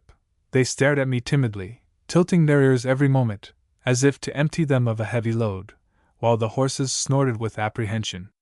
This haranguing of the herd had been going on a week or more when Uncle E.B. and I, returning from a distant part of the farm, heard a great uproar in the stable. Looking in at a window we saw Tip Taylor, his back toward us, extemporizing a speech. He was pressing his argument with gestures and the tone of thunder. We listened a moment, while a worried look came over the face of Uncle E.B. Tip's words were meaningless save for the secret aspiration they served to advertise. My old companion thought Tip had gone crazy, and immediately swung the door and stepped in. The orator fell suddenly from his lofty altitude and became a very sober-looking hired man. "What's the matter?" Uncle E.B. inquired. "Practicin'," said Tip soberly, as he turned slowly, his face damp and red with exertion. "Fair what?" Uncle E.B. inquired. "Fair the 'sylum, I guess," he answered, with a faint smile. "Ye don't need no more practice," Uncle E.B. answered. "Looks to me as though ye was pretty well prepared." To me there was a touch of pathos in this show of the deeper things in Tip's nature that had been kindled to eruption by my spouting. He would not come in to dinner that day, probably from an unfounded fear that we would make fun of his flight, a thing we should have been far from doing once we understood him. It was a bitter day of one of the coldest winters we had ever known. A shrieking wind came over the hills, driving a scud of snow before it. The stock in the stables. We all came in, soon after dinner, and sat comfortably by the fire with cider, checkers, and old sledge. The dismal roar of the trees and the windwail in the chimney served only to increase our pleasure. It was growing dusk when Mother, peering through the sheath of frost on a window pane, uttered an exclamation of surprise. "Why! Who is this at the door?" said she. "Why! It's a man in a cutter." Father was near the door, and he swung it open quickly. There stood a horse and cutter, a man sitting in it, heavily muffled. The horse was shivering and the man sat motionless. "Hello," said David Brower in a loud voice. He got no answer and ran bareheaded to the sleigh. "Come, quick, Holden," he called, "it's Dr. Bigsby." We all ran out then, while David lifted the still figure in his arms. "In here, quick," said Elizabeth, opening the door to the parlor. "Mustn't take him near the stove." We carried him into the cold room and laid him down, and David and I tore his wraps open while the others ran quickly after snow. I rubbed it vigorously upon his face and ears, the others meantime applying it to his feet and arms, that had been quickly stripped. The doctor stared at us curiously and tried to speak. "Get A.P. Dobbin," he called presently, and ducked as if urging his horse. "Get A.P. Dobbin. Man'll die forever we get there." We all worked upon him with might and main. The white went slowly out of his face. We lifted him to a sitting posture. Mother and Hope and Uncle E.B. were rubbing his hands and feet. "Where am I?" he inquired, his face now badly swollen. "At David Brower's," said I. "Huh?" he asked, with that kindly and familiar grunt of interrogation. "At David Brower's," I repeated. "Well, I'll have tea, hurry," said he, trying feebly to rise. "Man's dyin' over." He hesitated thoughtfully. "On the plains," he added, looking around at us. Grandma Bisnet brought a lamp and held it so the light fell on his face. He looked from one to another. He drew one of his hands away and stared at it. Somebody froze? He asked. Yes, said I. Too bad. How'd it happen? He asked. I don't know. How's the pulse? He inquired, feeling for my wrist. I let him hold it in his hand. Will you bring me some water in a glass? He inquired, turning to Mrs. Brower, just as I had seen him do many a time in Gerald's illness. Before she came with the water, his head fell forward upon his breast, while he muttered feebly. I thought then he was dead, but presently he roused himself with a mighty effort. David Brower, he called loudly, and trying hard to rise, bring the horse. Bring the horse. Mews be goin', I tell ye. Man's dyin' over, on the plains. He went limp as a rag then. I could feel his heart leap and struggle feebly. There's a man dyin' here, said David Brower, in a low tone. Ye needn't rub no more. He's dead, Elizabeth whispered, holding his hand tenderly, and looking into his half-closed eyes. Then for a moment she covered her own with her handkerchief, while David, in a low, calm tone, that showed the depth of his feeling, told us what to do. Uncle Eby and I watched that night, while Tip Taylor drove away to town. The body lay in the parlor, and we sat by the stove in the room adjoining. In a half-whisper we talked of the sad event of the day. Never oughter gone out a day like this, said Uncle Eby. Don take much to freeze an old man. Got to thinking of what happened yesterday and forgot the cold, I said. Bad day to be absent-minded, whispered Uncle Eby, as he rose and tiptoed to the window and peered through the frosty panes. Mayo got faint or somethin'. Ol' hoss brought him right here, been here as often within dot. He took the lantern and went out a moment. The door creaked upon its frosty hinges when he opened it. 30 below zero, he whispered as he came in. Wind's gone down a leetle bit, Meb. Uncanny noises broke in upon the stillness of the old house. Its timbers, racked in the mighty grip of the cold, creaked and settled. Sometimes there came a sharp, breaking sound, like the crack of bones. If any man oughter go to heaven, he had, said Uncle Eby, as he drew on his boots. Think he's in heaven? I asked. Hain't a doubt you've it, said he, as he chewed a moment, preparing for expectoration. What kind of a place do you think it is? I asked. For one thing, he said deliberately, nobody'll die there, less he'd ought to. Don't believe there's goin' to be any need o' swearin' or quarrelin'. To my way o' thinkin' it'll be a good deal like Dave Brower's farm. Nice, smooth land and no stun on it, and hills and valleys and white clover aplenty, and wheat and corn higher 'en a man's head. No bull thistles, no hard winters, no narrer contracted fools, no long faces, and plenty o' work. Folks sayin', how do I do? Stid o, goodbye, all the while, comin' stid o gain. There's goin' to be some kind o' fun there. I know it what 'tis. Folks like it, and I kind o' believe 'at when God's gin a thing to everybody he thinks pretty middlin' well you've it. Anyhow, it seems a hard thing to die, I remarked. Seems so, he said thoughtfully. Just like everything else, them 'at knows much about it don have a great deal to say. Looks to me like this. I calculate a man he's on the average 10 things his heart is sot on. What is the word I want? Treasures? I suggested. That's it, said he. Every one he's about 10 treasures. Some hev more, some less. Say one's his strength, one's his plan, the rest is them he loves, and the more he loves the better 'tis fair him.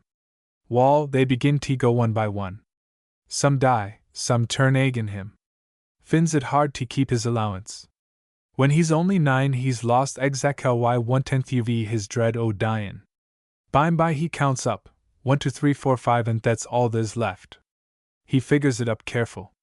His strength is gone, his plan's a failure, Meb, and this one's dead and that one's dead, and t'other one better be. Then 'bout halfways with him. If he lives till the 10 treasures is all gone, God gives him one more, that's death. And he can swap that off and get back all he's lost. Then he begins to think it's a pretty dumb good thing, after all. Pretty good thing, after all, he repeated, gaping as he spoke. He began nodding shortly, and soon he went asleep in his chair. Chapter 20. We went back to our work again shortly, the sweetness and the bitterness of life fresh in our remembrance. When we came back, hook and line, for another vacation, the fields were aglow with color, and the roads where Dr. Bigsby had felt the sting of death that winter day were now overdrifted with meadow music and the smell of clover. I had creditably taken examination for college, where I was to begin my course in the fall, with a scholarship. Hope had made remarkable progress in music and was soon going to Ogdensburg for instruction. A year had gone, nearly, since Jed Feary had cautioned me about falling in love. I had kept enough of my heart about me to do business with, but I had continued to feel an uncomfortable absence in the region of it. Young men at Hillsborough, many of whom, I felt sure, had a smarter look than I, had bid stubbornly for her favor. I wondered often it did not turn her head, this tribute of rustic admiration. But she seemed to be all unconscious of its cause and went about her work with small conceit of herself. Many a time they had tried to take her from my arm at the church door, a good-natured phase of youthful rivalry there in those days, but she had always said, laughingly, "No, thank you," and clung all the closer to me. Now Jed Feary had no knowledge of the worry it gave me, or of the peril it suggested. I knew that, if I felt free to tell him all, he would give me other counsel. I was now 17 and she a bit older, and had I not heard of many young men and women who had been engaged, aye, even married, at that age? Well, as it happened, a day before she left us, to go to her work in Ogdensburg, where she was to live with her uncle, I made an end of delay. I considered carefully what a man ought to say in the circumstances, and I thought I had near an accurate notion. We were in the garden, together, the playground of our childhood. "Hope, I have a secret to tell you," I said. "A secret?" she exclaimed eagerly. "I love secrets." "A great secret," I repeated, as I felt my face burning. "Why, it must be something awful." "Not very," I stammered.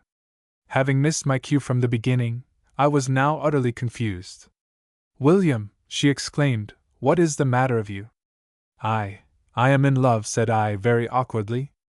"Is that all?" she answered, a trace of humor in her tone. I thought it was bad news. I stooped to pick a rose and handed it to her. "Well," she remarked soberly, but smiling a little, as she lifted the rose to her lips, "is it anyone I know?" I felt it was going badly with me, but caught a sudden inspiration. "You have never seen her," I said. If she had suspected the truth, I had turned the tables on her, and now she was guessing. A quick change came into her face, and for a moment, it gave me confidence. "Is she pretty?" she asked very seriously as she dropped the flower and looked down, crushing it beneath her foot. "She is very beautiful. It is you I love, Hope." A flood of color came into her cheeks then, as she stood a moment looking down at the flower in silence. "I shall keep your secret," she said tenderly, and hesitating as she spoke, "and when you are through college, and you are older, and I am older, and you love me as you do now, I hope I shall love you too, as I do now." Her lips were trembling as she gave me that sweet assurance, dearer to me, far dearer than all else I remember of that golden time, and tears were coursing down her cheeks. For myself, I was in a worse plight of emotion. I dare say she remembered also the look of my face in that moment. "Do not speak of it again," she said, as we walked away together on the shorn sod of the orchard meadow, now sown with apple blossoms, "until we are older, and if you never speak again, I shall know you do not love me any longer." The dinner horn sounded. We turned and walked slowly back. "Do I look all right?" she asked, turning her face to me and smiling sweetly. "All right," I said. "Nobody would know that anyone loved you, except for your beauty and that one tear track on your cheek." She wiped it away as she laughed. "Mother knows anyway," she said, "and she has given me good advice. Wait," she added, stopping and turning to me. "Your eyes are wet." I felt for my handkerchief. "Take mine," she said. Elder Whitmarsh was at the house and they were all sitting down to dinner as we came in. "Hello," said Uncle Eb. "Here's a good-looking couple. We've got a chicken pie and a Baptist minister fare dinner and both good. Take your pew next to the minister," he added as he held the chair for me. Then we all bowed our heads and I felt a hearty amen for the elder's words. "O Lord, may all our doing and saying and eating and drinking of this day be done, as in thy sight, for our eternal happiness, and for thy glory. Amen. Chapter 21. We have our secrets, but guard them as we may, it is not long before others have them also. We do much talking without words. I once knew a man who did his drinking secretly, and his reeling in public, and thought he was fooling everybody. That shows how much easier it is for one to fool himself than to fool another. What is in a man's heart is on his face, and is shortly written all over him. Therein is a mighty lesson. Of all people I ever knew, Elizabeth Brower had the surest eye for looking into one's soul, and I myself have some gift of penetration. I knew shortly that Mrs. Brower, wise and prudent woman that she was, had suspected my love for Hope and her love for me, and had told her what she ought to say if I spoke of it. The maturity of judgment in Hope's answer must have been the result of much thought and counsel, it seemed to me. If you do not speak again, I shall know you do not love me any longer, she had said. They were brave words that stood for something very deep in the character of those people, a self-repression that was sublime, often, in their women. As I said them to myself, those lonely summer days in Far Away, I saw in their sweet significance no hint of the bitterness they were to bring. But God knows I have had my share of pleasure, and no more bitterness than I deserved. It was a lonely summer for me. I had letters from Hope, 10 of them, which I still keep and read, often with something of the old pleasure, girlish letters that told of her work and friends, and gave me some sweet counsel and much assurance between the lines. I traveled in new roads that vacation time. Politics and religion, as well as love, began to interest me. Slavery was looming into the proportion of a great issue, and the stories of cruelty and outrage on the plantations of the South stirred my young blood and made it ready for the letting of battle, in God's time. The speeches in the Senate were read aloud in our sitting room after supper, the day the Tribune came, and all lent a tongue to their discussion. Jed Feary was with us one evening, I remember, when our talk turned into long ways, the end of which I have never found to this day. Elizabeth had been reading of a slave, who, according to the paper, had been whipped to death. If God knows that such things are being done, why don't he stop 'em? David asked. Can very well, said Jed Feary. Can, if he's omnipotent, said David. That's a bad word, a dangerous one, said the old poet, dropping his dialect as he spoke. It makes God responsible for evil as well as good. The word carries us beyond our depth. It's too big for our boots. I'd ruther think he can do what's doable and know what's knowable. In the beginning he gave laws to the world, and these laws are unchangeable, or they are not wise and perfect. If God were to change them, he would thereby acknowledge their imperfection. By this law men and races suffer as they struggle upward. But if the law is unchangeable, can it be changed for a better cause even than the relief of a whipped slave? In good time the law shall punish and relieve. The groans of them that suffer shall hasten it, but there shall be no change in the law. There can be no change in the law. Leetle hard to tell just how powerful God is, said Uncle Eb. Good deal like trying to weigh Lake Champlain with a quart pail and a pair o' steelyards. If God's laws are unchangeable, what is the use of praying? I asked. He can give us the strength to bear, the will to obey him, and light to guide us, said the poet. I've written out a few lines to read to Bill here 'fore he goes off to college. They have something to say on this subject.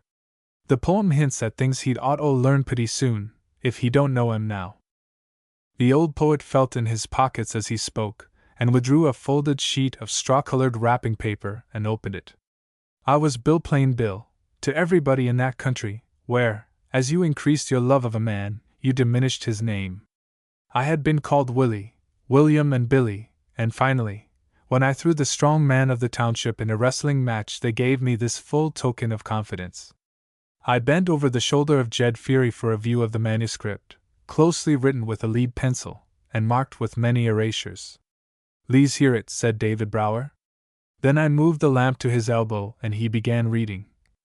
A talk with William Brower on the occasion of his going away to college, and writ out in rhyme for him by his friend Jedediah Feary to be a token of respect. I give this crude example of rustic philosophy, not because it has my endorsement, God knows I have ever felt it far beyond me, but because it is useful to those who may care to know the man who wrote it. I give it the poor fame of these pages with keen regret that my friend is now long past the praise or blame of this world. Chapter 22. The horse played a part of no small importance in that country. He was the coin of the realm, a medium of exchange, a standard of value, an exponent of moral character. The man that traveled without a horse was on his way to the poorhouse.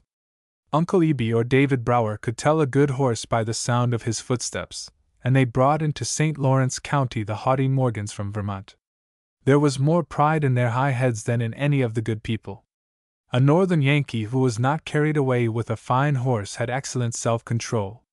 Politics and the steed were the only things that ever woke him to enthusiasm, and there a man was known as he traded. Uncle Eby used to say that one ought always to underestimate his horse a little for the sake of a reputation.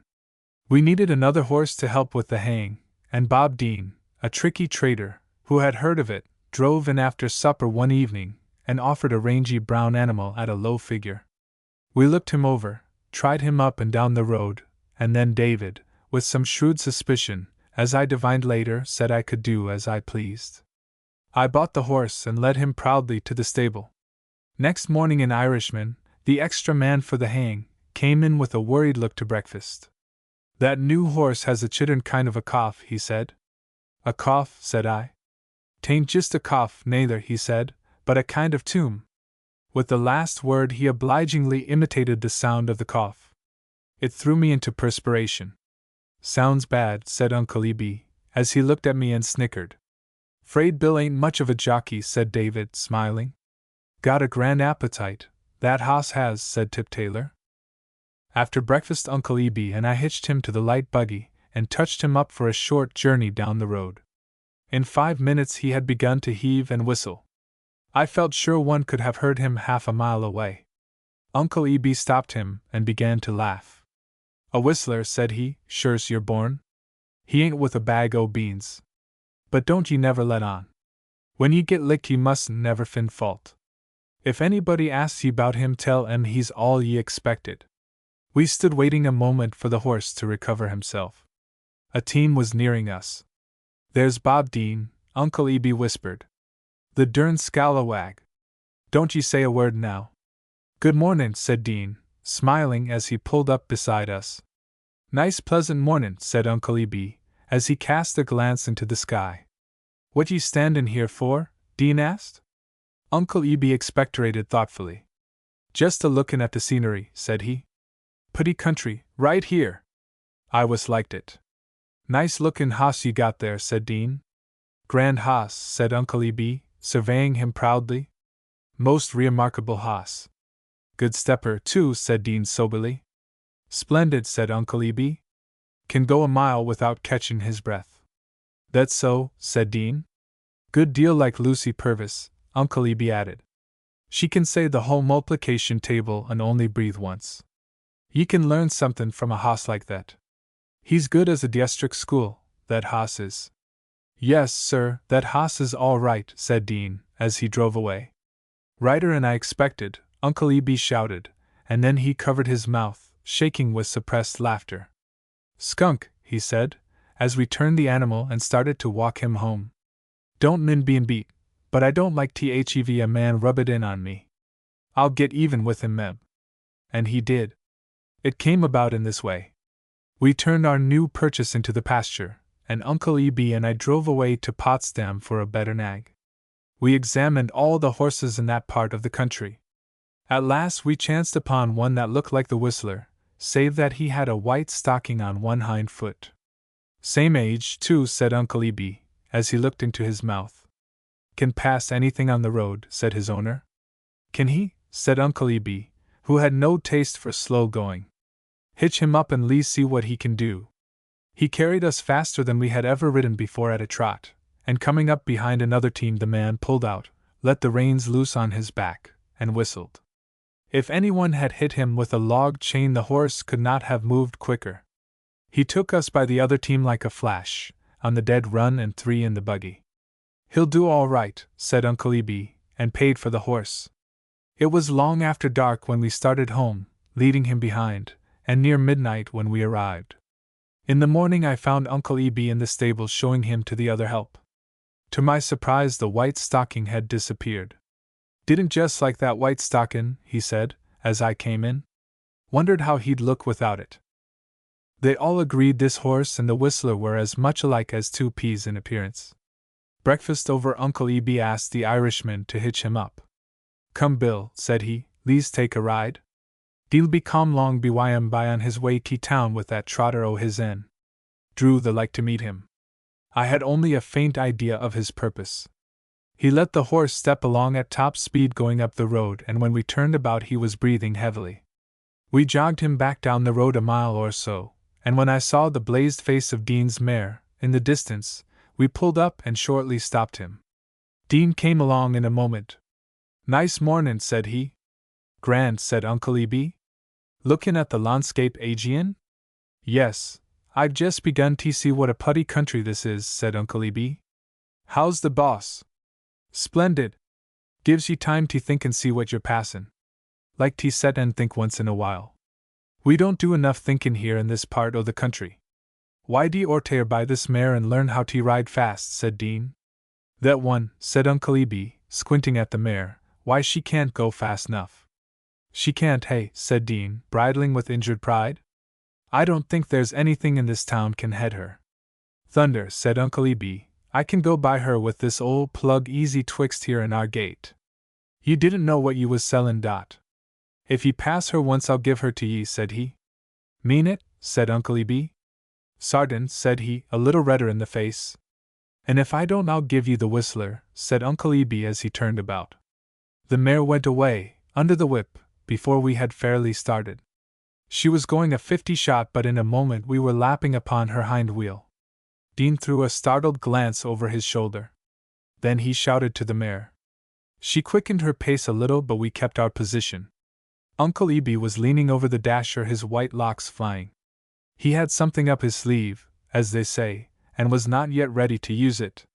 Then Dean began to sheer over to cut us off, a nasty trick of the low horseman. I saw Uncle Eb glance at the ditch ahead. I knew what was coming and took a firm hold of the seat. The ditch was a bit rough, but Uncle Eb had no lack of courage. He turned the horse's head, let up on the reins, and whistled. I have never felt such a thrill as then. Our horse leaped into the deep grass, running like a wild deer. "Hi there! Hi there!" Uncle Eb shouted, bouncing in his seat, as we went over stones and hummocks going like the wind. "Go, ye brown devil!" he yelled, his hat flying off as he shook the reins. The mare lost her stride. We flashed by and came up into the road. Looking back, I saw her jumping up and down a long way behind us and Dean whipping her. Uncle Eb, his hands over the dasher, had pulled down to a trot ahead of us. We could see our folks, men and women, at the gate looking down the road at us, waving hats and handkerchiefs. They had heard the noise of the battle. Uncle Eb let up on the reins and looked back, snorting with amusement. In a moment we pulled up at our gate. Dean came along slowly. "That's a putty good mare," said Uncle Eb. "You're welcome to her," said Dean sullenly. "Wouldn't hev her," said Uncle Eb. "Why not?" said the trader, a look of relief coming over his face. "Can't go fast enough for my use," Uncle Eb answered. "Ye can just hitch her in here a while, and the first day ye come over with $100 ye can hev her and the whistler, both on 'em. That whistler's a grand hoss. Can hold his breath longer'n any hoss I ever knew." The sum named was that we had paid him for the highly accomplished animal. Dean had the manhood to pay up then and there, and said he would send for the other horse, which he never did. "Guess he won't bother us any more when we stop to look at the scenery," said Uncle Eb, laughing as Dean drove away. "Kind o' rusky business buyin' hosses," he added. "Got to jedge the owner as well as the hoss. If there's anything the matter with his conscience, it'll come out in the hoss somewhere every time. Never knew a mean man to own a good hoss. Remember, boy, it's a lame soul that drives a limpin' hoss." "No use talkin', Bill, I know jedge you a hoss," said David Brower. "He'll hev an education, or he'll get to the poorhouse someday, sartin." "Wall, he's a good jedge o' gals anyway," said Uncle Eb. As for myself, I was now hopelessly confirmed in my dislike of farming, and I never traded horses again. Chapter 23. Late in August, Uncle Eb and I took our Black Hawk stallion to the fair in Hillsborough and showed him for a prize. He was fit for the eye of a king when we had finished grooming him, that morning, and led him out, rearing in play, his eyes flashing from under his broad plume, so that all might have a last look at him. His arched neck and slim barrel glowed like satin as the sunlight fell upon him. His black mane flew, he shook the ground with his hoofs playing at the halter's end. He hated a harness, and once in it lost half his conceit. But he was vainest of all things and far away when we drove off with him that morning. All roads led to Hillsborough fair time. Up and down the long hills we went on a stiff jog, passing lumber wagons with generations enough in them to make a respectable genealogy, the old people in chairs, light wagons that carried young men and their sweethearts, backwoodsmen coming out in ancient vehicles upon reeling, creaking wheels to get food for a year's reflection, all thickening the haze of the late summer with the dust of the roads. And Hillsborough itself was black with people. The shouts of excited men, the neighing of horses, the bellowing of cattle, the wailing of infants, the howling of vendors, the pressing crowd, had begun to sow the seed of misery in the minds of those accustomed only to the peaceful quietude of the farm. The staring eye, the palpitating heart, the aching head, were successive stages in the doom of many. The fair had its floral hall carpeted with sawdust and redolent of cedar, its dairy house, its mechanics' hall sacred to farming implements, its long sheds full of sheep and cattle, its dining hall, its temporary booths of rough lumber, its half-mile track and grandstand.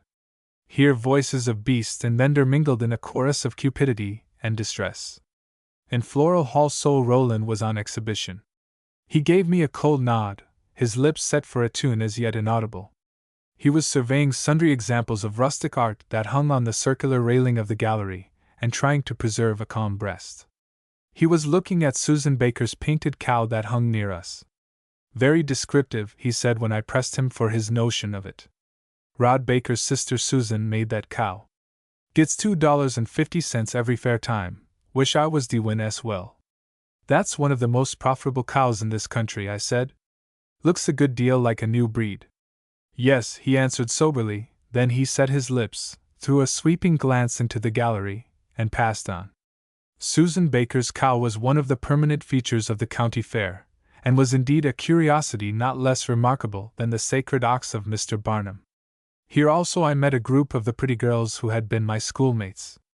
They surrounded me, chattering like magpies. There's going to be a dance at our house tonight, said one of them, and you must come. I cannot, I must go home, I said. Of course, said a red-cheeked saucy miss. The stuck-up thing. He wouldn't go anywhere unless he could have his sister with him. Then they went away laughing. I found Ab Thomas at the rifle range. He was whittling as he considered a challenge from Tip Taylor to shoot a match. He turned and hefted the rifle, silently, and then he squinted over the barrel 2 or 3 times. Dunno but what I'll try you once, he said presently, jest TC. Once started they grew red in their faces and shot themselves weary in a reckless contest of skill and endurance. A great hulking fellow, half drunk and a bit quarrelsome, came up, presently, and endeavored to help uphold his rifle. The latter brushed him away and said nothing for a moment. But every time he tried to take aim the man jostled him, and looked up slowly and calmly, his eyebrows tilted for his aim, and said, "Go off, I tell ye." Then he set himself and took aim again. "Lemme hold it," said the man, reaching for the barrel. "Shoot better if I do the I mean." A laugh greeted this remark. Ub looked up again.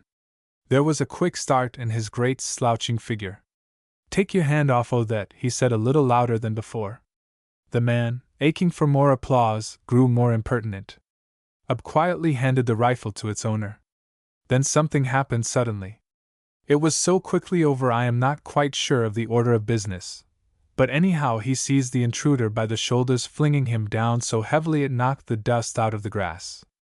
"A fight!" somebody shouted, and men and boys came running from all sides. We were locked in a pushing crowd before I could turn. The intruder lay stunned a moment. Then he rose, bareheaded, his back covered with dust, pushed his way out and ran. Ub turned quietly to the range. "Hent ortair te come and try te do my I mean," he said mildly, by way of protest. "I won't hev it."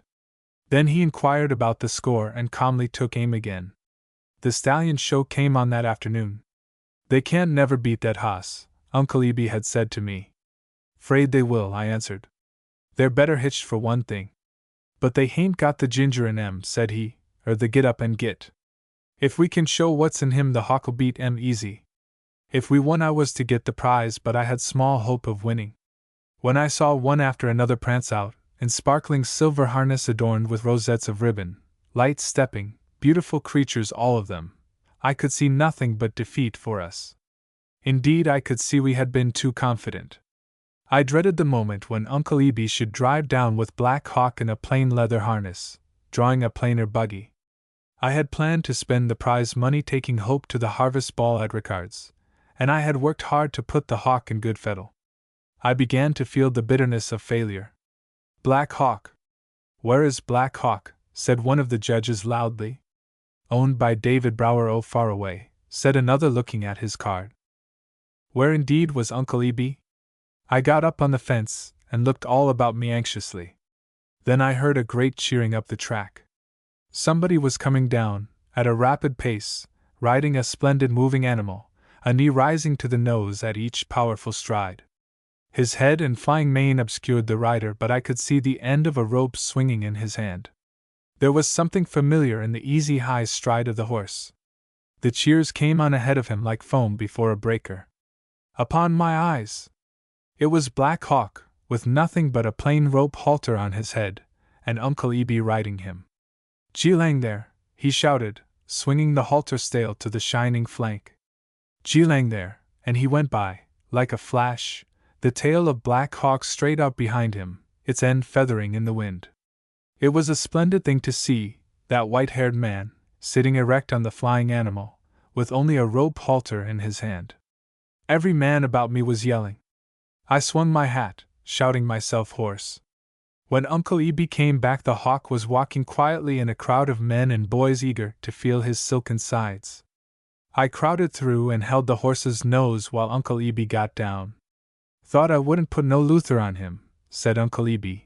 "God's gin him a good enough harness." The judges came and looked him over. "Guess he'll win the prize all right," said one of them. And he did. When we came home that evening, every horse on the road thought himself a trotter, and went speeding to try his pace with everything that came up beside him. And many a man of Faraway, that we passed, sent up a shout of praise for the Black Hawk. But I was thinking of Hope and the dance at Ricard's. I had plenty of money now, and my next letter urged her to come home at once. Chapter 24. Hope returned for a few days late in August. Invitations were just issued for the harvest dance at Ricard's. "You muse take her," said Uncle Eby the day she came. "She's a pretty dancer as a man ever see. Prance right up and tell her she muse go. Don want'll let anyone get ahead o' ye." "Of course I will go," she said in answer to my invitation. "I shouldn't think you were a beau worth having if you did not ask me." The yellow moon was peering over Woody Ledge when we went away that evening. I knew it was our last pleasure seeking in Faraway, and the crickets in the stubble filled the silence with a kind of mourning. She looked so fine in her big hat and new gown with its many dainty accessories of lace and ribbon, adjusted with so much patting and pulling, that as she sat beside me, I hardly dared touch her for fear of spoiling something. When she shivered a little and said it was growing cool, I put my arm about her, and, as I drew her closer to my side, she turned her hat, obligingly, and said it was a great nuisance. I tried to kiss her then, but she put her hand over my mouth and said sweetly that I would spoil everything if I did that. "I must not let you kiss me, William," she said. Not for all in the world. "I'm sure you wouldn't have me do what I think is wrong, would you?" There was but one answer to such an appeal, and I made myself as happy as possible, feeling her head upon my shoulder and her soft hair touching my cheek. As I think of it now, the trust she put in me was something sublime and holy. "Then I shall talk about our love," I said. "I must do something." "Promised I wouldn't let you," she said. Then she added after a moment of silence, "I'll tell you what you may do. Tell me what is your ideal in a woman, the one you would love best of all." "I don't think that would be wicked, do you?" "I think God would forgive that," I said. "She must be tall and slim, with dainty feet and hands, and a pair of big eyes, blue as a violet, shaded with long dark lashes. And her hair must be wavy and light with a little tinge of gold in it. And her cheek must have the pink of the rose and dimples that show in laughter. And her voice, that must have music in it, and the ring of kindness and good nature. And her lips, let them show the crimson of her blood and be ready to give and receive a kiss when I meet her. She sighed and nestled closer to me. If I let you kiss me just once, she whispered, you will not ask me again, will you? No, sweetheart, I will not, I answered. Then we gave each other such a kiss as may be known once, and only once in a lifetime. What would you do for the love of a girl like that? She whispered. I thought a moment, sounding depths of undiscovered woe to see if there were anything I should hesitate to suffer, and there was nothing. I'd lay me down in I said. And I well remember how, when I lay dying, as I believed, in rain and darkness on the bloody field of Bull Run, I thought of that moment, and of those words. I cannot say such beautiful things as you, she answered, when I asked her to describe her ideal. He must be good, and he must be tall and handsome and strong and brave. Then she sang a tender love ballad. I have often shared the pleasure of thousands under the spell of her voice, but I have never heard her sing as to that small audience on Faraway Turnpike. As we came near Ricard's hall, we could hear the fiddles and the calling off. The windows on the long sides of the big house were open. Long shafts of light shot out upon the gloom. It had always reminded me of a picture of Noah's Ark that hung in my bedroom, and now it seemed to be floating, with resting oars of gold, in a deluge of darkness. We were greeted with a noisy welcome at the door. Many of the boys and girls came, from all sides of the big hall, and shook hands with us. Enos Brown, whose long forelocks had been oiled for the occasion, and combed down so they touched his right eyebrow, was panting in a jig that jarred the house. His trouser legs were caught on the tops of his fine boots. He nodded to me as I came in, snapped his fingers and doubled his energy. It was an exhibition both of power and endurance. He was damp and apologetic when, at length, he stopped with a mighty bang of his foot and sat down beside me. He said he was badly out of practice when I offered congratulations. The first fiddler was a small man, with a short leg, and a character that was -1 dimension. It had length and breadth but no thickness. He sat with his fellow player on a little platform at one end of the room. He was an odd man who wandered all over the township with his fiddle. He played by ear, and I have seen babies smile and old men dance when his bow was swaying. I remember that when I heard it for the first time, I determined that I should be a fiddler if I ever grew to be a man. But David told me that fiddlers were a worthless lot, and that no wise man should ever fool with a fiddle. One is lucky, I have since learned, if any dream of yesterday shall stand the better light of today, or the more searching rays of tomorrow. Choose your partners, fair Money Musk, the caller shouted. Hope and I got into line, the music started, the circles began to sway. Darwin Powers, an old but frisky man, stood up beside the fiddlers, whistling, with sobriety and vigor, as they played. It was a pleasure to see some of the older men of the neighborhood join the dizzy riot by skipping playfully in the corners. They tried to rally their unwilling wives, and generally a number of them were dancing before the night was over.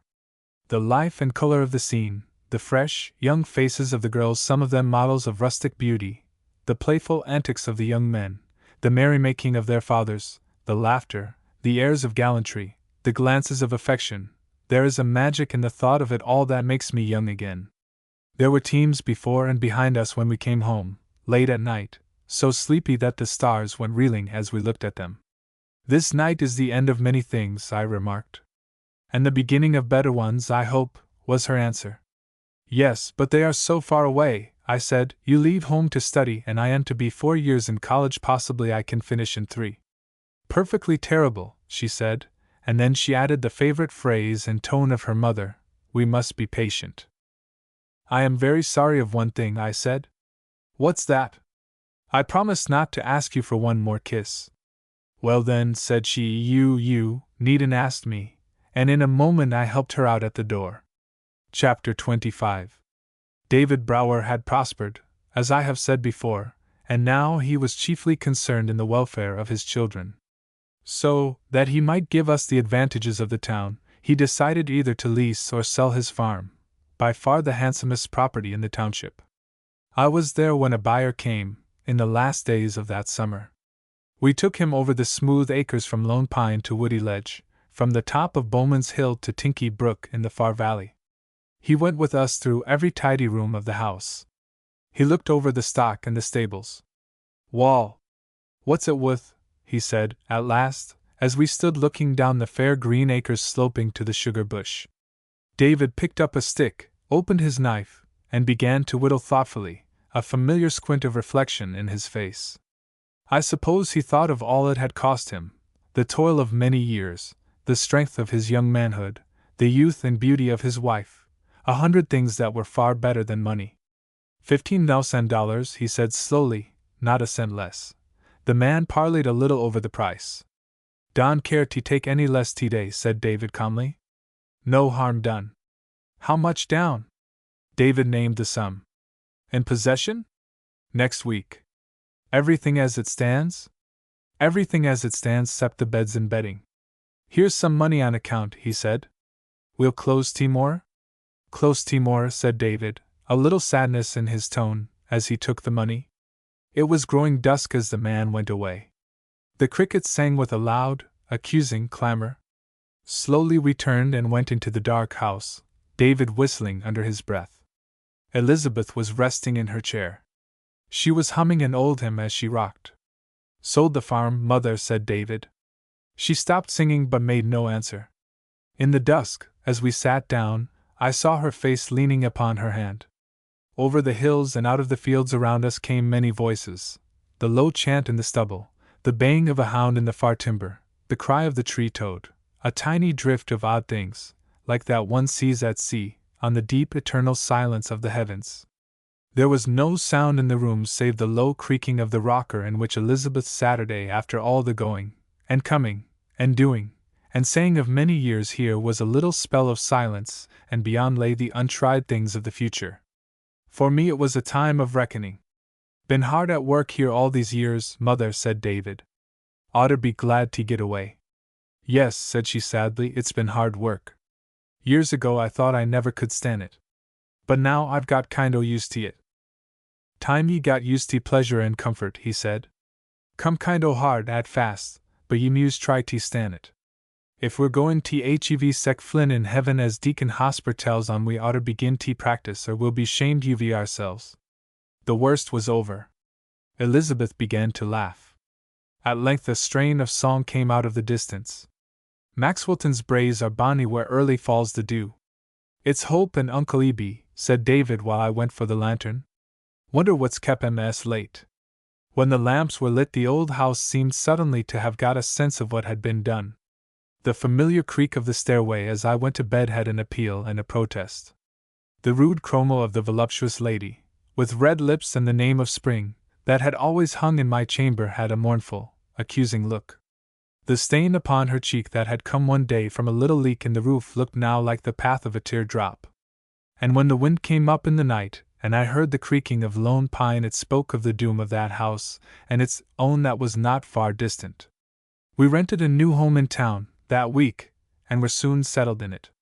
Hope went away to resume her studies the same day I began work in college. Chapter 26. Not much in my life at college is essential to this history, save the training. The students came mostly from other and remote parts of the North Country, some even from other states. Coming largely from towns and cities, they were shorn of those simple and rugged traits that distinguished the men o' far away, and made them worthy of what poor fame this book may afford.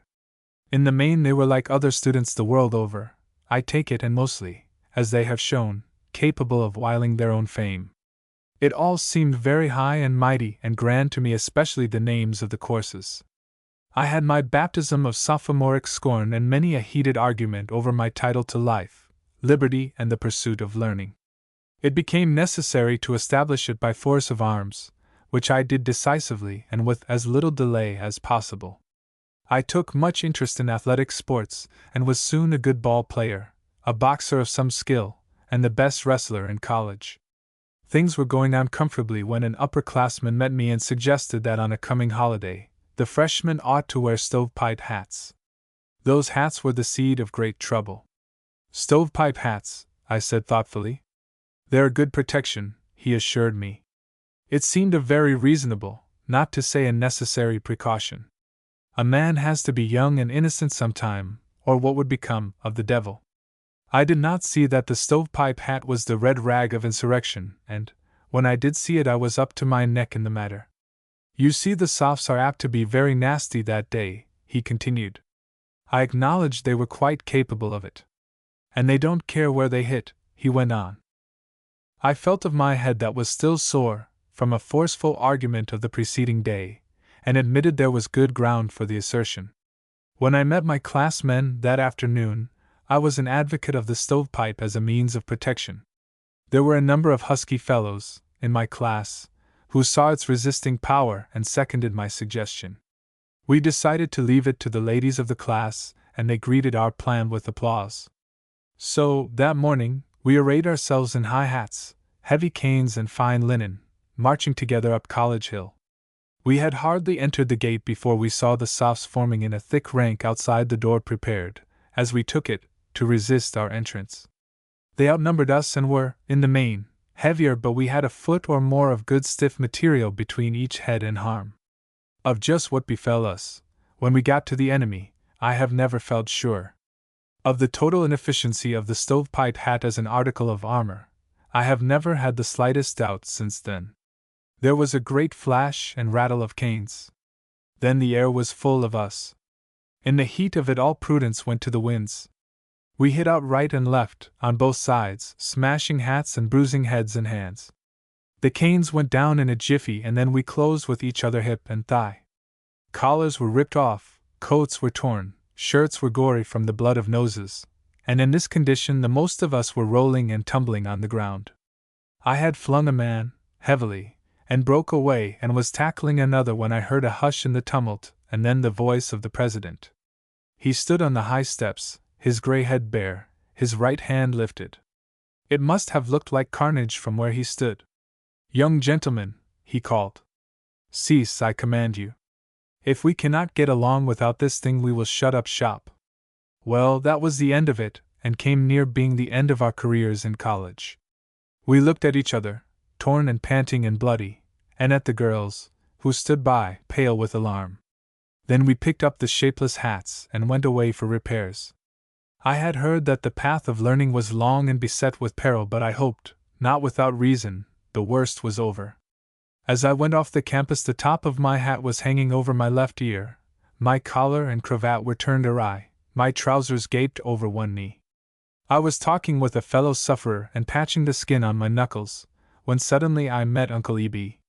By the Lord Harry, he said, looking me over from top to toe, teacher up there muse be putty ha-sh. It wa'n't the teacher, I said. Must have fit then. Fit hard, I answered, laughing. Try to walk on ye?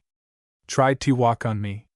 Took several steps too, I said, stooping to brush my trousers. Guess he found it ruther bad walking, didn't he? My old friend inquired. Leetle bit rough in spots? Little bit rough, Uncle Eb, that's certain. Better not go hum, he said, a great relief in his face. Look as if he'd been chopped down and sawed, and split, and throwed in a pile. I'll go and bring over some things fair ye. I went with my friend, who had suffered less damage, and Uncle Eb brought me what I needed to look more respectable than I felt. The president, great and good man that he was, forgave us, finally, after many interviews and such wholesome reproof as made us all ashamed of our folly. In my second year, at college, Hope went away to continue her studies in New York. She was to live in the family of John Fuller, a friend of David, who had left far away years before and made his fortune there in the big city. Her going filled my days with a lingering and pervasive sadness. I saw in it sometimes the shadow of a heavier loss than I dared to contemplate. She had come home once a week from Ogdensburg, and I had always had a letter between times. She was ambitious, and I fancy they let her go, so that there should be no danger of any turning aside from the plan of my life, or of hers, for they knew our hearts as well as we knew them, and possibly better. We had the parlor to ourselves the evening before she went away, and I read her a little love tale I had written especially for that occasion. It gave us some chance to discuss the absorbing and forbidden topic of our lives. "He's too much afraid of her," she said. "He ought to put his arm about her waist in that love scene." "Like that," I said, suiting the action to the word. "About like that," she answered, laughing, "and then he ought to say something very, very nice to her before he proposes, something about his having loved her for so long, you know." "And how about her?" I asked, my arm still about her waist. "If she really loves him," Hope answered, "she would put her arms about his neck and lay her head upon his shoulder, so, and then he might say what is in the story." She was smiling now as she looked up at me. "And kiss her?" "And kiss her," she whispered, "and let me add, that part of the scene was in no wise neglected." "And when he says, 'Will you wait for me and keep me always in your heart?' What should be her answer?" I continued. "Always," she said. "Hope, this is our own story," I whispered. "Does it need any further correction?" "It's too short, that's all," she answered, as our lips met again. Just then Uncle Eby opened the door, suddenly. "Tut tut," he said, tuning quickly about. "Come in, Uncle Eby," said Hope, "come right in, we want to see you." In a moment she had caught him by the arm. "Don't want to break up the meetin'," said he, laughing. "We don't care if you do, no," said Hope, "we're not ashamed of it." "Hain't got no cause to be," he said. "Go it while you're young and full o' vinegar. That's what I say every time. It's the best fun there is. I thought I'd like to have ye both come up to my room, fair a minute, for your mother and father come back," he said in a low tone that was almost a whisper. Then he shut one eye, suggestively, and beckoned with his head, as we followed him up the stairway to the little room in which he slept. He knelt by the bed and pulled out the old skin-covered trunk that David Brower had given him soon after we came. He felt a moment for the keyhole, his hand trembling, and then I helped him open the trunk. From under that sacred suit of broadcloth, worn only on the grandest occasions, he fetched a bundle about the size of a man's head. It was tied in a big red handkerchief. We were both sitting on the floor beside him. "Heft it," he whispered. I did so and found it heavier than I expected. "What is it?" I asked. "Spondylics," he whispered. Then he untied the bundle, a close-packed hoard of bank bills with some pieces of gold and silver at the bottom. "Hain't never had no use for it," he said as he drew out a layer of greenbacks and spread them with trembling fingers. Then he began counting them slowly and carefully. "There," he whispered, when at length he had counted $100. "There, Hope. Take that and put it away in your wallet. Might come handy when you're away at Farnham." She kissed him tenderly. "Put it in your wallet and say nothin', not a word to nobody," he said. Then he counted over a like amount for me. "Say nothin'," he said, looking up at me over his spectacles. "You'll have spile a suit o' clothes pretty often if them fellers keep a fighting you all the time." Father and Mother were coming in below stairs, and hearing them, we helped Uncle Eby tie up his bundle and stow it away. Then we went down to meet them. Next morning we bade Hope goodbye at the cars and returned to our home with a sense of loss that, for long, lay heavy upon us all. Chapter 27. Uncle Eby and David were away buying cattle, half the week, but Elizabeth Brower was always at home to look after my comfort. She was up betimes in the morning and singing at her work long before I was out of bed. When the breakfast was near ready, she came to my door with a call so full of cheerfulness and good nature it was the best thing in the day. And often, at night, I have known her to come into my room when I was lying awake with some hard problem, to see that I was properly covered or that my window was not opened too far. As we sat alone together, of an evening, I have seen her listen for hours while I was committing the Odes of Horace with a curiosity that finally gave way to resignation. Sometimes she would look over my shoulder at the printed page and try to discern some meaning in it. When Uncle Eby was with us, he would often sit a long time, his head turned attentively, as the lines came rattling off my tongue. "Cur'us talk," he said, one evening, as I paused a moment, while he crossed the room for a drink of water. "Don't seem to make no kind o' sense. I can make out a word here and there, but fair good, sound, common sense, I call it a pretty thin crop." Hope wrote me every week for a time. A church choir had offered her a place soon after she went to the big city. She came home intending to surprise us all, the first summer, but unfortunately, I had gone away in the woods with a party of surveyors and missed her. We were a month in the wilderness, and came out a little west of Albany, where I took a boat for New York to see Hope. I came down the North River between the great smoky cities, on either side of it, one damp and chilly morning. The noise, the crowds, the immensity of the town appalled me. At John Fuller's I found that Hope had gone home, and while they tried to detain me longer, I came back on the night boat of the same day.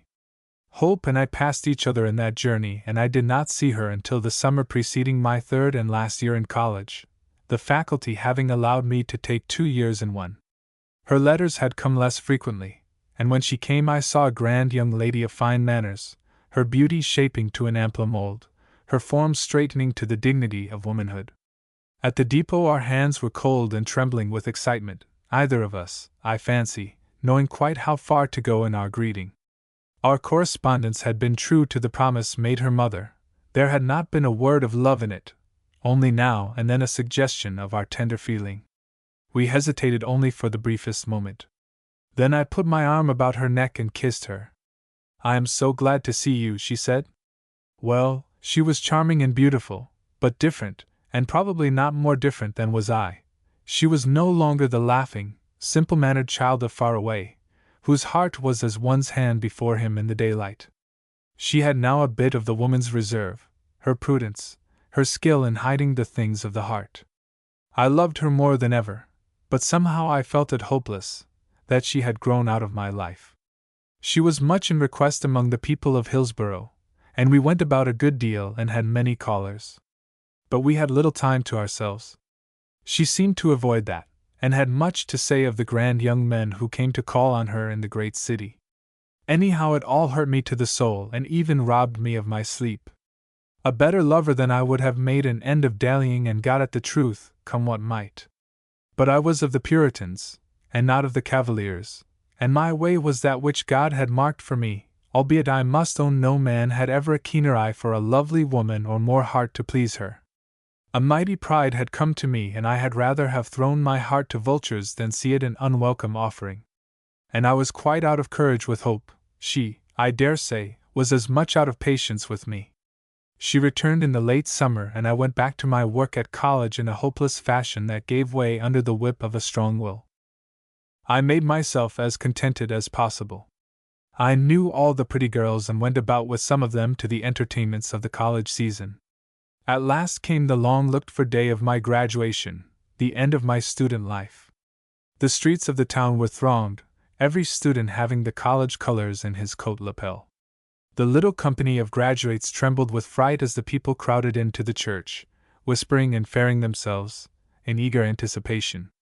As the former looked from the 2 side pews where they sat, many familiar faces greeted them, the faces of fathers and mothers aglow with the inner light of pride and pleasure, the faces of many they loved come to claim a share in the glory of that day. I found my own, I remember, but none of them gave me such help as that of Uncle E.B. However I might fare, none would feel the pride or disgrace of it more keenly than he. I shall never forget how he turned his head to catch every word when I ascended the platform. As I warmed to my argument, I could see him nudging the arm of David, who sat beside him, as if to say, "There's the boy that came over the hills with me in a packed basket."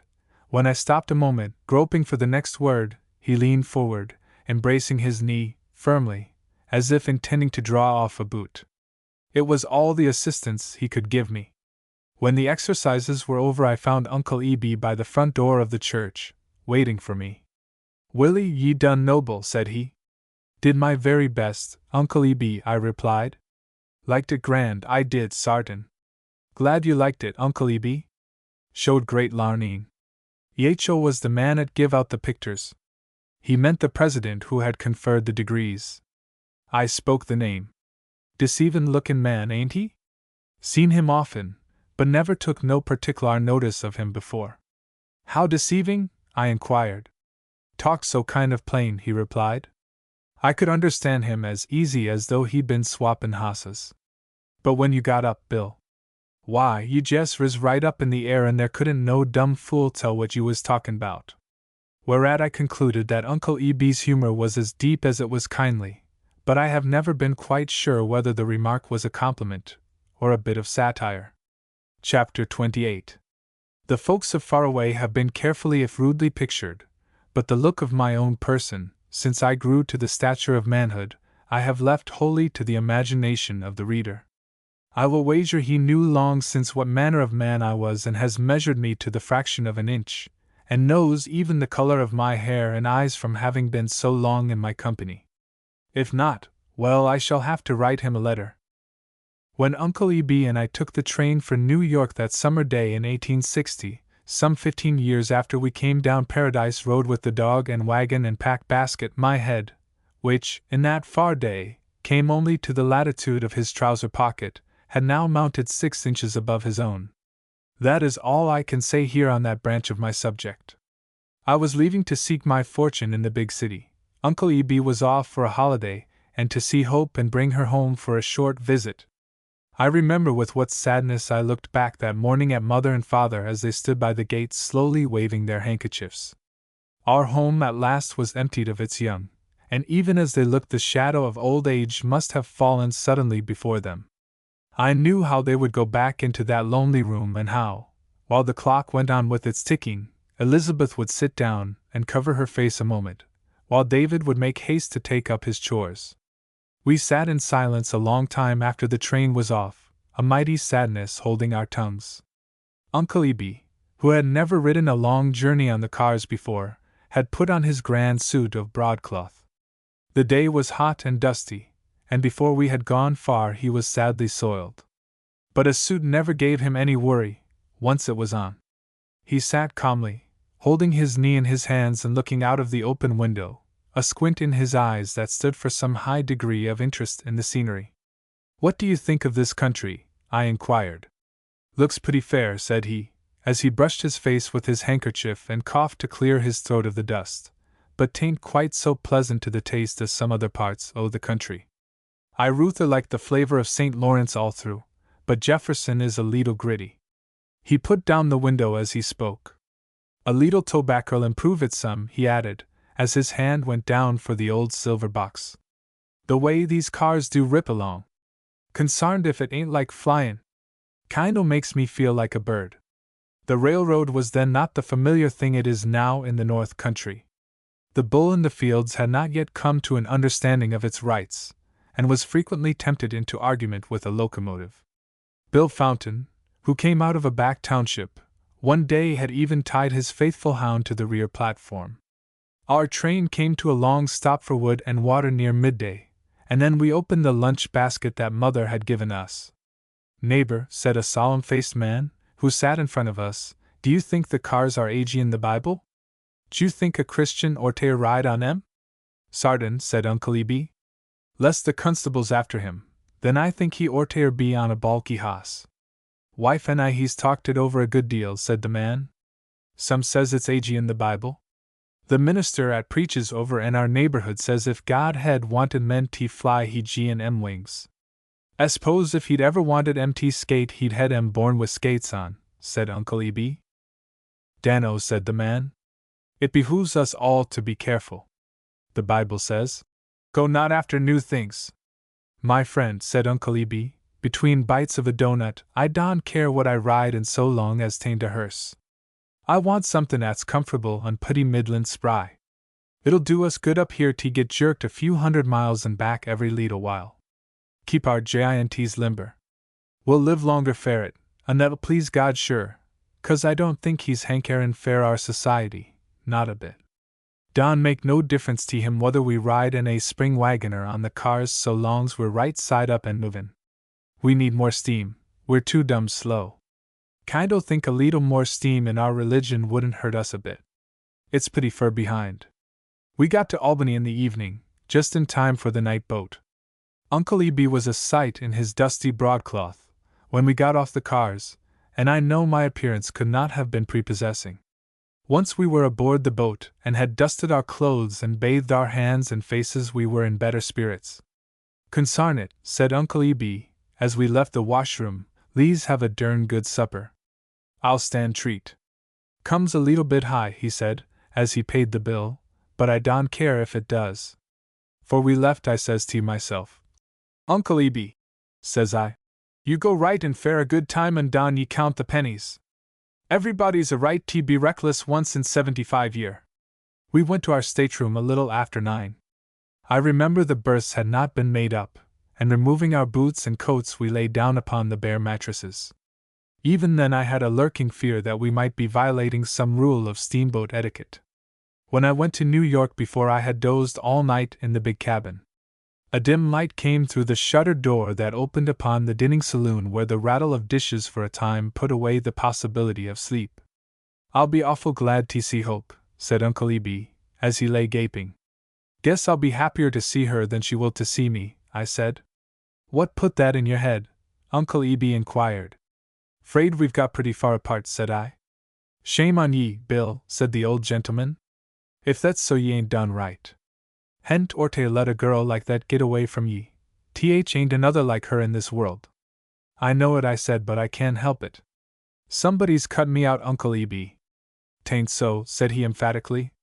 You want to prance right up to her. I'm not afraid of any woman, I said, with a great air of bravery, but if she don't care for me I ought not to throw myself at her. Jerusalem, said Uncle Eb, rising up suddenly, what have I gone and done? He jumped out of his berth quickly, and in the dim light I could see him reaching for several big sheets of paper adhering to the back of his shirt and trousers. I went quickly to his assistance and began stripping off the broadsheets which, covered with some strongly adhesive substance, had laid a firm hold upon him. I rang the bell and ordered a light. Consam at all. What be they, plasters? Said Uncle Eb, quite out of patience. Pieces of brown paper, covered with West India molasses, I should think, said I. West India molasses, he exclaimed. By mighty! That makes me hotter 'n a pancake. What's it on the bed fair? To catch flies, I answered. And catch me, said Uncle Eb, as he flung the sheet he was examining into a corner. My extra good suit, too. He took off his trousers, then, holding them up to the light. Their specialty, said he mournfully. Had 'em fair more'n 10 year, too. That's long enough, I suggested. Got kind o' attached to 'em, he said, looking down at them and rubbing his chin thoughtfully. Then we had a good laugh. You can put on the other suit, I suggested, and when we get to the city we'll have these fixed. Leetle sorry though, said he, 'cause that other suit down look real grand. This here one has been pretty scrumptious in its day, if I do say it. You look good enough in anything that's respectable, I said. Kinda wanted to look a leetle extra good, as you might say, said Uncle Eb, groping in his big carpet bag. Hope, she's terrible proud, and if they should have a leetle fiddlin' and dancin' some night we'd want to be as stylish as any on 'em. Believe I'll go and get me a brand new suit, anyway, for we go up to Fuller's. As we neared the city we both began feeling a bit doubtful as to whether we were quite ready for the ordeal. I ought to, I said. Those I'm wearing aren't quite stylish enough, I'm afraid. They're handsome, said Uncle Eb, looking up over his spectacles, but meb they ain't just as splendid as they'd orter be. How much money did David give ye? $150, I said, thinking it a very grand sum indeed. Tain't enough, said Uncle Eb, bolting up at me again. Leastways not if ye're going to have a new suit. I want ye to be spick and span. He picked up his trousers then, and took out his fat leather wallet. Lock the door, he whispered. Pop goes the weasel, he exclaimed, good-naturedly, and then he began counting the bills. I'm not going to take any more of your money, Uncle Eb, I said. Tut tut, said he, don't ye try to interfere. What do you think they'll charge in the city for a real, splendid suit? He stopped and looked up at me. Probably as much as $50, I answered. Few WW, he whistled. Patty steep. It is sartin. Let me go as I am, said I. Time enough to have a new suit when I've earned it.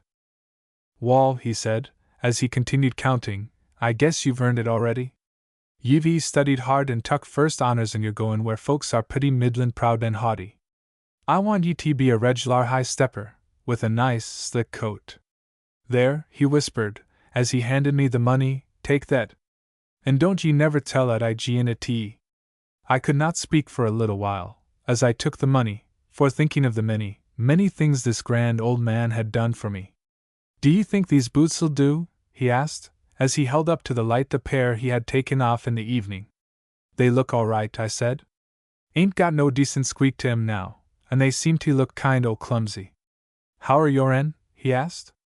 I got them out from under the berth, and we inspected them carefully, deciding in the end they would pass muster. The steward had made up our berths, when he came, and lit our room for us. Our feverish discussion of attire had carried us far past midnight, when we decided to go to bed. "I suppose we must talk to no strangers there in New York," said Uncle Eb, as he lay down. "I've read in the Tribune how they'll pretend to be friends and then grab your money and run like Sam Hill. If I meet any o' them fellers, they're goin' to find me pretty middlin' poor comp New York." We were up and on deck at daylight, viewing the Palisades. The lonely feeling of an alien hushed us into silence as we came to the noisy and thickening river craft at the upper end of the city. Countless window panes were shining in the morning sunlight. This thought was in my mind, that somewhere in the innumerable host on either side was the one dearer to me than any other. We inquired our way at the dock and walked to French's Hotel, on Printing House Square. After breakfast we went and ordered all the grand new things we had planned to get. They would not be ready for 2 days, and after talking it over we decided to go and make a short call. Hope, who had been up and looking for us a long time, gave us a greeting so hearty we began to get the first feeling of comfort since landing.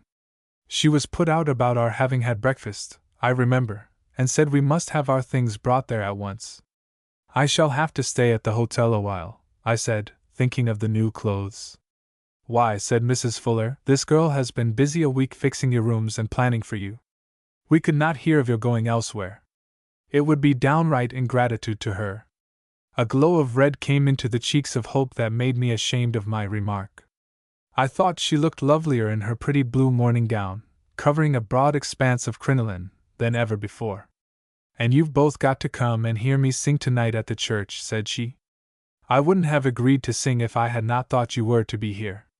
We made ourselves at home, as we were most happy to do, and that afternoon I went downtown to present to Mr. Greeley the letter that David Brower had given me. Chapter 29. I came down Broadway that afternoon aboard a big white omnibus that drifted slowly in a tide of many vehicles. Those days there were a goodly show of trees on either side of that thoroughfare, elms, with here and there a willow, a sumac, or a mountain ash. The walks were thronged with handsome people, dandies with high hats and flaunting neckties and swinging canes, beautiful women, each covering a broad circumference of the pavement, with a cone of crinoline that swayed over dainty feet.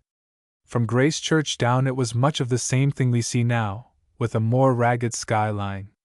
Many of the great buildings, of white and red sandstone, had then appeared, but the street was largely in the possession of small shops, oyster houses, bookstores, and the like.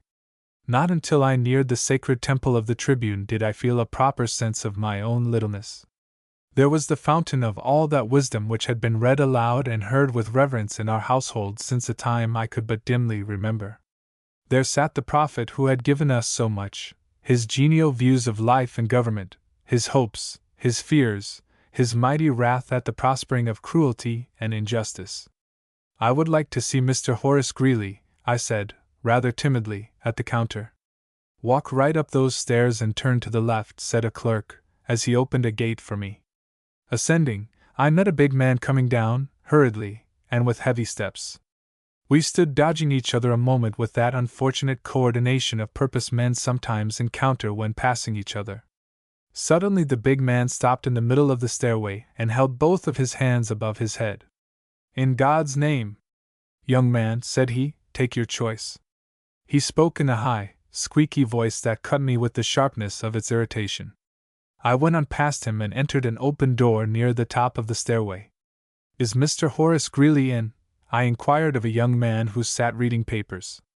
"Back soon," said he, without looking up. "Take a chair." In a little while I heard the same heavy feet ascending the stairway 2 steps at a time. Then the man I had met came hurriedly into the room. "This is Mr. Greeley," said the young man who was reading. The great editor turned and looked at me through gold-rimmed spectacles. I gave him my letter out of a trembling hand. He removed it from the envelope and held it close to his big, kindly, smooth-shaven face. There was a fringe of silky, silver hair, streaked with yellow, about the lower part of his head from temple to temple. It also encircled his throat from under his collar. His cheeks were full and fair as a lady's, with rosy spots in them and a few freckles about his nose. He laughed as he finished reading the letter. "Are you Dave Brower's boy?" he asked in a drawling falsetto, looking at me out of gray eyes and smiling with good humor. "By adoption," I answered. "He was an almighty good wrastler," he said, deliberately, as he looked again at the letter. "What do you want to do?" he asked abruptly. "Want to work on the Tribune," I answered. "Good Lord," he said. "I can't hire everybody." I tried to think of some argument, but what with looking at the great man before me, and answering his questions and maintaining a decent show of dignity, I had enough to do. "Do you read the Tribune?" he asked. "Read it ever since I can remember." "What do you think of the administration?" "Lot of dove faces," I answered, smiling, as I saw he recognized his own phrase. He sat a moment tapping the desk with his penholder. "There's so many liars here in New York," he said, "there ought to be room for an honest man." "How are the crops?" "Fair," I answered. "Big crop of boys every year." "And now you're trying to find a market," he remarked. "Want to have you try them," I answered. "Well," said he, very seriously, turning to his desk that came up to his chin as he sat beside it, "go and write me an article about rats." "Would you advise dash," I started to say, when he interrupted me. "The man that gives advice is a bigger fool than the man that takes it," he fleered impatiently. "Go and do your best." Before he had given me this injunction, he had dipped his pen and begun to write hurriedly. If I had known him longer, I should have known that, while he had been talking to me, that tireless mind of his had summoned him to its service. I went out, in high spirits, and sat down a moment on one of the benches in the little park near by, to think it all over. He was going to measure my judgment, my skill as a writer, my resources. "Rats," I said to myself thoughtfully. I had read much about them. They infested the ships, they overran the wharves, they traversed the sewers. An inspiration came to me. I started for the waterfront, asking my way every block or two. Near the East River I met a policeman, a big, husky, good-hearted Irishman. "Can you tell me," I said, "who can give me information about rats?" "Rats?" he repeated. "What do you want to know about them?" "Everything," I said. "They've just given me a job on the New York Tribune," I added proudly. He smiled good-naturedly. He had looked through me at a glance. "Just say, Tribune," he said. "You don't have to say, New York Tribune. Here. Come along, why me?" He took me to a dozen or more of the dock masters.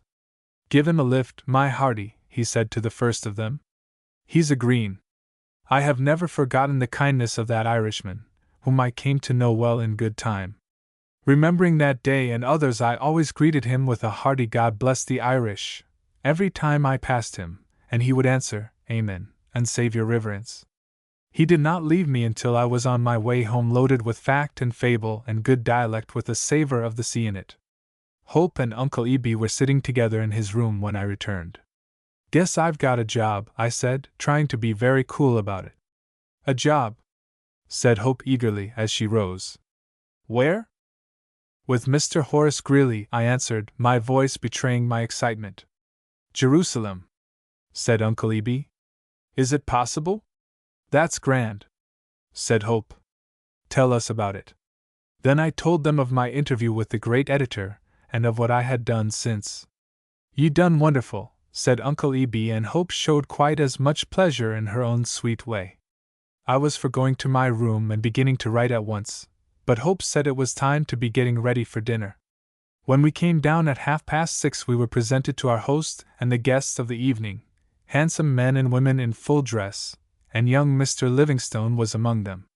I felt rather cheap in my frock coat, although I had thought it grand enough for anybody on the day of my graduation. Dinner announced, the gentlemen rose and offered escort to the ladies, and Hope and Mrs. Fuller relieved our embarrassment by conducting us to our seats. Women are so deft in those little difficulties. The dinner was not more formal than that of every evening in the Fuller home, for its master was a rich man of some refinement of taste, and not at all comparable to the splendid hospitality one may see every day at the table of a modern millionaire. But it did seem very wonderful to us, then, with its fine-mannered servants, its flowers, its abundant silver. Hope had written much to her mother of the details of deportment at John Fuller's table, and Elizabeth had delicately imparted to us the things we ought to know. We behaved well, I have since been told, although we got credit for poorer appetites than we possessed. Uncle Eb took no chances and refused everything that had a look of mystery and a suggestion of peril, dropping a droll remark, betimes, that sent a ripple of amusement around the table. John Trumbull sat opposite me, and even then I felt a curious interest in him, a big, full-bearded man, quite 6 feet tall, his skin and eyes dark, his hair iron-gray, his voice deep like David's. I could not get over the impression that I had seen him before, a feeling I have had often, facing men I could never possibly have met.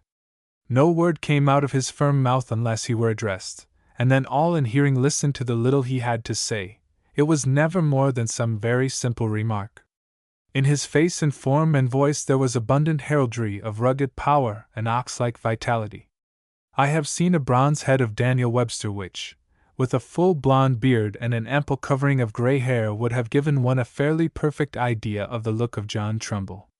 Imagine it on a tall and powerful body, and let it speak with a voice that has in it the deep and musical vibration one may hear in the lowing of an ox, and you shall see, as perfectly as my feeble words can help you to do, this remarkable man who must, hereafter, play before you his part, compared to which mine is as the prattle of a child, in this drama of God's truth. You have not heard, said Mrs. Fuller addressing me, how Mr. Trumbull saved Hope's life. Saved Hope's life, I exclaimed.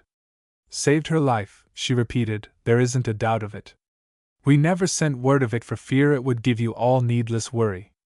It was a day of last winter, Fell crossing Broadway, a dangerous place. He pulled her aside just in time. The horse's feet were raised above her. She would have been crushed in a moment. He lifted her in his arms and carried her to the sidewalk, not a bit the worse for it. Seems as if it were fate, said Hope. I had seen him so often and wondered who he was. I recall a night when I had to come home alone from rehearsal. I was horribly afraid. I remember passing him under a street lamp. If he had spoken to me, then, I should have dropped with fear, and he would have had to carry me home that time. It's an odd thing a girl like you should ever have to walk home alone, said Mr. Fuller. Doesn't speak well for our friend Livingstone or Burnham there or Dobbs. Mrs. Fuller doesn't give us half a chance, said Livingstone. She guards her day and night. It's like the monks and the Holy Grail. Hope is independent of the young men, said Mrs. Fuller as we rose from the table. If I cannot go with her myself, in the carriage, I always send a maid or a manservant to walk home with her. But Mr. Fuller and I were out of town that night, and the young men missed their great opportunity.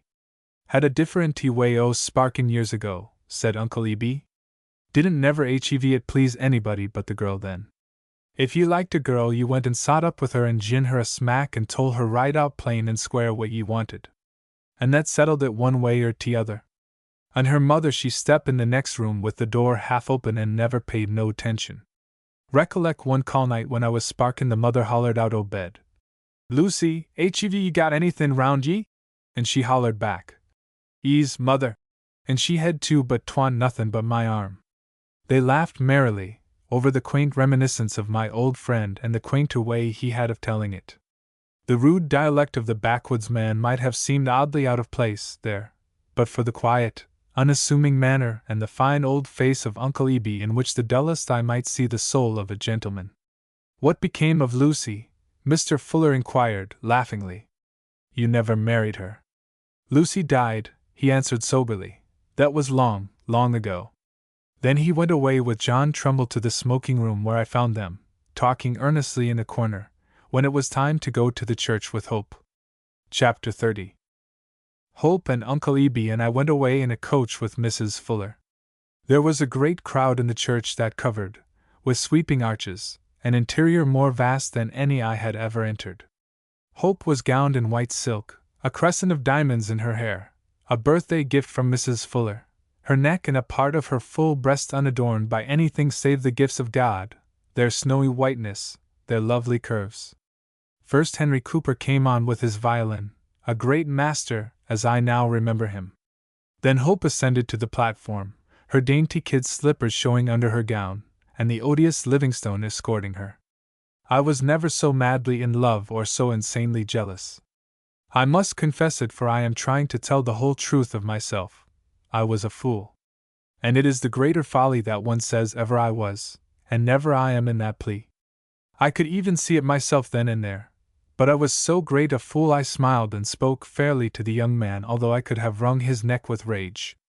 There was a little stir and a passing whisper in the crowd as she stood waiting for the prelude. Then she sang the ballad of Auld Robin Grey, not better than I had heard her sing it before, but so charmingly there were murmurs of delight going far and wide in the audience when she had finished. Then she sang the fine melody of Angels Ever Bright and Fair, and again the old ballad she and I had heard first from the violin of poor Nick Goodall. Great baskets of roses were handed to her as she came down from the platform, and my confusion was multiplied by their number, for I had not thought to bring any myself. I turned to Uncle Ebe, who now and then had furtively wiped his eyes. "My stars," he whispered, "ain't it remarkable grand? Never heard nor seen nothin' like that in all my born days. And t'ee think it's my little Hope?" He could go no further. His handkerchief was in his hand, while he took refuge in silence. Going home, the flowers were heaped upon our laps, and I, with Hope beside me, felt some restoration of comfort. "Did you see Trumbull?" Mrs. Fuller asked. "He sat back of us and did seem to enjoy it so much, your singing. He was almost cheerful." "Tell me about Mr. Trumbull," I said. "He is interesting." "Speculator," said Mrs. Fuller. "A strange man, successful, silent, unmarried, and, I think, in love. Has beautiful rooms, they say, on Gramercy Park.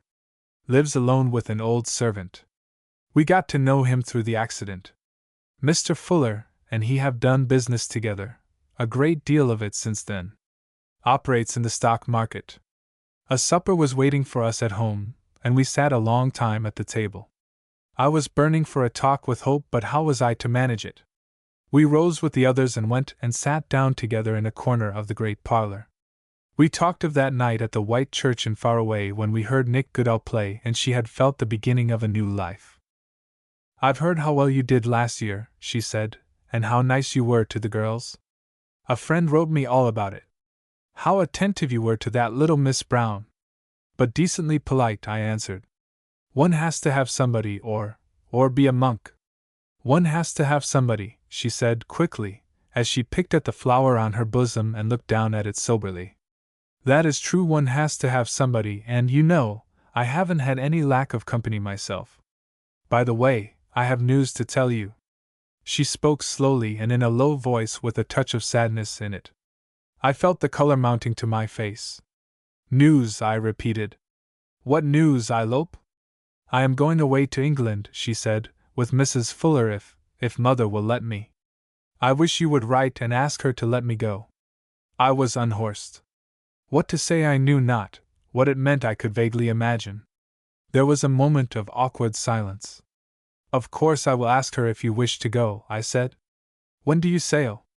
"They haven't fixed the day yet." She sat looking down at her fan, a beautiful, filmy thing between braces of ivory. Her knees were crossed, one dainty foot showing under ruffles of lace. I looked at her a moment, dumb with admiration. "What a big man you have grown to be, Will," she said presently. "I am almost afraid of you now." She was still looking down at the fan, and that little foot was moving nervously. Now was my time. I began framing an avowal. I felt a wild impulse to throw my strong arms about her, and draw her close to me, and feel the pink velvet of her fair face upon mine. If I had only done it! But what with the strangeness and grandeur of that big room, the voices of the others who were sitting in the library, near by, the mystery of the spreading crinoline that was pressing upon my knees, I had not half the courage of a lover. "My friend writes me that you are in love," she said, opening her fan and moving it slowly, as she looked up at me. "She is right, I must confess it," I said. "I am madly, hopelessly in love." It is time you knew it, Hope, and I want your counsel.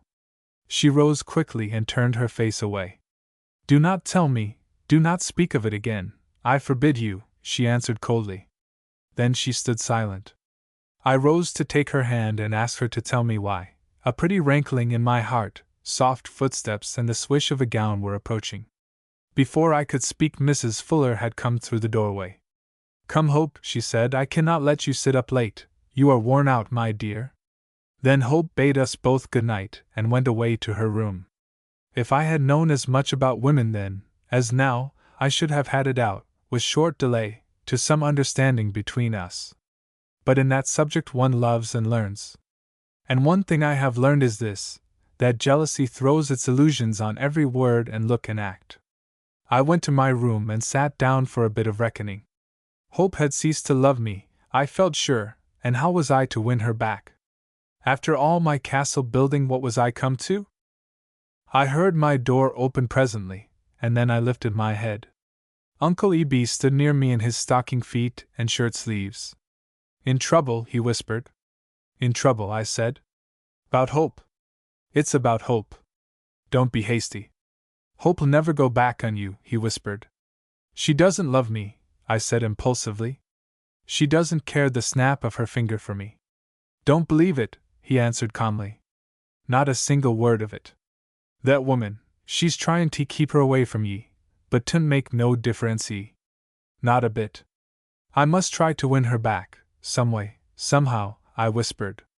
Gee, and ye the mitten? He asked. That's about it, I answered, going possibly too far in the depth of my feeling. Few W, he softly whistled. Wall, it takes 2 mittens to make a pair, ye'll hev to ask her age in. Yes, I cannot give her up, I said decisively. I must try to win her back. It isn't fair. I have no claim upon her. But I must do it. Consarn it. Women like to be chaste, he said. It's their natur. What do they fix up so fair, demons and silks and satins, if 'tain't to set men a chasm uvm? You'd oughter enjoy it. Stick to her, just like a puppy to a root. That's my advice. Hope has got too far ahead of me, I said. She can marry a rich man if she wishes to, and I don't see why she shouldn't. What am I, anyhow, but a poor devil just out of college and everything to win? It makes me miserable to think here in this great house how small I am. There's things going to happen, Uncle Eb whispered. I can't tell you what or when, but they're going to happen and they're going to change everything. We sat thinking a while then. I knew what he meant, that I was to conquer the world, somehow, and the idea seemed to me so absurd I could hardly help laughing as melancholy as I felt. Now you go to bed, he said, rising and gently touching my head with his hand. There's things going to happen, boy, take my word for it. I got in bed late at night, but there was no sleep for me. In the still hours I lay quietly, planning my future, for now I must make myself worth having and as soon as possible. Some will say my determination was worthy of a better lover, but bless you! I have my own way of doing things and it has not been always so unsuccessful. Chapter 31. Hope was not at breakfast with us. The child is worn out, said Mrs. Fuller. I shall keep her in bed a day or two. Couldn't I see her a moment? I inquired. Dear! No, said she. The poor thing is in bed with a headache.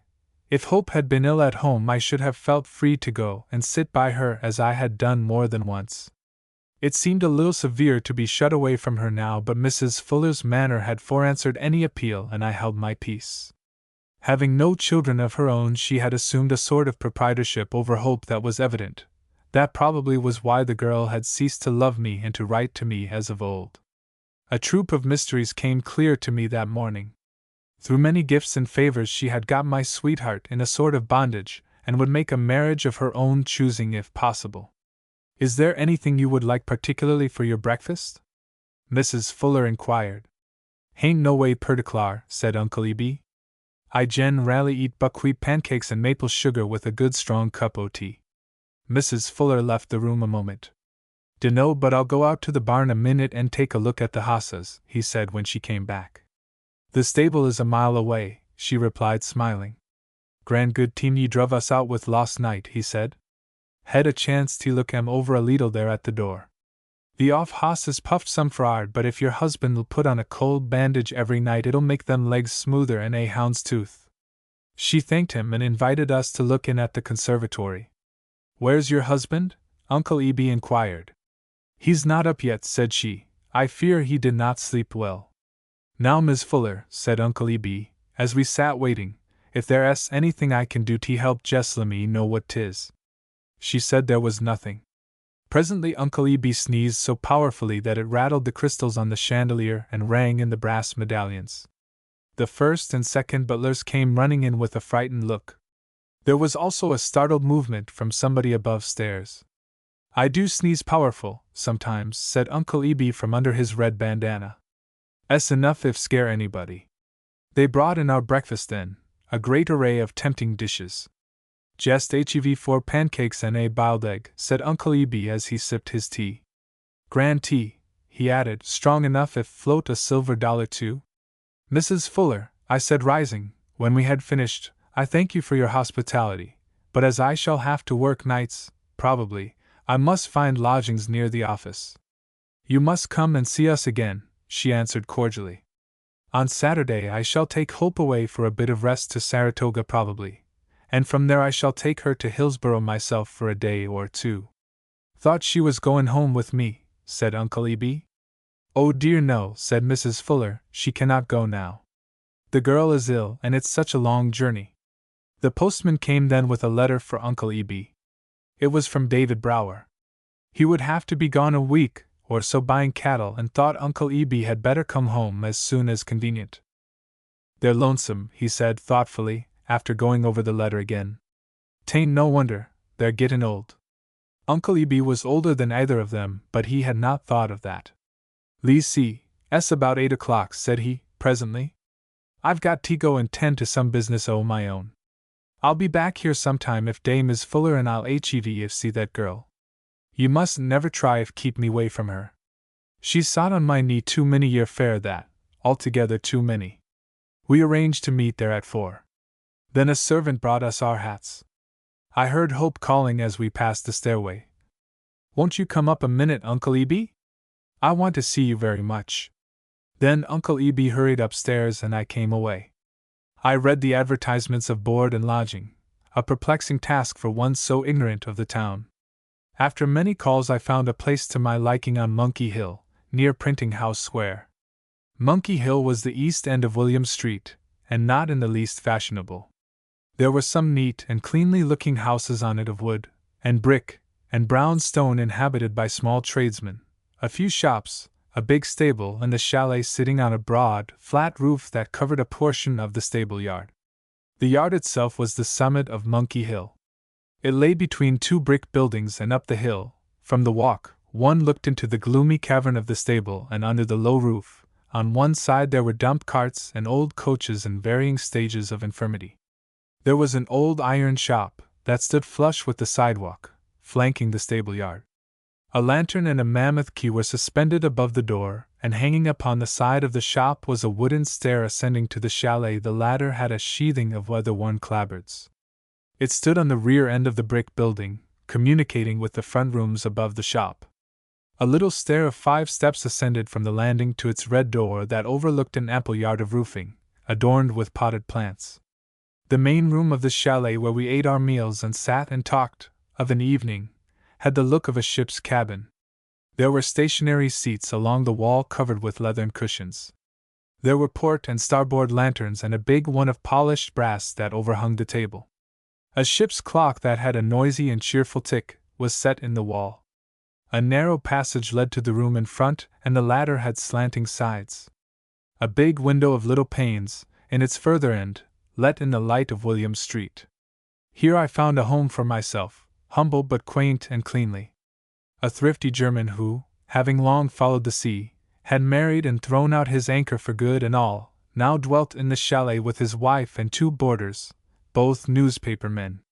The old shopkeeper in front, once a sailor himself, had put the place in shipshape and leased it to them. Mine host bore the name of Opper and was widely known as All Right Opper, from his habit of cheery approval. Everything and everybody were all right to him so far as I could observe. If he were blessed or damned, he said all right. To be sure, he took exceptions, on occasions, but even then the affair ended with his inevitable verdict of all right. Every suggestion I made as to terms of payment and arrangement of furniture was promptly stamped with this seal of approval. I was comfortably settled and hard at work on my article by noon. At 4 I went to meet Uncle Eben. Hope was still sick in bed, and we came away in a frame of mind that could hardly have been more miserable. I tried to induce him to stay a night with me in my new quarters. "I'm usent," he said cheerfully. "For long I'm comin' down Aegean, but I can't fool round no longer now. I'll jest go and get my new clothes and put fare the steamboat. Want ye to go and see Hope tomorrow? She's come up with Mis' Fuller next week. I'm goin' to find out what's the matter wi' her then. Somethin's wrong somewhere. Dunno what 'tis. She's all upsot. Poor girl. It had been almost as heavy a trial to her as to me cutting me off as she had done. Remembrances of my tender devotion to her, in all the years between then and childhood, must have made her sore with pity. I had already determined what I should do, and after Uncle Eben had gone that evening I wrote her a long letter and asked her if I might not still have some hope of her loving me. I begged her to let me know when I might come and talk with her alone. With what eloquence I could bring to bear, I told her how my love had grown and laid hold of my life. I finished my article that night and, in the morning, took it to Mr. Greeley. He was at his desk writing and at the same time giving orders in a querulous tone to some workmen who sat beside him. He did not look up as he spoke. He wrote rapidly, his nose down so close to the straggling, wet lines that I felt a fear of its touching them. I stood by, waiting my opportunity. A full-bearded man in his shirt-sleeves came hurriedly out of another room. "Mr. Greeley," he said, halting at the elbow of the great editor. "Yes, what is it?" the editor demanded nervously, his hand wobbling over the white page, as rapidly as before, his eyes upon his work. "Another man garrot this morning on South Street." "Better write a paragraph," he said, his voice snapping with impatience as he brushed the full page aside and began sowing his thoughts on another. "Warn our readers. Tell them to wear brass collars with spikes in 'em till we get a new mayor." The man went away laughing. Mr. Greeley threw down his pen, gathered his copy and handed it to the workman who sat beside him. "Proof ready at 5, he shouted as the man was going out of the room. "Hello? Brower," he said, bending to his work again. "Thought you'd blown out the gas somewhere." "Waiting until you reject this article," I said. He sent a boy for Mr. Utterson, the city editor. Meanwhile he had begun to drive his pen across the broadsheets with tremendous energy. Somehow it reminded me of a man plowing black furrows behind a fast-walking team in a snow flurry. His mind was straddled a furrow when Mr. Utterson came in. There was a moment of silence in which the latter stood scanning a page of the Herald he had brought with him. "Utterson," said Mr. Greeley, never slacking the pace of his busy hand, as he held my manuscript in the other, "read this. Tell me what you think of it. If good, give him a show." "The staff is full, Mr. Greeley," said the man of the city desk. His words cut me with disappointment. The editor of the Tribune halted his hand an instant, read the last lines, scratching a word and underscoring another. "Don't care," he shrilled, as he went on writing. "Used to slide downhill with his father. If he's got brains, we'll pay him $8 a week." The city editor beckoned to me and I followed him into another room. "If you will leave your address," he said, "I will let you hear from me when we have read the article." With the hasty confidence of youth I began to discount my future that very day, ordering a full dress suit, of the best tailor, hat, and shoes to match, and a complement of neckwear that would have done credit to Beau Brummel. It gave me a start when I saw the bill would empty my pocket of more than half its cash. But I had a stiff pace to follow, and every reason to look my best. Chapter 32. I took a walk in the long twilight of that evening. As it began to grow dark, I passed the Fuller house and looked up at its windows. Standing under a tree on the opposite side of the avenue, I saw a man come out of the door and walk away hurriedly with long strides. I met him at the next corner. "Good evening," he said. I recognized then the voice and figure of John Trumbull. "Been to Fuller's?" said he. How is Hope? I asked. Better, said he. Walk with me. With pleasure, said I, and then he quickened his pace. We walked a while in silence, going so fast. Had hardly time to speak, and the darkness deepened into night. We hurried along through streets and alleys that were but dimly lighted, coming out at length on a wide avenue passing through open fields in the upper part of the city. Lights in cabin windows glowed on the hills around us. I made some remark about them, but he did not hear me. He slackened pace in a moment, and began whispering to himself. I could not hear what he said. I thought of bidding him good night and returning, but where were we and how could I find my way? We heard a horse coming presently at a gallop. At the first loud whack of the hoofs he turned suddenly, and laying hold of my arm began to run. I followed him into the darkness of the open field.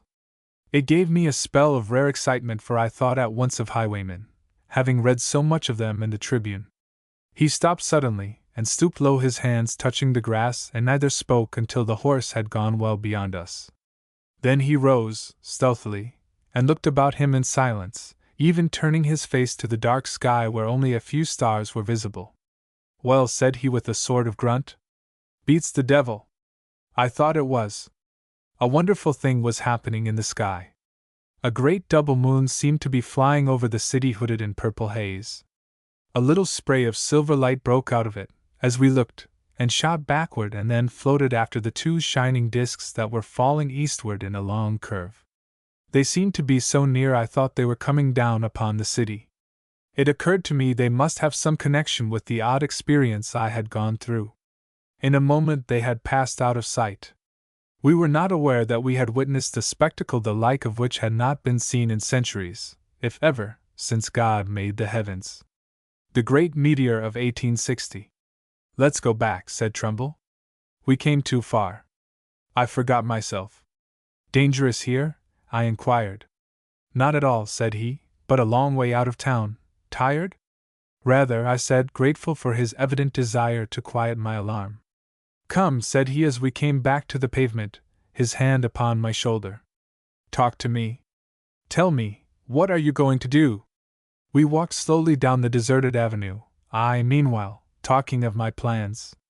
You love Hope, he said presently. You will marry her? If she will have me, said I. You must wait, he said, time enough. He quickened his pace again as we came in sight of the scattering shops and houses of the upper city, and no other word was spoken. On the corners we saw men looking into the sky and talking of the fallen moon. It was late bedtime when we turned into Gramercy Park. Come in, said he as he opened an iron gate. I followed him up a marble stairway, and a doddering old English butler opened the door for us. We entered a fine hall, its floor of beautiful parquetry muffled with silken rugs. High and spacious rooms were all aglow with light. He conducted me to a large smoking room, its floor and walls covered with trophies of the hunt, antlers and the skins of carnivora. Here he threw off his coat and bade me be at home as he lay down upon a wicker divan covered with the tawny skin of some wild animal. He stroked the fur fondly with his hand. Hello, Jock, he said, a greeting that mystified me. Tried to eat me, he added, turning to me. Then he bared his great hairy arm and showed me a lot of ugly scars. I besought him to tell the story. Killed him, he answered. With a gun? No, with my hands, and that was all he would say of it. He lay facing a black curtain that covered a corner. Now and then I heard a singular sound in the room, like some faint, far, night cry such as I have heard often in the deep woods. It was so weird I felt some wonder of it. Presently I could tell it came from behind the curtain where, also, I heard an odd rustle like that of wings. I sat in a reverie, looking at the silent man before me, and in the midst of it he pulled a cord that hung near him and a bell rang. Luncheon, he said to the old butler who entered immediately. Then he rose and showed me out things, carved out of wood, by his own hand as he told me, and with a delicate art. He looked at one tiny thing and laid it aside quickly. Can't bear to look at it now, he said. Gibbet? I inquired. Gibbet, he answered. It was a little figure bound hand and foot and hanging from the gallows tree. Burn it, he said, turning to the old servant and putting it in his hands. Luncheon had been set between us, the while, and as we were eating it, the butler opened a big couch and threw snowy sheets of linen over it and silken covers that rustled as they fell. "You will sleep there," said my host as his servant laid the pillows, "and well, I hope." I thought I had better go to my own lodgings. Too late, said he, and I, leg-weary and half asleep, accepted his proffer of hospitality. Then, having eaten, he left me and I got into bed. After turning the lights out, something woke me in the dark of the night. There was a rustling sound in the room. I raised my head a bit and listened. It was the black curtain that hung in the corner. I imagined somebody striking it violently. I saw a white figure standing near me in the darkness. It moved away as I looked at it. A cold wind was blowing upon my face. I lay a long time listening, and by I could hear the deep voice of Trumbull, as if he were groaning and muttering in his sleep. When it began to come light, I saw the breeze from an open window was stirring the curtain of silk in the corner. I got out of bed and, peering behind the curtain, saw only a great white owl, caged and staring out of wide eyes that gleamed fiery in the dim light. I went to bed again, sleeping until my host woke me in the late morning.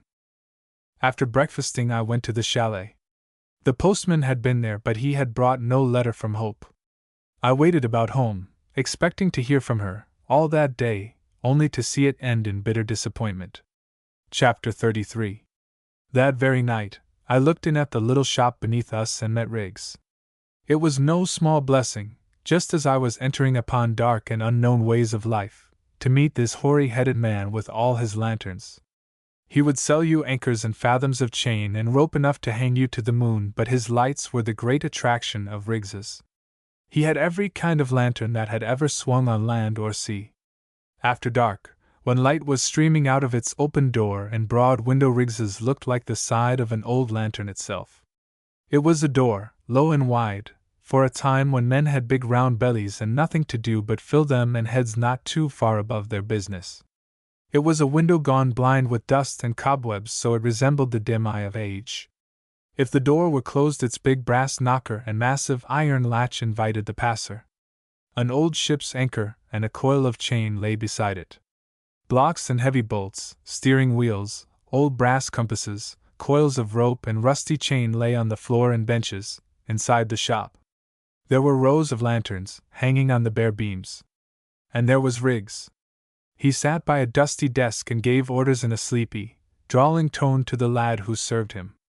An old Dutch lantern, its light softened with green glass, sent a silver beam across the gloomy upper air of the shop that evening. Riggs held an olden lantern with little streams of light bursting through its perforated walls. He was blind. One would know it at a glance. Blindness is so easy to be seen. Riggs was showing it to a stranger. "Turn down the lights," he said, and the boy got his step-ladder and obeyed him. Then he held it aloft in the dusk, and the little lantern was like a castle tower with many windows lighted, and when he set it down, there was a golden sprinkle on the floor as if something had plashed into a magic pool of light there in the darkness. Riggs lifted the lantern, presently, and stood swinging it in his hand. Then its rays were sown upon the darkness, falling silently into every nook and corner of the gloomy shop and breaking into flowing dapples on the wall. "See how quick it is," said he as the rays flashed with the speed of lightning. "That is the only traveler from heaven that travels fast enough to ever get to earth." Then came the words that had a mighty fitness for his tongue. "Hail, holy light! Offspring of heaven firstborn!" His voice rose and fell, riding the mighty rhythm of inspired song. As he stood swinging the lantern, then, he reminded me of a chanting priest behind the censer.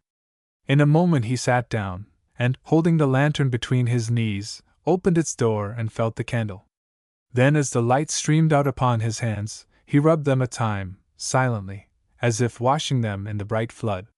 $1 for this little box of daylight," he said. "Blind?" said the stranger as he paid him the money.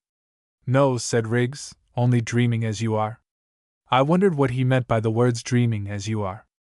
"Went to bed on my way home to Mary," he continued, stroking his long white beard, "and saw the lights go out and went asleep, and it hasn't come morning yet. That's what I believe. I went into a dream. Think I'm here in a shop talking, but I'm really in my bunk on the good ship Arid coming home. Dreamed everything since then, everything a man could think of.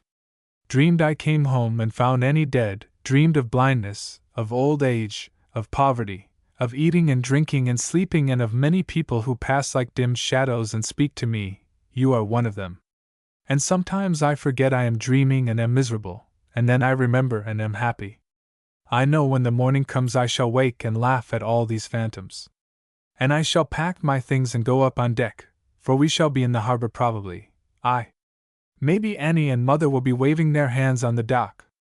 The old face had a merry smile as he spoke of the morning and all it had for him. Seems as if it had lasted 1,000 years, he continued, yawning and rubbing his eyes. But I've dreamed the like before, and, my God! How glad I felt when I woke in the morning. It gave me an odd feeling, this remarkable theory of the old man. I thought then it would be better for most of us if we could think all our misery a dream and have his faith in the morning, that it would bring back the things we have lost. I had come to buy a lock for my door, but I forgot my errand and sat down by Riggs while the stranger went away with his lantern. You see no reality in anything but happiness, I said. It's all a means to that end, he answered. It is good for me, this dream.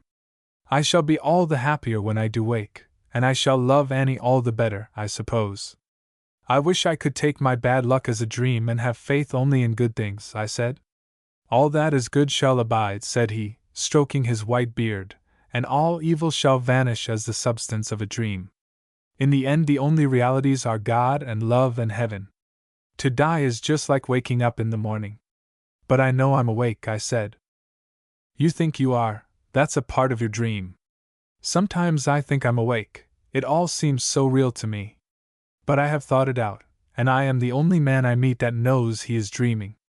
When you do wake, in the morning, you may remember how you thought you came to a certain shop and made some words with a man as to whether you were both dreaming, and you will laugh and tell your friends about it. Hold on. I can feel the ship lurching. I believe I am going to wake. He sat a moment leaning back in his chair with closed eyes, and a silence fell upon us in the which I could hear only the faint ticking of a tall clock that lifted its face out of the gloom beyond me. You there? He whispered presently. I am here, I said. Odd, he muttered. I know how it will be. I know how it has been before. Generally come to some high place, and a great fear seizes me. I slip, I fall, and then I wake. After a little silence I heard him snoring heavily. He was still leaning back in his chair.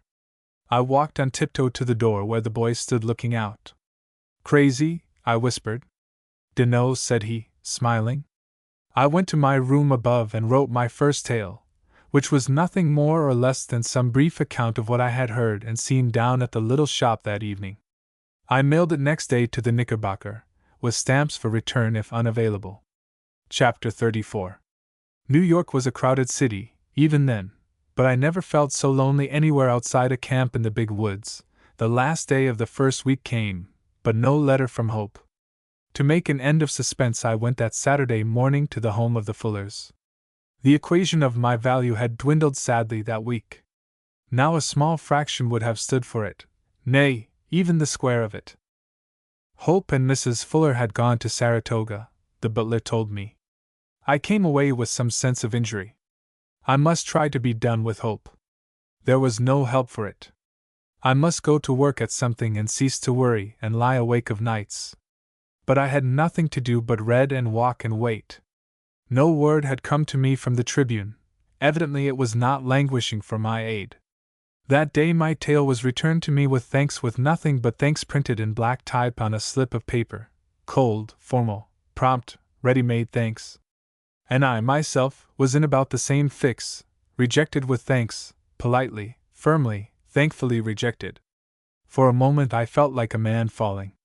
I began to see there was no very clamorous demand for me in the great emporium, as Mr. Greeley called it. I began to see, or thought I did, why Hope had shied at my offer and was now shunning me. I went to the Tribune office. Mr. Greeley had gone to Washington. Mr. Utterson was too busy to see me. I concluded that I would be willing to take a place on one of the lesser journals. I spent the day going from one office to another, but was rejected everywhere with thanks. I came home and sat down to take account of stock. First, I counted my money, of which there were about $50 left. As to my talents, there were none left. Like the pies at the Hillsborough Tavern, if a man came late to dinner, they were all out. I had some fine clothes, but no more use for them than a goose for a peacock's feathers. I decided to take anything honorable as an occupation, even though it were not in one of the learned professions. I began to answer advertisements and apply at business offices for something to give me a living, but with no success. I began to feel the selfishness of men. God pity the warm and tender heart of youth when it begins to harden and grow chill, as mine did then, to put away its cheery confidence forever, to make a new estimate of itself and others. Look out for that time, O ye good people, that have sons and daughters. I must say for myself that I had a mighty courage and no small capital of cheerfulness. I went to try my luck with the newspapers of Philadelphia, and there one of them kept me in suspense a week to no purpose. When I came back reduced in cash and courage, hope had sailed. There was a letter from Uncle Eb telling me when and by what steamer they were to leave. She will reach there Friday, he wrote, and would like to see you that evening at Fuller's. I had waited in Philadelphia, hoping I might have some word, to give her a better thought of me, and that night, after such a climax of ill luck, well, I had need of prayer for a wayward tongue. I sent home a good account of my prospects. I could not bring myself to report failure or send for more money. I would sooner have gone to work in a scullery. Meanwhile, my friends at the chalet were enough to keep me in good cheer. There were William McClingan, a Scotchman of a great gift of dignity, and a nickname inseparably connected with his fame. He wrote leaders for a big weekly, and was known as Waxy McClingan, to honor a pale ear of wax that took the place of a member lost nobody could tell how. He drank deeply at times, but never to the loss of his dignity or self-possession. In his cups the natural dignity of the man grew and expanded. One could tell the extent of his indulgence by the degree of his dignity. Then his mood became at once didactic and devotional. Indeed, I learned in good time of the rumor that he had lost his ear in an argument about the Scriptures over at Edinburgh. I remember he came an evening, soon after my arrival at the chalet, when dinner was late. His dignity was at the full. He sat a while in grim silence, while a sense of injury grew in his bosom. Mrs. Opper, said he, in a grandiose manner and voice that nicely trilled the R's, in the 4th chapter and 9th verse of Lamentations you will find these words. Here he raised his voice a bit, and began to tap the palm of his left hand with the index finger of his right, continuing, They that be slain with the sword are better than they that be slain with hunger. For these pine away stricken through want of the fruits of the field. Upon my honor as a gentleman, Mrs. Opper, I was never so hungry in all my life. The other boarder was a rather frail man with an easy cough and a confidential manner. He wrote the obituaries of distinguished persons for one of the daily papers. Somebody had told him once, his head resembled that of Washington. He had never forgotten it, as I have reason to remember. His mind lived ever among the dead. His tongue was pickled in maxims, his heart sunk in the brine of recollection, his humor not less unconscious and familiar than that of an epitaph. His name was Lemuel Framden Force. To the public of his native city he had introduced Webster 1/4 of July, a perennial topic of his lighter moments. I fell an easy victim to the obituary editor that first evening in the chalet. We had risen from the table, and he came and held me a moment by the coat lapel. He released my collar, when he felt sure of me, and began tapping my chest with his forefinger to drive home his point. I stood for quite an hour out of sheer politeness. By that time he had me forced to the wall, a God's mercy, for there I got some sense of relief in the legs. His gestures, in imitation of the great Webster, put my head in some peril. Meanwhile he continued drumming upon my chest. I looked longingly at the empty chairs. I tried to cut him off with applause that should be conducive and satisfying, but with no success. It had only a stimulating effect. I felt somehow like a cheap hired man badly overworked. I had lost all connection. I looked, and smiled, and nodded, and exclaimed, and heard nothing. I began to plan a method of escape. McClingan, the great and good Waxy McClingan, came out of his room presently and saw my plight. What is this? He asked, interrupting. A serial story. Getting no answer, he called my name, and when Force had paused, he came near. In the 6th chapter and 5th verse of Proverbs, said he, it is written, Deliver thyself as a roe from the hand of the hunter, and as a bird from the hand of the fowler. Deliver thyself, Brower. I did so, ducking under Force's arm and hastening to my chamber. Ye have a brawling, busy tongue, man, I heard McClingan saying. By the Lord! Ye should know a dull tongue is sharper than a serpent's tooth. You are a meddlesome fellow, said Force. If I were you, said McClingan, I would go and get for myself the long ear of an ass and empty my memory into it every day. Try it, man. Give it your confidence exclusively. Believe me, my dear Force, you would win golden opinions. It would be better than addressing an ear of wax, said Force, hurriedly withdrawing to his own room. This answer made McClingan angry. Better an ear of wax than a brain of putty, he called after him. Blessed is he that hath no ears when a fool's tongue is busy, and then strode up and down the floor, muttering ominously. I came out of my room shortly, and then he motioned me aside. Pull your own trigger first, man, he said to me in a low tone. When ye see he's going to shoot, pull your own trigger first. Go right up to him and tap him on the chest quickly and say, My dear Force, I have a glorious story to tell you. And keep tapping him, his own trick, you know, and he can't complain. Now he has a weak chest, and when he begins to cough, man, you are saved. Our host, Opper, entered presently, and in removing the tablecloth inadvertently came between us. McClingan resented it promptly.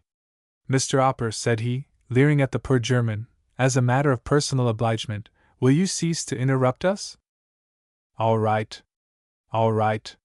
Gentlemens, he replied, and then, fearing that he had not quite squared himself, turned back, at the kitchen door, and added, Excuse me. McClingan looked at him with that leering superior smile of his, and gave him just the slightest possible nod of his head. McClingan came into my room with me a while then. He had been everywhere, it seemed to me, and knew everybody worth knowing. I was much interested in his anecdotes of the great men of the time. Unlike the obituary editor, his ear was quite as ready as his tongue, though I said little save now and then to answer a question that showed a kindly interest in me. I went with him to his room at last, where he besought me to join him in drinking confusion to the enemies of peace and order. On my refusing, he drank the toast alone and shortly proposed death to slavery. This was followed in quick succession by death to the arch-traitor, Buchanan, peace to the soul of John Brown, success to honest Abe, and then came a hearty here's to the protuberant abdomen of the mayor. I left him at midnight standing in the middle of his room and singing the Land o' the Leal in a low tone savored with vast dignity. Chapter 35. I was soon near out of money and at my wits' end, but my will was unconquered.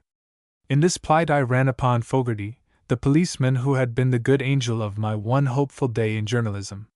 His manner invited my confidence. What luck? Said he. Bad luck, I answered. Only $10 in my pocket, and nothing to do. He swung his stick thoughtfully. If I was you, said he, I'd take anything honest. Upon me word, I'd ruther pound rocks than lay idle. So would I. Would ye? Said he with animation, as he took my measure from head to foot. I'll do anything that's honest. Aha, said he, rubbing his sandy chin whiskers. Don't seem like he'd been used to hard work. But I can do it, I said. He looked at me sternly and beckoned with his head. Come along, said he. He took me to a gang of Irishmen working in the street near by. Boss McCormick, he shouted. A hearty voice answered, Aye, Counselor, and McCormick came out of the crowd, using his shovel for a staff. A happy day to ye, said Fogarty. Same to yous and Manny o' Thim, said McCormick. Ye'll gie me one if ye do me a favor, said Fogarty. And what? Said the other. A job for this lad. Will ye do it? I wull, said McCormick, and he did. I went to work early the next morning, with nothing on but my underclothing and trousers, save a pair of gloves, that excited the ridicule of my fellows. With this livery and the righteous determination of earning $2 a day, I began the inelegant task of pounding rocks, no merry occupation, I assure you, for a hot summer's day on Manhattan Island. We were paving Park Place, and we had to break stone and lay them and shovel dirt and dig with a pick and crowbar.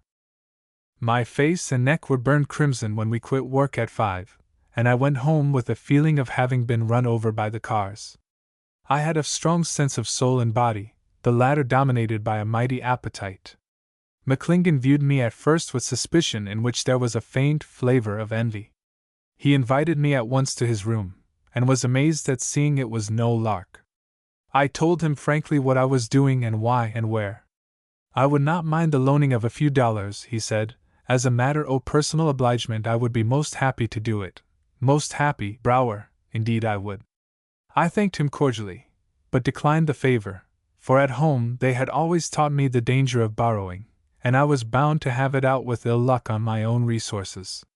Greeley is back, said he, and I shall see him tomorrow. I will put him in mind o' you. I went away sore in the morning, but with no drooping spirit. In the middle of the afternoon I straightened up a moment to ease my back and look about me. There at the edge of the gang stood the great Horace Greeley and Waxy McClingan. The latter beckoned me as he caught my eye. I went aside to greet them. Mr. Greeley gave me his hand. "Do you mean to tell me that you'd rather work than beg or borrow?" said he. "That's about it," I answered. "And ain't ashamed of it?" "Ashamed? Why," said I, not quite sure of his meaning. It had never occurred to me that one had any cause to be ashamed of working. He turned to McClingan and laughed. "I guess you'll do for the Tribune," he said. "Come and see me at 12 tomorrow." And then they went away. If I had been a Knight of the Garter I could not have been treated with more distinguished courtesy by those hard-handed men the rest of the day. I bade them good-bye at night and got my order for $4. One Pat Devlin, a great-hearted Irishman, who had shared my confidence, and some of my doughnuts on the curb at luncheon time, I remember best of all. "Ye'll niver forget the toime we worked together under Boss McCormick," said he. And to this day, whenever I meet the good man, now bent and grey, he says always, "Good day to ye, Mr. Brower. Do ye mind the toime we pounded the rock under Boss McCormick?" Mr. Greeley gave me a place at once on the local staff and invited me to dine with him at his home that evening. Meanwhile he sent me to the headquarters of the Republican Central Campaign Committee, on Broadway, opposite the New York Hotel. Lincoln had been nominated in May, and the great political fight of 1860 was shaking the city with its thunders. I turned in my copy at the city desk in good season, and, although the great editor had not yet left his room, I took a car at once to keep my appointment.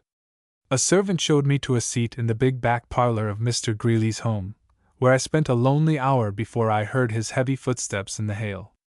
He immediately rushed upstairs, 2 steps at a time, and in a moment, I heard his high voice greeting the babies.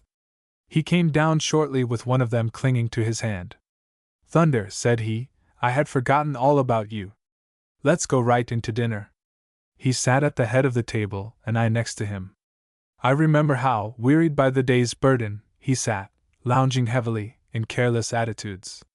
He stirred his dinner into a hash of eggs, potatoes, squash, and parsnips, and ate it leisurely with a spoon, his head braced often with his left forearm, its elbow resting on the table. It was a sort of letting go, after the immense activity of the day, and a casual observer would have thought he affected the uncouth, which was not true of him. He asked me to tell him all about my father and his farm. At length I saw an absent look in his eye, and stopped talking, because I thought he had ceased to listen. Very well, said he. I looked up at him, not knowing what he meant. "Go on. Tell me all about it," he added.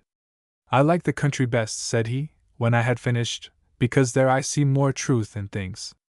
Here the lie has many forms, unique, varied, ingenious. The rouge and powder on the lady's cheek, they are lies, both of them.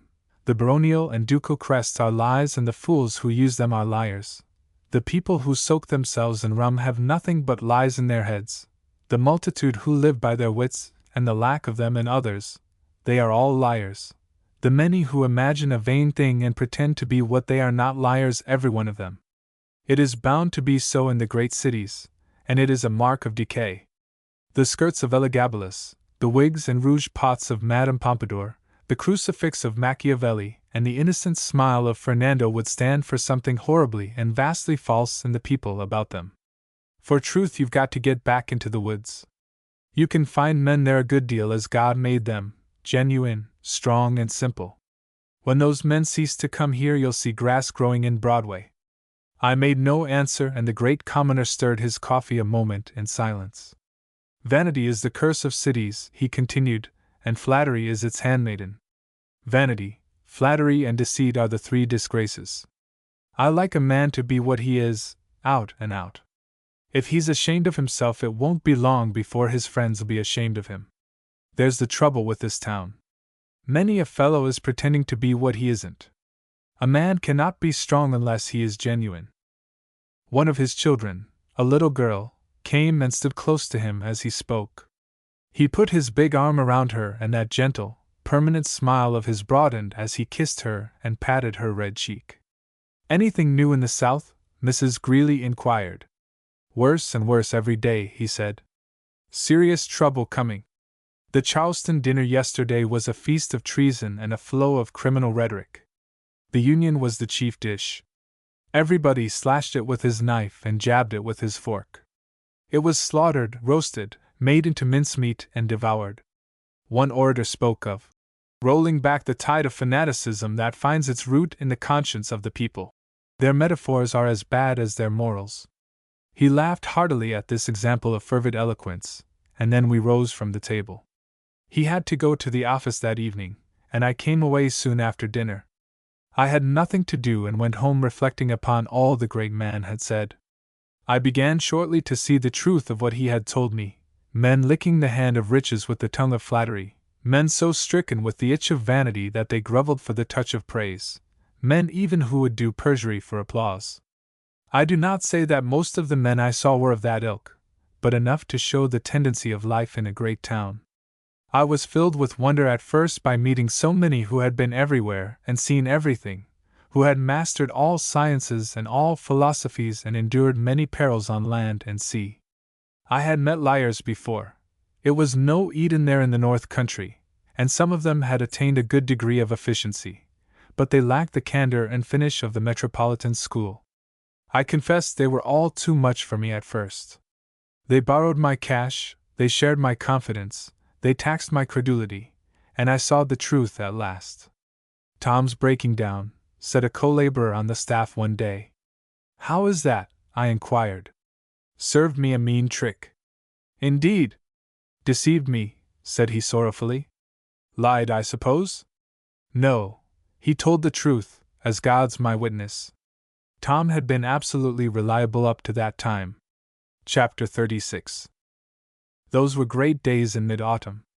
The Republic was in grave peril of dissolution.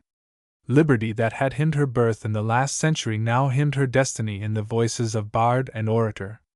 Crowds of men gathered in public squares, at bulletin boards, on street corners arguing, gesticulating, exclaiming and cursing. Cheering multitudes went up and down the city by night, with bands and torches, and there was such a howl of oratory and applause on the lower half of Manhattan Island that it gave the reporter no rest. William H. Seward, Charles Sumner, John A. Dix, Henry Ward Beecher, and Charles O'Connor were the giants of the stump. There was more violence and religious fervor in the political feeling of that time than had been mingled since '76. A sense of outrage was in the hearts of men. Honest Abe Lincoln stood, as they took it, for their homes and their country, for human liberty and even for their God. I remember coming into the counting room late one evening. Loud voices had halted me as I passed the door. Mr. Greeley stood back of the counter, a rather tall, wiry, gray-headed man before it. Each was shaking a right fist under the other's nose. They were shouting loudly as they argued. The stranger was for war, Mr. Greeley for waiting. The publisher of the Tribune stood beside the latter, smoking a pipe. A small man leaned over the counter at the stranger's elbow, putting in a word here and there. Half a dozen people stood by, listening. Mr. Greeley turned to his publisher in a moment. "Rhodes," said he, "I wish ye'd put these men out. They holler and yell, so I can't hear myself think." Then there was a general laugh. I learned to my surprise, when they had gone, that the tall man was William H. Seward, the other John A. Dix. Then one of those fevered days came the Prince of Wales, a godsend, to allay passion with curiosity. It was my duty to handle some of the latest news by magnetic telegraph, and help to get the plans and progress of the campaign at headquarters. The printer, as they called Mr. Greeley, was at his desk when I came in at noon, never leaving the office but for dinner, until past midnight those days. And he made the Tribune a mighty power in the state. His faith in its efficacy was sublime, and every line went under his eye before it went to his readers. I remember a night when he called me to his office about 12 o'clock. He was up to his knees in the rubbish of the day newspapers that he had read and thrown upon the floor. His desk was littered with proofs. "Go and see the Prince of Wales," he said. That interesting young man had arrived on the Harriet Lane that morning and ridden up Broadway between cheering hosts. "I've got a sketch of him here and it's all twaddle. Tell us something new about him. If he's got a hole in his sock we ought to know it." Mr. Dana came in to see him while I was there. "Look here, Dana," said the printer, in a rasping humor. "By the gods of war! Here's 2 columns about that performance at the Academy, and only 2 sticks of the speech of Seward at St. Paul. I'll have to get someone to go and burn that theater and send the bill to me." In the morning Mayor would introduce me to the Duke of Newcastle, who in turn presented me to the Prince of Wales, then a slim, blue-eyed youngster of 19, as gentle-mannered as any I have ever met. It was my unpleasant duty to keep as near as possible to the royal party in all the festivities of that week. The ball, in the Prince's honor, at the Academy of Music, was one of the great social events of the century. No fair of vanity in the Western Hemisphere ever quite equaled it. The fashions of the French court had taken the city, as had the Prince, by unconditional surrender. Not in the Palace of Versailles could one have seen a more generous exposure of the charms of fair women. None were admitted without a low-cut bodice, and many came that had not the proper accessories. But it was the most brilliant company New York had ever seen. Too many tickets had been distributed, and soon there was an elbow on every rib and a heel on every toe, as Mr. Greeley put it. Every miss and her mamma tiptoed for a view of the Prince and his party, who came in at 10, taking their seats on a dais at one side of the crowded floor. The Prince sat with his hands folded before him, like one in a reverie. Beside him were the Duke of Newcastle, a big, stern man, with an aggressive red beard, the blithe and sparkling Earl of St. Germans, then steward of the royal household, the curly Major Teasdale, the gay Bruce, a major general, who behaved himself always like a lady. Suddenly the floor sank beneath the crowd of people, who retired in some disorder. Such a compression of crinoline was never seen as at that moment, when periphery pressed upon periphery, and held many a man captive, in the cold embrace of steel and whalebone. The royal party retired to its rooms again, and carpenters came in with saws and hammers. The floor repaired, an area was roped off for dancing, as much as could be spared. The Prince opened the dance with Mrs. Governor Morgan, after which other ladies were honored with his gallantry. I saw Mrs. Fuller in one of the boxes and made haste to speak with her. She had just landed, having left Hope to study a time in the Conservatory of Leipzig. "Mrs. Livingstone is with her," said she, "and they will return together in April." "Mrs. Fuller, did she send any word to me?" I inquired anxiously. "Did she give you no message?" "None," she said coldly, "except one to her mother and father, which I have sent in a letter to them." I left her heavy-hearted, went to the reporter's table and wrote my story, very badly I must admit, for I was cut deep with sadness. Then I came away and walked for hours, not caring whither. A great homesickness had come over me. I felt as if a talk with Uncle E.B. or Elizabeth Brower would have given me the comfort I needed. I walked rapidly through dark, deserted streets. A steeple clock was striking 2, when I heard someone coming hurriedly on the walk behind me. I looked over my shoulder, but could not make him out in the darkness, and yet there was something familiar in the step. As he came near I felt his hand upon my shoulder. "Better go home, Brower," he said, as I recognized the voice of Trumbull. "You've been out a long time.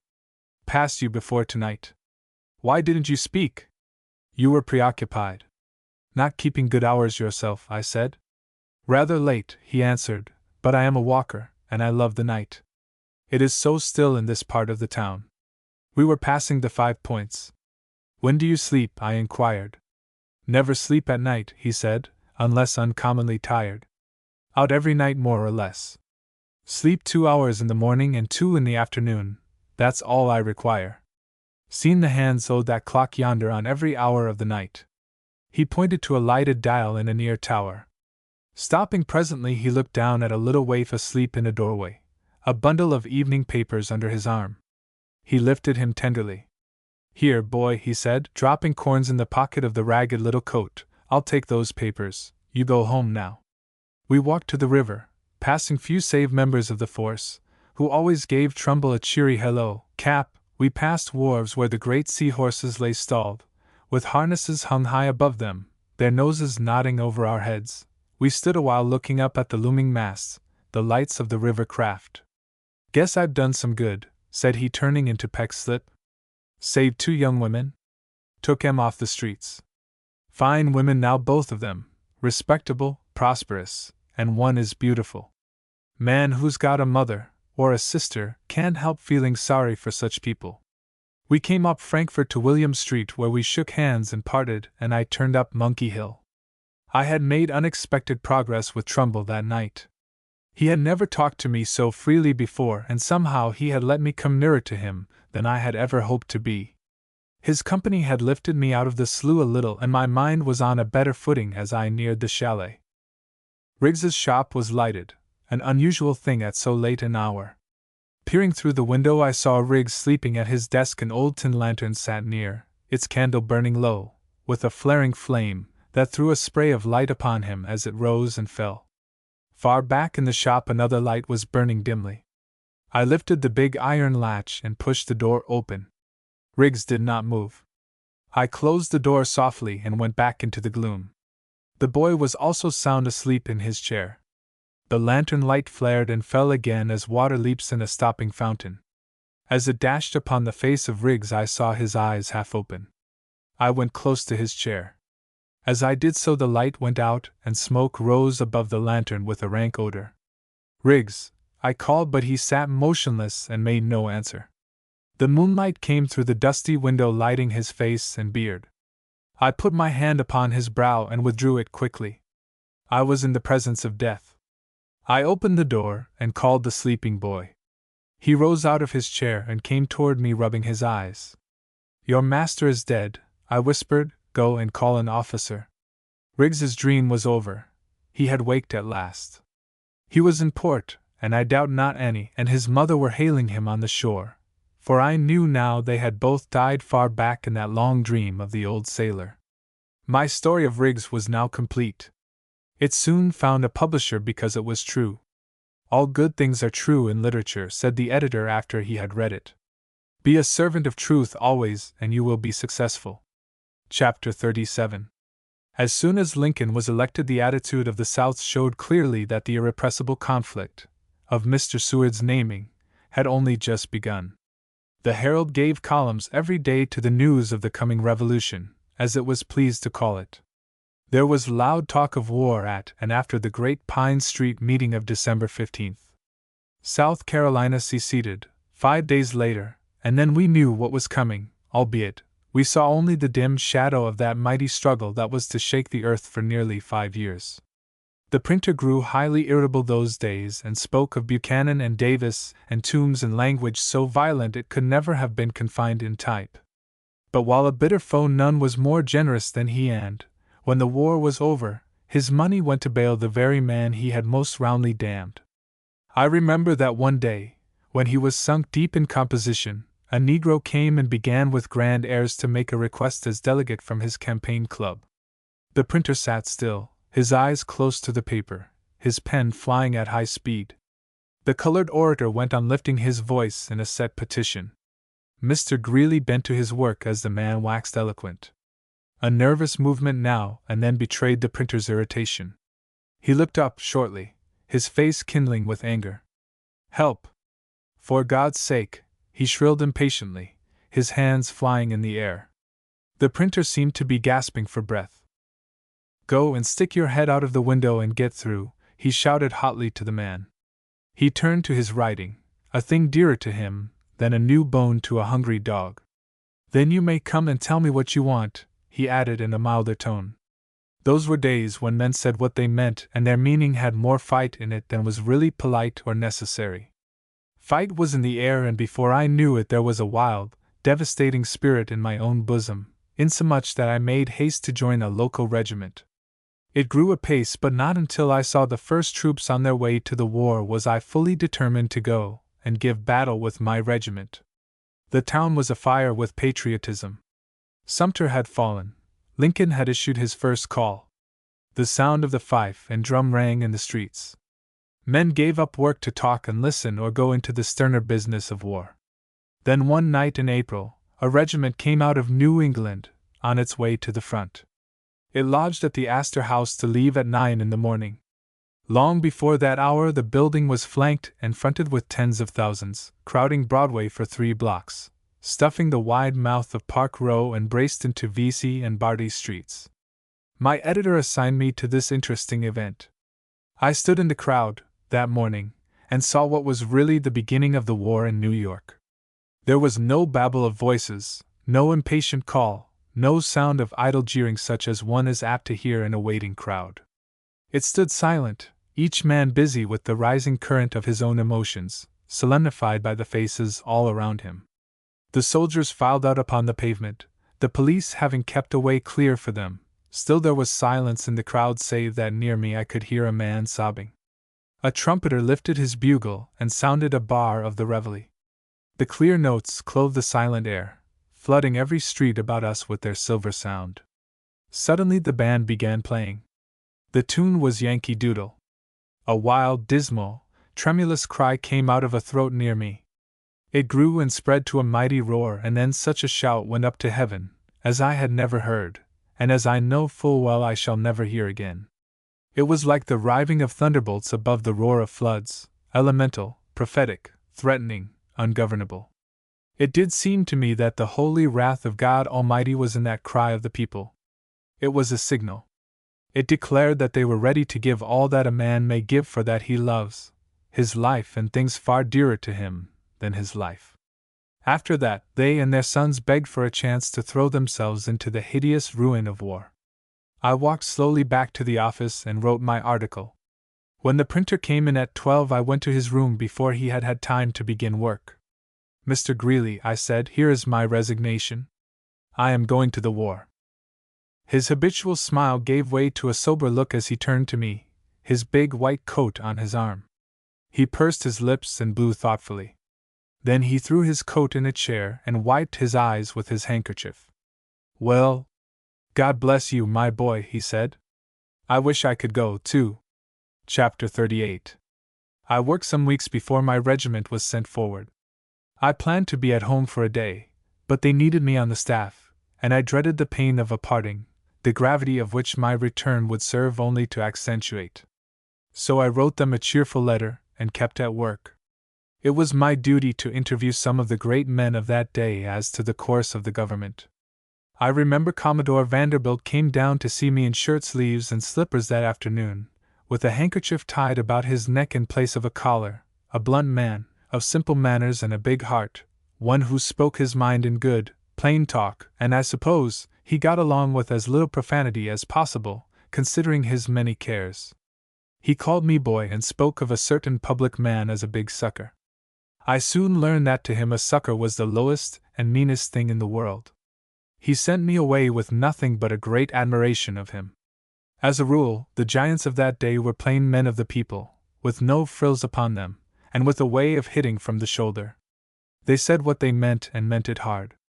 I have heard Lincoln talk when his words had the whiz of a bullet and his arm the jerk of a piston.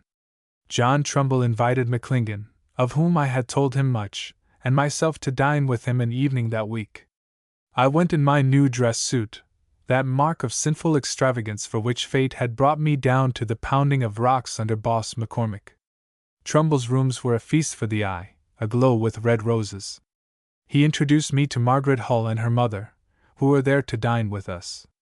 She was a slight woman of 30 then, with a face of no striking beauty, but of singular sweetness. Her dark eyes had a mild and tender light in them, her voice a plaintive, gentle tone, the like of which one may hear rarely if ever. For years she had been a night worker in the missions of the lower city, and many an unfortunate had been turned from the way of evil by her good offices. I sat beside her at the table, and she told me of her work and how often she had met Trumbull in his night walks. "Found me a hopeless heathen," he remarked. "To save him I had to consent to marry him," she said, laughing. "Who hath found love is already in heaven," said McClingan. "I have not found it, and I am in," he hesitated, as if searching for a synonym. "A boarding house on William Street," he added. The remarkable thing about Margaret Hull was her simple faith. It looked to no glittering generality for its reward, such as the soul's highest good, much talked of in the philosophy of that time. She believed that, for every soul she saved, one jewel would be added to her crown in heaven. And yet she wore no jewel upon her person. Her black costume was beautifully fitted to her fine form, but was almost severely plain. It occurred to me that she did not quite understand her own heart, and, for that matter, who does? But she had somewhat in her soul that passeth all understanding. I shall not try to say what, with so little knowledge of those high things, save that I know it was of God. To what patience and unwearying effort she had schooled herself I was soon to know. "Can you not find anyone to love you?" she said, turning to McClingan. "You know the Bible says it is not good for man to live alone."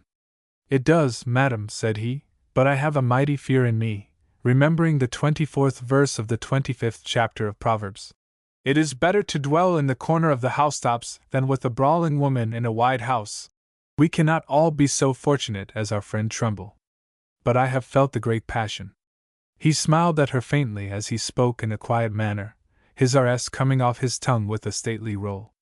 His environment and the company had given him a fair degree of stimulation.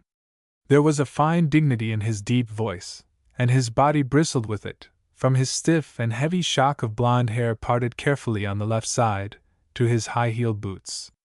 The few light hairs that stood in lonely abandonment on his upper lip, the rest of his lean visage always well shorn, had no small part in the grand effect of McClingan. "A love story," said Miss Hull. "I do wish I had your confidence. I like a real, true love story." "A simple story it is," said McClingan, "and jam proud of my part in it. I shall be glad to tell the story if you are to hear it." We assured him of our interest.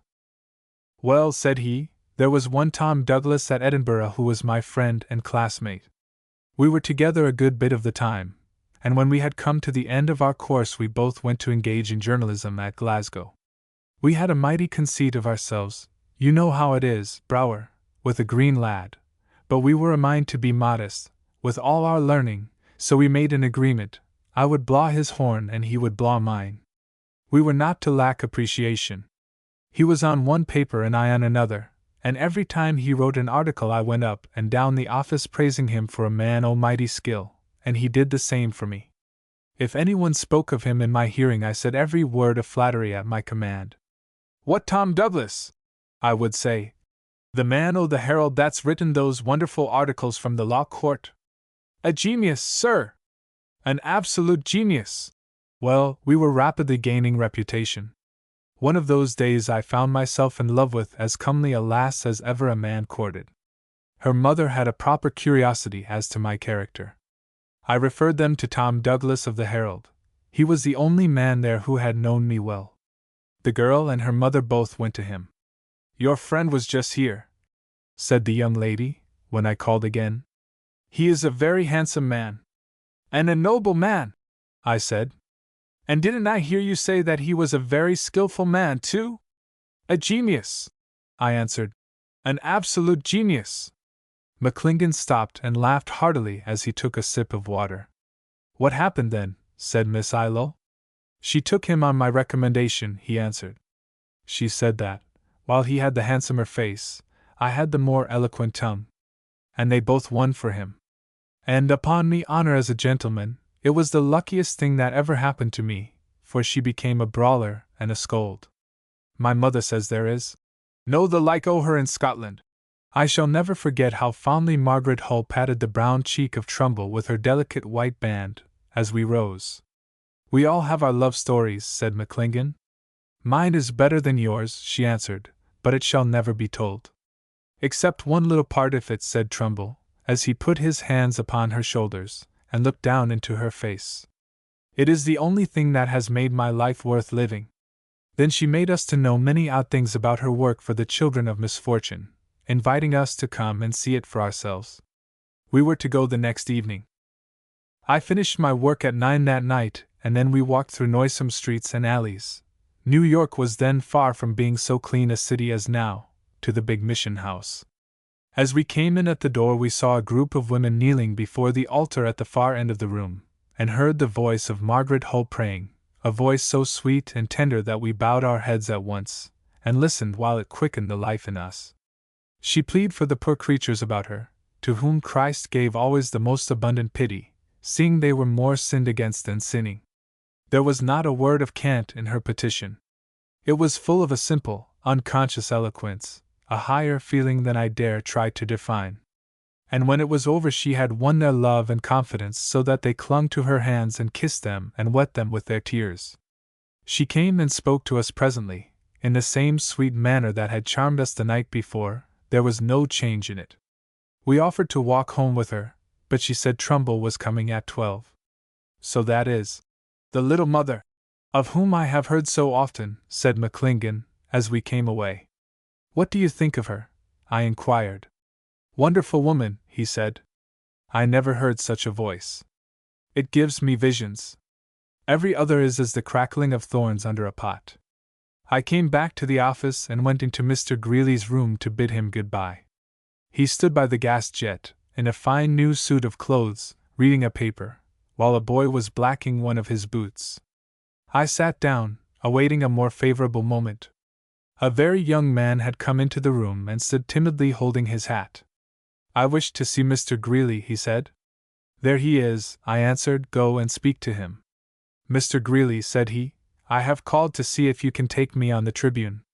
The printer continued reading as if he were the only man in the room. The young man looked at him, and then at me, with an expression that moved me to a fellow feeling. He was a country boy, more green and timid even than I had been. He did not hear you. Try again, I said. Mr. Greeley, said he, louder than before, I have called to see if you can take me on the Tribune. The editor's eyes glanced off at the boy and returned to their reading. No, boy, I can't, he drawled, shifting his eyes to another article. And the boy, who was called to the service of the paper in time, but not until after his pen had made him famous, went away with a look of bitter disappointment. In his attire Mr. Greeley wore always the best material, that soon took on a friendless and dejected look. The famous white overcoat had been bought for $5 of a man who had come by chance to the office of the New Yorker, years before, and who considered its purchase a great favor. That was a time when the price of a coat was a thing of no little importance to the printer. Tonight there was about him a great glow, such as comes of fine tailoring and new linen. He was so preoccupied with his paper that I went out into the big room and sat down, awaiting a better time. The printer's going to Washington to talk with the president, said an editor. Just then Mr. Greeley went running hurriedly up the spiral stair on his way to the type-room. 3 or 4 compositors had gone up ahead of him. He had risen out of sight when we heard a tremendous uproar above stairs. I ran up, 2 steps at a time, while the high voice of Mr. Greeley came pouring down upon me like a flood. It had a wild, fleeting tone. He stood near the landing, swinging his arms and swearing like a boy just learning how. In the middle of the once immaculate shirt bosom was a big, yellow splash. Something had fallen on him and spattered as it struck. We stood well out of range, looking at it, undeniably the stain of nicotine. In a voice that was no encouragement to confession, he dared the drooling idiot to declare himself. In a moment he opened his waistcoat and surveyed the damage. Look at that, he went on, complainingly. Ugh! The reeking, filthy, slobbering idiot. I'd rather be slain with the jawbone of an ass. You'll have to get another shirt, said the pressman, who stood near. You can't go to Washington with such a breastpin. I'd breastpin him if I knew who he was, said the editor. A number of us followed him downstairs and a young man went up the Bowery for a new shirt. When it came the printer took off the soiled garment, flinging it into a corner, and I helped him to put himself in proper fettle again. This finished, he ran away, hurriedly, with his carpet bag, and I missed the opportunity I wanted for a brief talk with him. Chapter 39. My regiment left New York by night in a flare of torch and rocket. The streets were lined with crowds now hardened to the sound of fife and drum and the pomp of military preparation. I had a very high and mighty feeling in me that wore away in the discomfort of travel. 4 hours after the train started we sang and told stories, and ate peanuts and pulled and hauled at each other in a cloud of tobacco smoke. The train was sidetracked here and there, and dragged along at a slow pace. Young men with no appreciation, as it seemed to me, of the sad business we were off upon, went roistering up and down the aisles, drinking out of bottles and chasing around the train as it halted. These revelers grew quiet as the night wore on. The boys began to close their eyes and lie back for rest. Some lay in the aisle, their heads upon their knapsacks.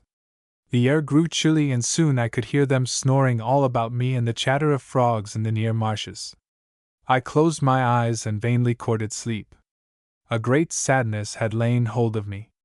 I had already given up my life for my country. I was only going away now to get as dear a price for it as possible in the hood of its enemies. When and where would it be taken? I wondered. The fear had mostly gone out of me in days and nights of solemn thinking. The feeling I had, with its flavor of religion, is what has made the volunteer the mighty soldier he has ever been, I take it, since Naseby and Marston Moor. The soul is the great captain, and with a just quarrel it will warm its sword in the enemy, however he may be trained to thrust and parry. In my sacrifice there was but one reservation. I hoped I should not be horribly cut with a sword or a bayonet. I had written a long letter to Hope, who was yet at Leipzig. I wondered if she would care what became of me. I got a sense of comfort thinking I would show her that I was no coward, with all my littleness. I had not been able to write to Uncle Eb or to my father or mother in any serious tone of my feeling in this enterprise. I had treated it as a kind of holiday from which I should return shortly to visit them. All about me seemed to be sleeping, some of them were talking in their dreams. As it grew light, one after another rose and stretched himself, rousing his seat companion. The train halted, a man shot a musket voice in at the car door. It was loaded with the many syllables of Annapolis Junction. We were pouring out of the train shortly, to bivouac for breakfast in the depot yard. So I began the life of a soldier, and how it ended with me many have read in better books than this. But my story of it is here and only here. We went into camp there on the lonely flats of East Maryland for a day or two, as we supposed, but really for quite 2 weeks. In the long delay that followed, my way traversed the dead levels of routine. When Southern sympathy had ceased to wreak its wrath upon the railroads about Baltimore, we pushed on to Washington. There I got letters from Uncle E.B. and Elizabeth Brower. The former I have now in my box of treasures, a torn and faded remnant of that dark period. Dear Sir, pen in hand to hat, you know that we are all W.L. Also that we was sorry you could not come horn. They took on terrible. Hope she wrote a letter. Said she had not heard from you. Also that somebody wrote to her you was goin' to be married. You had oughter write her a letter, Bill. Looks to me so you hain't used her right. She's a calm horn in July. Sowed corn today in the garden. David is off buyin' cattle. I hope God will take care of you, boy, so goodbye from yours truly, Eben Holden. I wrote immediately to Uncle E.B. and told him of the letters I had sent to Hope, and of my effort to see her. Late in May, after Virginia had seceded, some 30,000 of us were sent over to the south side of the Potomac, where for weeks we toured the flowery fields, lining the shore with long entrenchments. Meantime I wrote 3 letters to Mr. Greeley, and had the satisfaction of seeing them in the Tribune. I took much interest in the camp drill, and before we crossed the river I had been raised to the rank of first lieutenant. Every day we were looking for the big army of Beauregard, camping below Centerville, some 30 miles south. Almost every night a nervous picket set the camp in uproar by challenging a phantom of his imagination. We were all impatient as hounds in leash. Since they would not come up and give us battle, we wanted to be off and have it out with them. And the people were tired of delay. The cry of "St. Boy" was ringing all over the North. They wanted to cut us loose and be through with dallying. Well, one night the order came. We were to go south in the morning, 30,000 of us, and put an end to the war. We did not get away until afternoon. It was the 6th of July. When we were off, horse and foot, so that I could see miles of the blue column before and behind me, I felt sorry for the mistaken South. On the evening of the 18th, our campfires on either side of the pike at Centerville glowed like the lights of a city. We knew the enemy was near, and began to feel a tightening of the nerves. I wrote a letter to the folks at home for post-mortem delivery, and put it into my trousers pocket. A friend in my company called me aside after mess. "Feel of that," he said, laying his hand on a full breast. "Feathers," he whispered significantly. "Balls can't go through 'em, you know. Better n a steel breastplate. Want some?" "Don't know, but I do," said I. We went into his tent, where he had a little sack full, and put a good wad of them between my 2 shirts. "I hate the idea o' being hit in the heart," he said. "That's too awful." I nodded my assent. "Shouldn't like to have a ball in my lungs either," he added. "'Tain't necessary for a man to die if he can only breathe. If a man gets his leg shot off and don't lose his head and keeps drawing his breath right along smooth and even, I don't see why he can't live." Taps sounded. We went asleep with our boots on, but nothing happened. 3 days and nights we waited. Some called it a farce, some swore, some talked of going home. I went about quietly, my bosom under its pad of feathers. The 3rd day an order came from headquarters. We were to break camp at 1:30 in the morning and go down the pike after Beauregard. In the dead of the night the drums sounded. I rose, half asleep, and heard the long roll far and near. I shivered in the cold night air as I made ready. The boys about me buckled on knapsacks, shouldered their rifles, and fell into line. Muffled in darkness, there was an odd silence in the great caravan, forming rapidly and waiting for the word to move. At each command to move forward I could hear only the rub of leather, the click, click of rifle rings, the stir of the stubble, the snorting of horses. When we had marched an hour or so I could hear the faint rumble of wagons far in the rear. As I came high on a hilltop, in the bending column, the moonlight fell upon a league of bayonets shining above a cloud of dust in the valley, a splendid picture, fading into darkness and mystery. At dawn we passed the bridge and halted some 3 minutes for a bite. After a little march we left the turnpike, with Hunter's column bearing westward on a crossroad that led us into thick woods. As the sunlight sank in the high treetops, the first great battle of the war began. Away to the left of us a cannon shook the earth, hurling its boom into the still air. The sound rushed over us, rattling in the timber like a fall of rocks. Something went quivering in me. It seemed as if my vitals had gone into a big lump of jelly that trembled every step I took. We quickened our pace, we fretted, we complained. The weariness went out of our legs, some wanted to run. Before and behind us men were shouting hotly, "Run, boys! Run!" The cannon roar was now continuous. We could feel the quake of it. When we came over a low ridge in the open, we could see the smoke of battle in the valley. Flashes of fire and hoods of smoke leaped out of the far thickets, left of us, as cannon roared.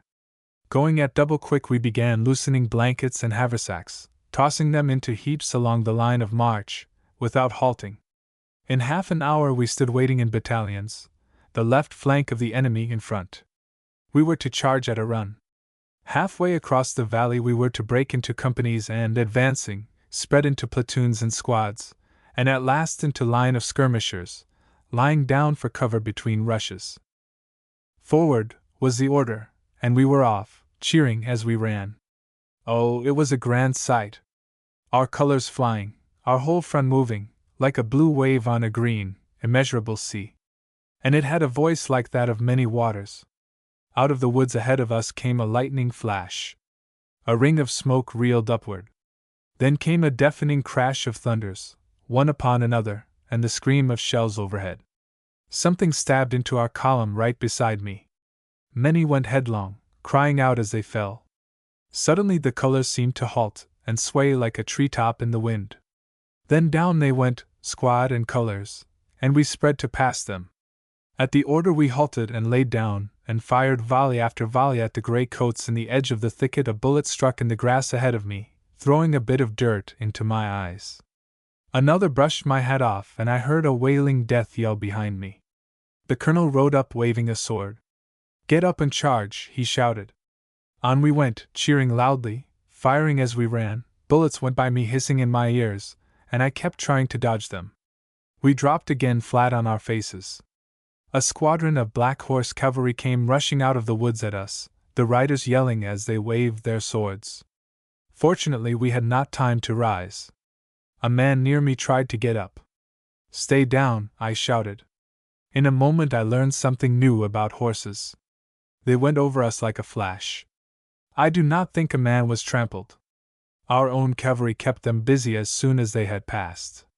Of the many who had started, there was only a ragged remnant near me. We fired a dozen volleys lying there. The man at my elbow rolled upon me, writhing like a worm in the fire. "We shall all be killed," a man shouted. "Where is the colonel?" "Dead," said another.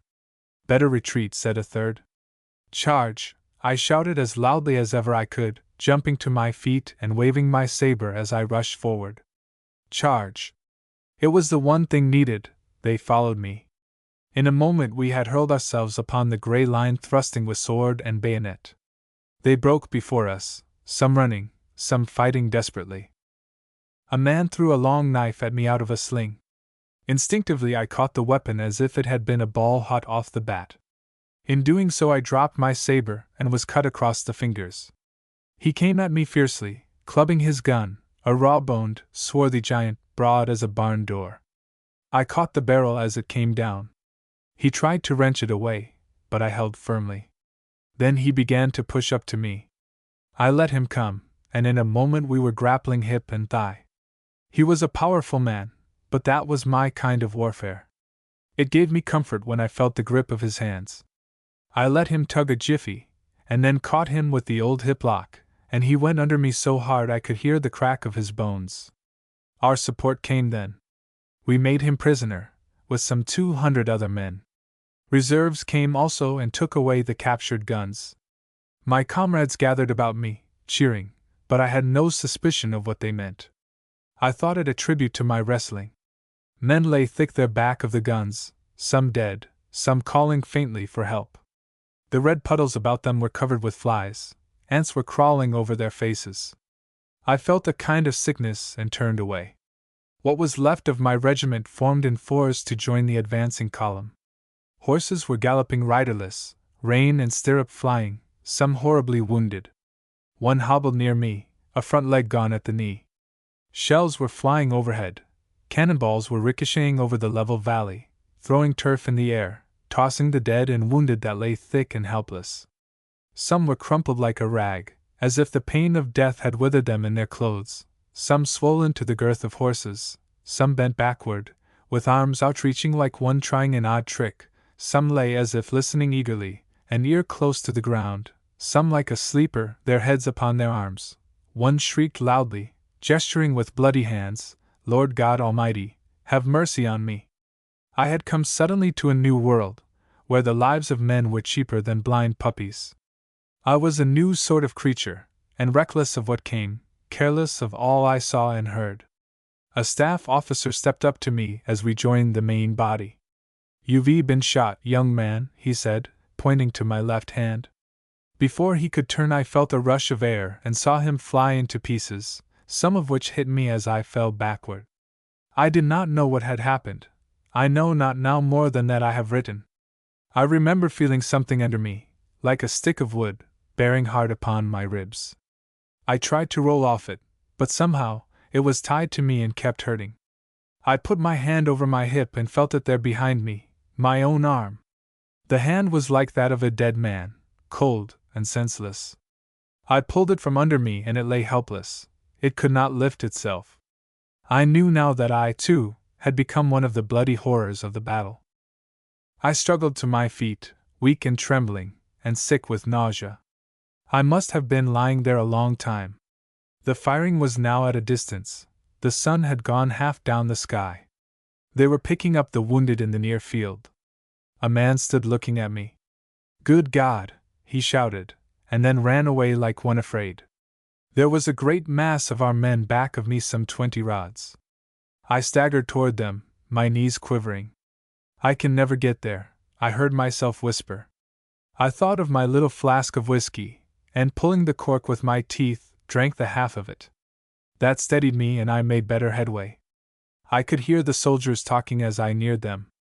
Look there, I heard many saying. See 'em come. My God! Look at 'em on the hill there. The words went quickly from mouth to mouth. In a moment I could hear the murmur of thousands. I turned to see what they were looking at. Across the valley there was a long ridge, and back of it the main position of the Southern Army. A grey host was pouring over it, thousand upon thousand, in close order, debouching into the valley. A big force of our men lay between us and them. As I looked I could see a mighty stir in it. Every man of them seemed to be jumping up in the air. From afar came the sound of bugles calling retreat, the shouting of men, the rumbling of wagons. It grew louder. An officer rode by me hatless, and halted, shading his eyes. Then he rode back hurriedly. Hell has broke loose, he shouted, as he passed me. The blue-coated host was rushing towards us like a flood, artillery, cavalry, infantry, wagon train. There was a mighty uproar in the men behind me, a quick stir of feet. Terror spread over them like the traveling of fire. It shook their tongues. The crowd began caving at the edge and jamming at the center, then it spread like a swarm of bees shaken off a bush. Run! Run for your lives, was a cry that rose to heaven. Halt, you cowards, an officer shouted. It was now past 3 o'clock. The raw army had been on its feet since midnight.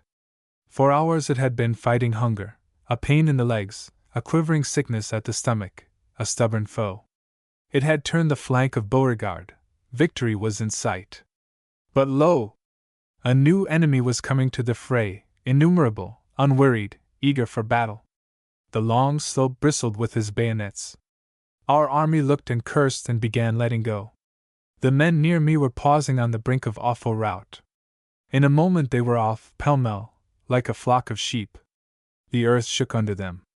Officers rode around them, cursing, gesticulating, threatening, but nothing could stop them. Half a dozen trees had stood in the center of the roaring mass. Now a few men clung to them, a remnant of the monster that had torn away. But the greater host was now coming. The thunder of its many feet was near me, a cloud of dust hung over it. A squadron of cavalry came rushing by and broke into the fleeing mass.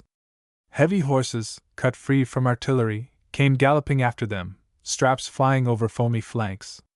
2 riders clung to the back of each, lashing with whip and rein. The nick of wagons came after them, wheels rattling, horses running, voices shrilling in a wild hoot of terror.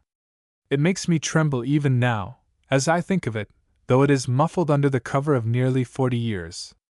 I saw they would go over me. Reeling as if drunk, I ran to save myself. Zigzagging over the field I came upon a gray-bearded soldier lying in the grass and fell headlong. I struggled madly, but could not rise to my feet. I lay, my face upon the ground, weeping like a woman. Save I be lost in hell, I shall never know again the bitter pang of that moment. I thought of my country. I saw its splendid capital in ruins, its people surrendered to God's enemies. The rout of wagons had gone by. I could now hear the heavy tramp of thousands passing me, the shrill voices of terror. I worked to a sitting posture somehow. The effort nearly smothered me. A mass of cavalry was bearing down upon me. They were coming so thick I saw they would trample me into jelly. In a flash I thought of what Uncle E.B. had told me once. I took my hat and covered my face quickly, and then uncovered it as they came near. They sheered away as I felt the foam of their nostrils. I had split them as a rock may split the torrent. The last of them went over me, their tails whipping my face. I shall not soon forget the look of their bellies or the smell of their wet flanks. They had no sooner passed than I fell back and rolled half over like a log. I could feel a warm flow of blood trickling down my left arm. A shell, shot at the retreating army, passed high above me, whining as it flew. Then my mind went free of its trouble. The rain brought me to as it came pelting down upon the side of my face. I wondered what it might be, for I knew not where I had come. I lifted my head and looked to see a new dawn, possibly the city of God itself. It was dark, so dark I felt as if I had no eyes. Away in the distance I could hear the beating of a drum. It rang in a great silence. I have never known the like of it. I could hear the fall and trickle of the rain, but it seemed only to deepen the silence. I felt the wet grass under my face and hands. Then I knew it was night and the battlefield where I had fallen. I was alive and might see another day, thank God. I felt something move under my feet. I heard a whisper at my shoulder. Thought you were dead long ago, it said. No, no, I answered, I'm alive. I know I'm alive. This is the battlefield. Fraid I ain't going to live, he said. Got a terrible wound. Wish it was morning. Dark long? I asked. 4 hours, he answered. Dunno how many. He began to groan and utter short prayers. Oh, my soul waiteth for the Lord more than they that watch for the morning, I heard him cry in a loud, despairing voice. Then there was a bit of silence, in which I could hear him whispering of his home and people. Presently he began to sing. His voice broke and trembled and sank into silence. I had business of my own to look after. Perhaps I had no time to lose, and I went about it calmly. I had no strength to move and began to feel the nearing of my time. The rain was falling faster. It chilled me to the marrow as I felt it trickling over my back. I called to the man who lay beside me. Again and again I called to him, but got no answer. Then I knew that he was dead and I alone. Long after that, in the far distance, I heard a voice calling. It rang like a trumpet in the still air. It grew plainer as I listened. My own name! William Brower? It was certainly calling to me, and I answered with a feeble cry. In a moment I could hear the tramp of someone coming. He was sitting beside me presently, whoever it might be. I could not see him for the dark. His tongue went clucking as if he pitied me. Who are you? I remember asking, but got no answer. At first I was glad, then I began to feel a mighty horror of him. In a moment he had picked me up and was making off. The jolt of his step seemed to be breaking my arms at the shoulder. As I groaned he ran. I could see nothing in the darkness, but he went ahead, never stopping, save for a moment, now and then, to rest. I wondered where he was taking me and what it all meant. I called again, Who are you? But he seemed not to hear me. My God, I whispered to myself, this is no man, this is death severing the soul from the body. The voice was that of the good God. Then I heard a man hailing nearby. Help, help, I shouted faintly. Where are you? Came the answer, now further away. Can't see you. My mysterious bearer was now running. My heels were dragging upon the ground. My hands were brushing the grass tops. I groaned with pain. Halt! Who comes there? A picket called. Then I could hear voices. Did you hear that noise? Said one. Somebody passed me. So dark can't see my hand before me. Darker than hell, said another voice. It must be a giant, I thought, who can pick me up and carry me as if I were no bigger than a house cat. That was what I was thinking when I swooned. From then till I came to myself in the little church at Centerville I remember nothing. Groaning men lay all about me, others stood between them with lanterns. A woman was bending over me. I felt the gentle touch of her hand upon my face and heard her speak to me so tenderly I cannot think of it, even now, without thanking God for good women. I clung to her hand, clung with the energy of one drowning, while I suffered the merciful torture of the probe, the knife and the needle. And when it was all over and the lantern lights grew pale in the dawn I fell asleep. But enough of blood and horror. War is no holiday, my merry people, who know not the mighty blessing of peace.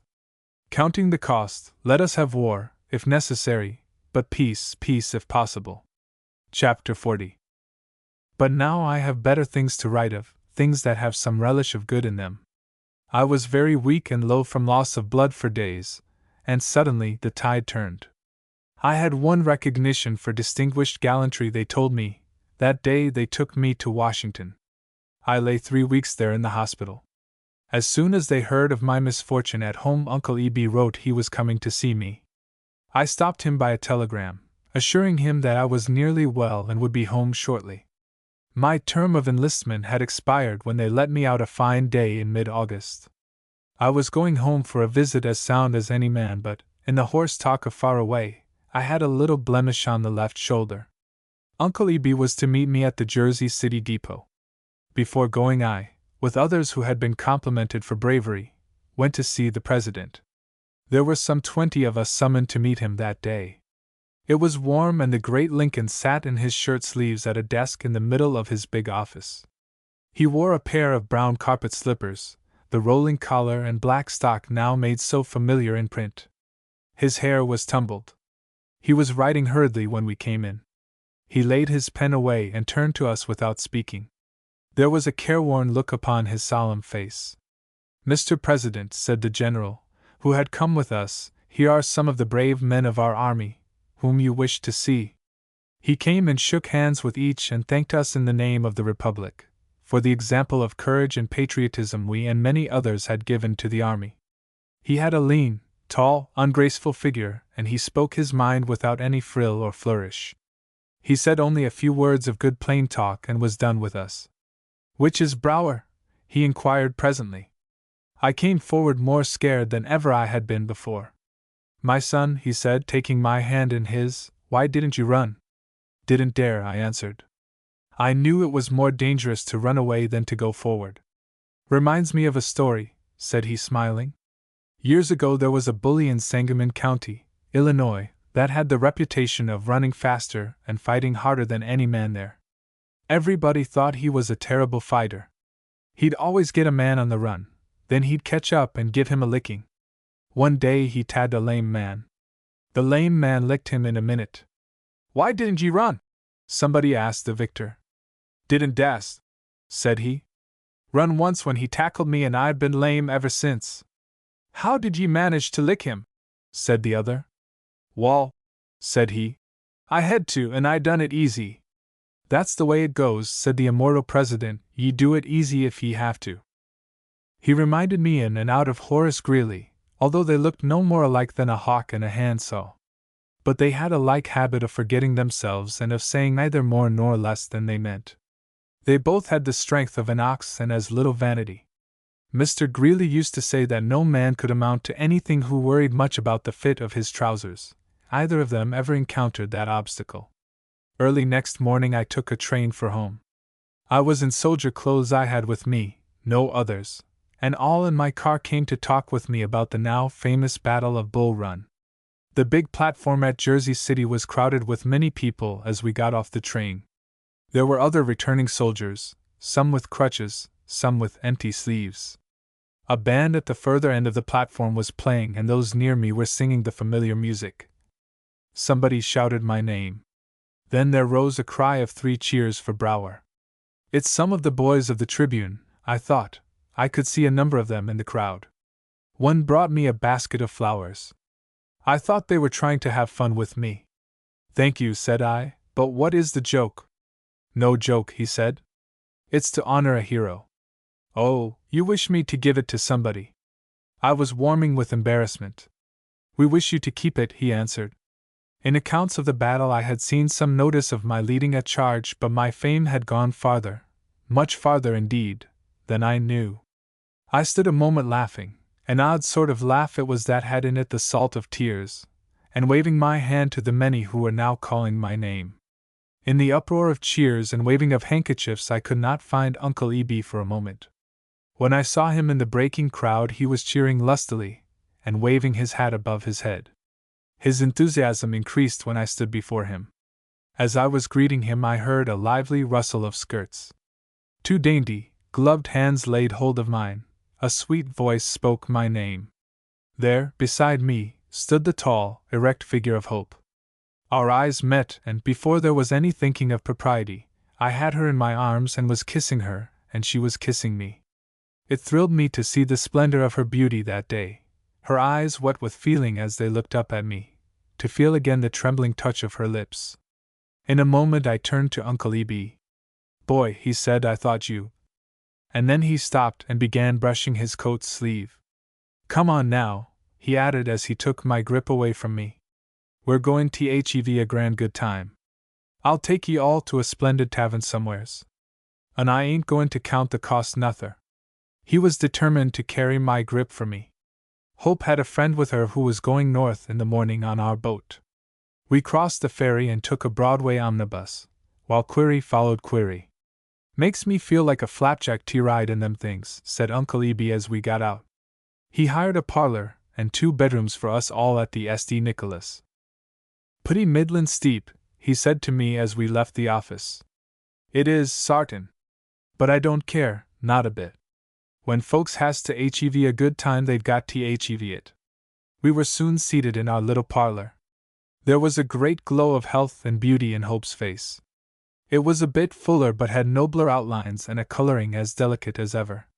She wore a plain gray gown admirably fitted to her plump figure. There was a new and splendid dignity in her carriage, her big blue eyes, her nose with its little upward slant. She was now the well-groomed young woman of society in the full glory of her youth. Uncle Eby, who sat between us, pinched her cheek playfully. A little spot of white showed a moment where his fingers had been. Then the pink flooded over it. "Never see a girl get such a smack as you did," he said, laughing.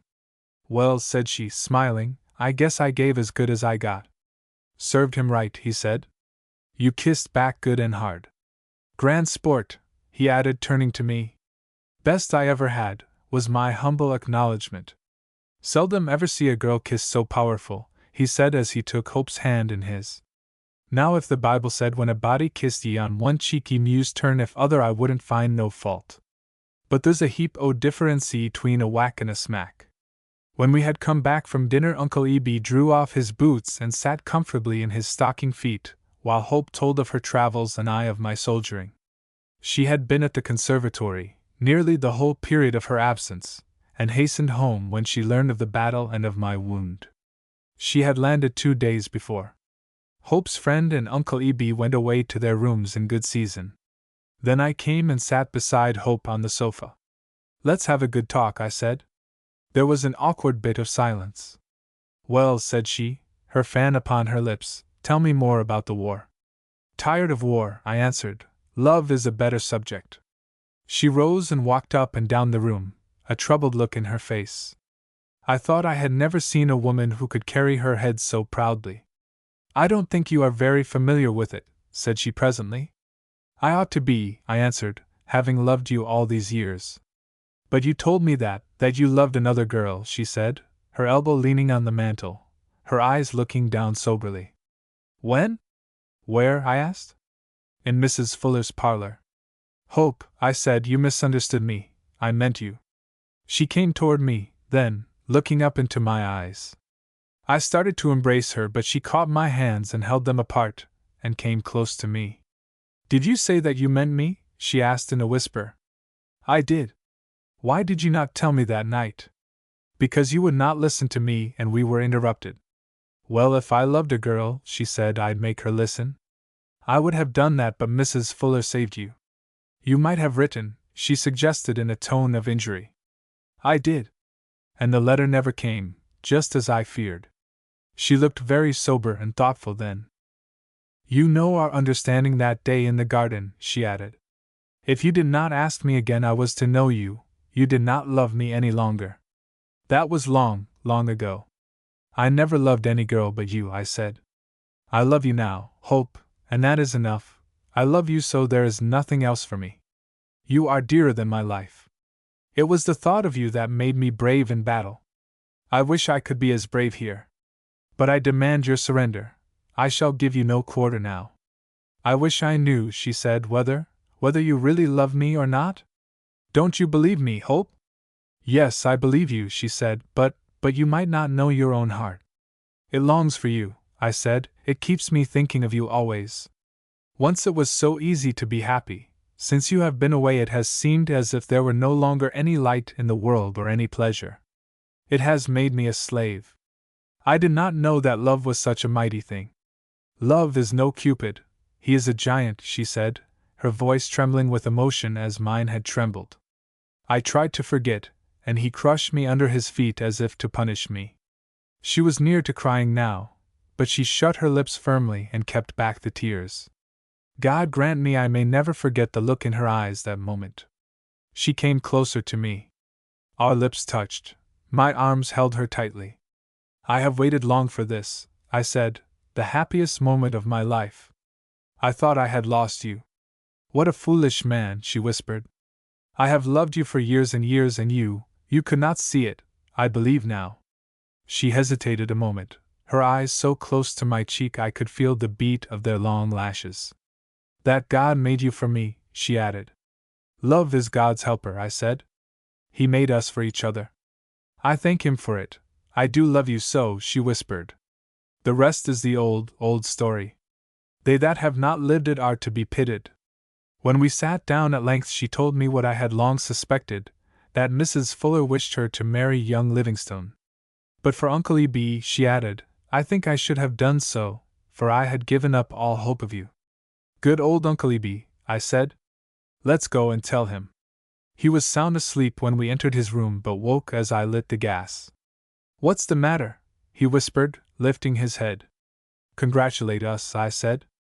We're engaged. Hey, ye conquered her? He inquired, smiling. Love has conquered us both, I said. Wall, I swan. Is that so? He answered. Guess I won't fool away any more time here in bed. If you child'n go in t'other room, I'll slip into my trousers and then you'll hear me talk some conversation. Beats the world, he continued, coming in presently, buttoning his suspenders. I thought most likely ye'd hitch up together sometime. 'Tain't often ye can find a pair as well matched. The same style and gaited just about alike. When ye goin' to get married? She hasn't named the day, I said. Sooner the better, said Uncle E.B. as he drew on his coat and sat down. Used to be so tea when a young couple had set up and held each other's hands a few nights they was ready fair the minister. Wish ye could fix it fair 'bout Christmas time, by jingo. They's other things going to happen then.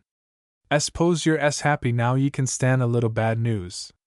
I've got to tell ye, David's been losin' money. Hain't never wrote ye 'bout it, not a word, 'cause I didn't know how 'twas comin' out. How did he lose it? I inquired. Wall, ye know that Al Barker runs a hardware store in Migleyville. He sold him a patent right. Figured and argued night and day fair more'n 3 weeks. It was a new-fangled wash biler. David he thought he see a chance if put out agents and make a great deal o' money. It did look just as easy as slidin' downhill, but when we come slide, wall, we found out we was at the bottom o' the hill stid o' the top and it wa'n't real good slidin'.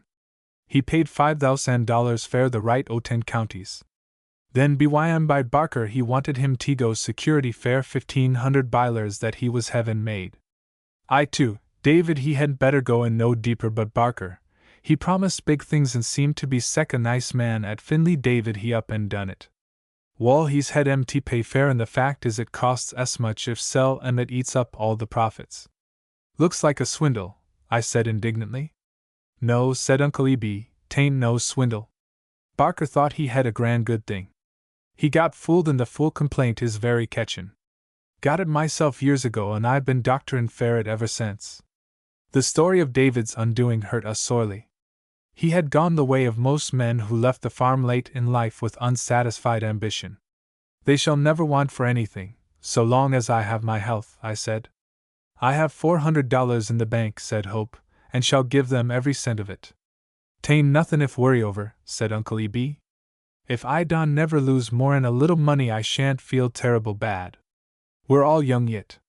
Got more'n $1 million with good health right here in this room. So well, I'm shamed you be it. Man's more decent if he's a leetle bit sickly.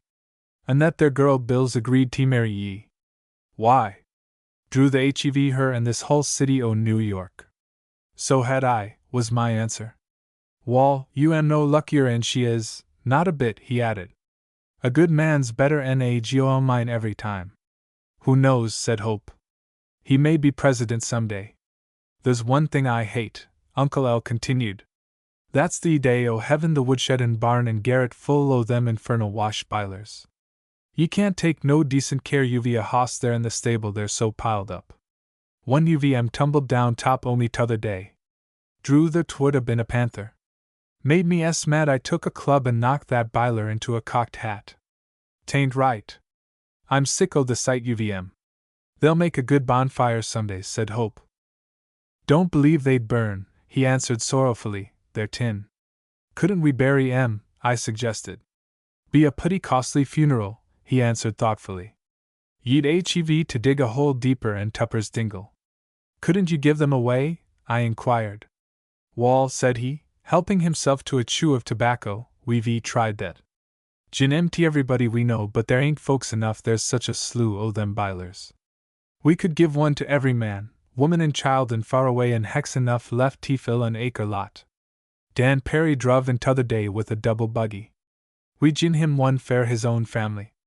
It was heavy tea carryin', he didn't seem to like the looks uv it some way. Then I asked him if he wouldn't like one fair his girl. She ain't married, says he. She will be some time, says I. Take it along. So he put in another. You've got a sister over on the turnpike, hain't ye? Says I. Yes, says he. Wall, I says, Don want to hex her feels slighted. She won't know 'bout my heaven 'em, says he, lookin' as if he'd had enough. Ease she will, I says. She'll hear you it and Meb make a fuss. Then we piled in another. Look here, I says after that. There's your brother Bill up there bove you. Take one along fair him. No, says he. I done tell everybody, but Bill and I ain't on good terms. We ain't spoke fair more'n a year. Knew he was lyin', Uncle Eby added with a laugh. I'd seen him talkin' with Bill a day or two before. Phew, he whistled as he looked at his big silver watch. I declare it's mo's 1 o'clock. They's just one other piece o' business to come before this meetin'. Double or single, want ye to both promise me to be hum Christmas. We promised. Now, children, said he, 's time to go to bed. Believe ye'd stand there swappin' kisses till you was nurse sprung if I didn't tell ye to quit. Hope came and put her arms about his neck, fondly, and kissed him good night. Did Bill prance right up like a man? He asked, his hand upon her shoulder. Did very well, said she, smiling, for a man with a wooden leg. Uncle Eby sank into a chair, laughing heartily, and pounding his knee. It seemed he had told her that I was coming home with a wooden leg. That is the reason I held your arm, she said. I was expecting to hear it squeak every moment as we left the depot. But when I saw that you walked so naturally, I knew Uncle Eby had been trying to fool me. Pretty good sort you be a lover, ain't he? Said he after we were done laughing. He wouldn't take no for an answer, she answered. He was always a gritty cuss, said Uncle Eby, wiping his eyes with a big red handkerchief as he rose to go. Ye'd oughter be mighty happy, and ye will, too, there am no doubt you be it, not a bit. Trouble with most young folks is they want to fly too high these days. If they'd only fly close enough to the ground so they could always touch one foot, they'd be all right. Glad ye ain't that kind. We were off early on the boat, as fine a summer morning as ever dawned. What with the grandeur of the scenery, and the sublimity of our happiness, it was a delightful journey we had that day. I felt the peace and beauty of the fields, the majesty of the mirrored cliffs and mountains, but the fair face of her I loved was enough for me. Most of the day Uncle Eby sat near us, and I remember a woman evangelist came and took a seat beside him, awhile, talking volubly of the scene. My friend, said she presently, are you a Christian? For I answer I'll hev to tell ye a story, said Uncle Eby. I recollect a man by the name o' Ranny over in Vermont. He was a pious man. Got into an argument and a feller slapped him in the face. Ranny turned t'other side and then t'other, and the feller kep' a slappin' hot and heavy. It was jest like strappin' a razor fair half a minute. Then Ranny sailed in, gin him the wust lickin' he ever had. I declare, says another man, after 'twas all over, I thought you was a Christian. Am up to a certain p'int, says he. Can't go too for not in these parts, men are too powerful. Tunt do less ye want to die sudden. When he begun poundin' me I see I want exact how I prepared. Fraid s a good deal that way with most us. We're Christians up to a certain p'int. Fair one thing, I think if a man'll stand still and see himself knocked into the next world, he's a leetle too good fair this. The good lady began to preach and argue. For an hour Uncle Eby sat listening, unable to get in a word. When, at last, she left him, he came to us, a look of relief in his face. I believe, said he, if Balaam's ass had been rode by a woman he never d'hev spoke. Why not? I inquired. Never'd Hev had a chance, Uncle Eb added. We were 2 weeks at home with Mother and Father and Uncle Eb. It was a delightful season of rest in which Hope and I went over the sloping roads of Faraway and walked in the fields and saw the harvesting. She had appointed Christmas Day for our wedding, and I was not to go again to the war, for now my first duty was to my own people. If God prospered me, they were all to come to live with us in town, and though slow to promise, I could see it gave them comfort to know we were to be for them ever a staff and refuge. And the evening before we came back to town, Jed Fury was with us, and Uncle Eb played his flute and sang the songs that had been the delight of our childhood. The old poet read these lines written in memory of old times in Faraway and of Hope's girlhood. Chapter 41. I got a warm welcome on Monkey Hill. John Trumbull came to dine with us at the chalet the evening of my arrival. McGlingan had become editor-in-chief of a new daily newspaper. Since the war began, Mr. Force had found ample and remunerative occupation writing the obituaries of distinguished persons. He sat between Trumbull and McGlingan at table and told again of the time he had introduced the late Daniel Webster to the people of his native town. Reciting a passage of the immortal senator, he tipped his beer into the lap of McGlingan. He ceased talking and sought pardon. "It is nothing, Force, nothing," said the Scotchman, with great dignity, as he wiped his coat and trousers. "You will pardon me if I say that I had rather be drenched in beer than soaked in recollections." "That's all right," said Mr. Opper, handing him a new napkin. "Yes, in the midst of such affliction I should call it excellent fun," McGlingan added. "If you ever die, Force, I will preach the sermon without charge." "On what text?" the obituary editor inquired. "There remaineth therefore a rest for the people of God," quoth McGlingan solemnly. Hebrews, 4th chapter and 9th verse. "If I continue to live with you I shall need it," said Force. "And if I endure to the end," said McGlingan, "I shall have excellent Christian discipline. I shall feel like opening my mouth and making a loud noise." McGlingan changed his garments, and then came into my room and sat with us a while after dinner. "One needs ear lappers and a rubber coat at that table," said he. "And a chest protector," I suggested, remembering the finger of Force. "I shall be leaving here soon, Brower," said McGlingan as he lit a cigar. "Where shall you go?" I asked. "To my own house." "Going to hire a housekeeper?" "Going to marry one," said he. "That's funny," I said. "We're all to be married, every man of us." "By Jove," said McGlingan, "this is a time for congratulation. God save us and grant for us all the best woman in the world." Chapter 42. For every man he knew and loved, Mr. Greeley had a kindness that filled him to the fingertips. When I returned, he smote me on the breast, an unfailing mark of his favor, and doubled my salary. "If he ever smites you on the breast," McGlingan had once said to me, "turn the other side, for, man, your fortune is made." And there was some truth in the warning. He was writing when I came in. A woman sat beside him talking. An immense ham lay on the marble top of the steam radiator. A basket of eggs sat on the floor near Mr. Greeley's desk. All sorts of merchandise were sent to the Tribune those days, for notice, and sold at auction, to members of the staff, by Mr. Dana. "Yes, yes, madam, go on, I hear you," said the great editor, as his pen flew across the white page. She asked him then for a loan of money. He continued writing, but presently his left hand dove into his trousers pocket, coming up full of bills. "Take what you want," said he, holding it toward her, "and please go, for I am very busy." Whereupon she helped herself liberally and went away. Seeing me, Mr. Greeley came and shook my hand warmly, and praised me fair a good soldier. "Going downtown," he said in a moment, drawing on his big white overcoat. "Walk along with me, won't you?" We crossed the park, he leading me with long strides. As we walked, he told how he had been suffering from brain fever. Passing St. Paul's churchyard, he brushed the iron pickets with his hand as if to try the feel of them. Many turned to stare at him curiously. He asked me, soon, if I would care to do a certain thing for the Tribune, stopping to look in at a shop window, as I answered him. I waited while he did his errand at a Broadway shop, then we came back to the office. The publisher was in Mr. Greeley's room. "Where's my ham, Dave?" said the editor as he looked at the slab of marble where the ham had lain. Don't know for sure, said the publisher. It's probably up at the house of the editor by this time. What did you go and give it to him for? Drawled Mr. Greeley in a tone of irreparable injury. I wanted that ham for myself. I didn't give it to him, said the publisher. He came and helped himself. Said he supposed it was sent in for notice.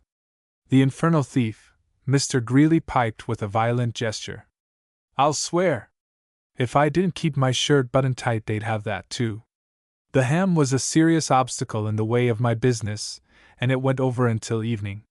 But that and like incidents made me to know the man as I have never seen him pictured, a boy grown old and gray, pushing the power of manhood with the ardors of youth.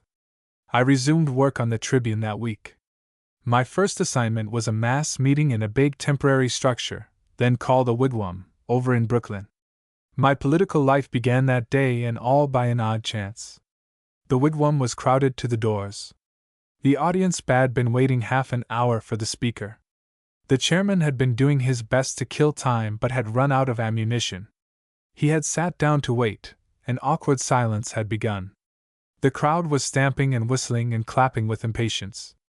As I walked down the center aisle, to the reporters' table, they seemed to mistake me for the speaker.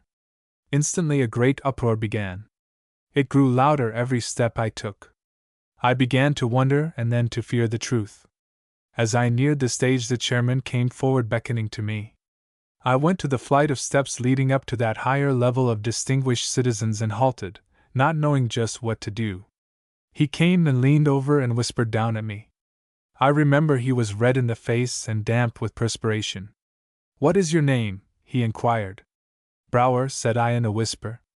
A look of relief came into his face, and I am sure a look of anxiety came into mine. He had taken the center of the stage before I could stop him. Ladies and gentlemen, said he, I am glad to inform you that General Brower has at last arrived. I remembered then there was a General Brower in the army who was also a power in politics. In the storm of applause that followed this announcement, I beckoned him to the edge of the platform again. I was nearer a condition of mental panic than I have ever known since that day. I am not General Brower, I whispered. What? Said he in amazement. I am not General Brower, I said. Great heavens, he whispered, covering his mouth with his band and looking very thoughtful. You'll have to make a speech, anyway, there's no escape. I could see no way out of it, and, after a moment's hesitation, ascended the platform, took off my overcoat, and made a speech. Fortunately, the issue was one with which I had been long familiar. I told them how I had been trapped. The story put the audience in good humor, and they helped me along with very generous applause. And so began my career in politics, which has brought me more honor than I deserved, although I know it has not been wholly without value to my country. It enabled me to repay in part the kindness of my former chief at a time when he was sadly in need of friends. I remember meeting him in Washington a day of that exciting campaign of '72. I was then in Congress. I thank you for what you have done, Brower, said he, but I tell you I am licked. I shall not carry a single state. I am going to be slaughtered. He had read his fate, and better than he knew. In politics he was a great prophet. Chapter 43. The North Country lay buried in the snow that Christmas time. Here and there the steam plow had thrown its furrows, on either side of the railroad, high above the window line. The fences were muffled in long ridges of snow, their stakes showing like pins in a cushion of white velvet. Some of the small trees on the edge of the big timber stood overdrifted to their boughs. I have never seen such a glory of the morning as when the sun came up, that day we were nearing home, and lit the splendor of the hills, there in the land I love. The frosty nap of the snow glowed far and near with pulsing glints of pale sapphire. We came into Hillsborough at noon the day before Christmas. Father and Uncle Eben met us at the depot, and Mother stood waving her handkerchief at the door as we drove up. And when we were done with our greetings and were standing, damp-eyed, to warm ourselves at the fire, Uncle E.B. brought his palms together with a loud whack and said, "Look here, Lisbeth Brower. I want to have ye tell me if ye ever see a likelier pair o' colts." She laughed as she looked at us. In a moment she ran her hand down the side of Hope's gown. Then she lifted a fold of the cloth and felt of it thoughtfully. How much was that a yard? She asked, a dreamy look in her eyes. W.Y. W.Y., she continued as Hope told her the sum. Terrible steep. But it does fit splendid. Ought to wear well too. Wish ye'd put that on if ye go to church next Sunday. Oh, mother, said Hope, laughing, I'll wear my blue silk. Come, boys and girls, said Elizabeth suddenly, dinner's all ready in the other room. Beats the world, said Uncle Eby, as we sat down at the table. Ye do look grand to me, remarkable grand, both you ve. Take a premium at any fair, you would sartain. Has he won your affections? Said David, laughing as he looked over at Hope. He has, said she solemnly. Affections are a sing'lar kind o' proptie, said Uncle Eby. Hain't good fare nothin' till ye've gin 'em away. Then, like as not, they get very valuable. Good deal that way with money too, said Elizabeth Brower. I recollect when Hope was a leetle bit a girl, said Uncle Eby, she used to say when she got married she was goin' to hev her husband rub my back fair me when it was lame. I haven't forgotten it, said Hope, and if you will all come you will make us happier. Good many mouths to feed, Uncle Eb remarked. I could take in sewing and help some, said Elizabeth Brower, as she sipped her tea. There was a little quiver in David's under lip as he looked over at her. You ain't able to do hard work any more, mother, said he. She won't never hev to nother, said Uncle Eby. Don't never pay if go bookin' fair trouble, it's too easy if find. There I no sec thing as trouble in this world less ye look for it. Happiness won't hae nothin' if do with a man that likes trouble. Minute a man stops lookin' fair trouble happiness to look fair him. Things came puny nice ye like 'em here in this world, hot or cold, only middlin'. Ye can either laugh, cry or fight or fish or go if meetin'. If you don't like airy one you can find fault. I'm on the lookout fair happiness, suits me best some way, and don't hurt my feelin's a bit. Every day's a kind a circus day with you, Holden, said David Brower. Al was havin' a good time. Ye can hev more fun with yourself and any man I ever see. If I hev as much hereafter yes I've had here, I ain't a goin' if fin no fault, said Uncle Eby. Es a real, splendid world. God's fixed it up so everybody can hev a good time if they'll only hev it. Once I heard a poor man 'at had a bushel o' corn give to him. He looked up kind o' sad and asked if they wouldn't please shell it. Then they tuck it away. God's gin us happiness in the year, but he ain't a goin' to shell it fair us. You and Elizabeth ought to be very happy. Look a them two childern. There came a rap at the door then. David put on his cap and went out with Uncle Eby. It's somebody for more money, Elizabeth whispered, her eyes filling. I know 'tis, or he would have asked him in. We're goin' lose our home. Her lips quivered, she covered her eyes a moment. David ain't well, she continued. Worries night and day over money matters. Don't say much, but I can see it's always on his mind. Woke up in the middle o' the night a while ago. Found him sittin' by the stove. Mother, he said, we can't never go back to farmin'. I've plowed furrows enough if go round the world.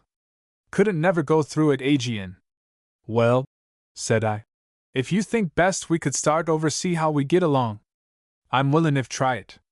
No, we're too old, he says. That's out o' the question. I've been thinkin' what'll we do there with Bill and Hope if we go to live with them? Don't suppose they'll hev any hosses if take care uv or any wood if chop. What we'll hev if do is more'n I can make out. We can't do nothin', we've never learned how. We've thought that all over, I said. We may have a place in the country with a big garden. Well, said she, I'm very well if I am over 60.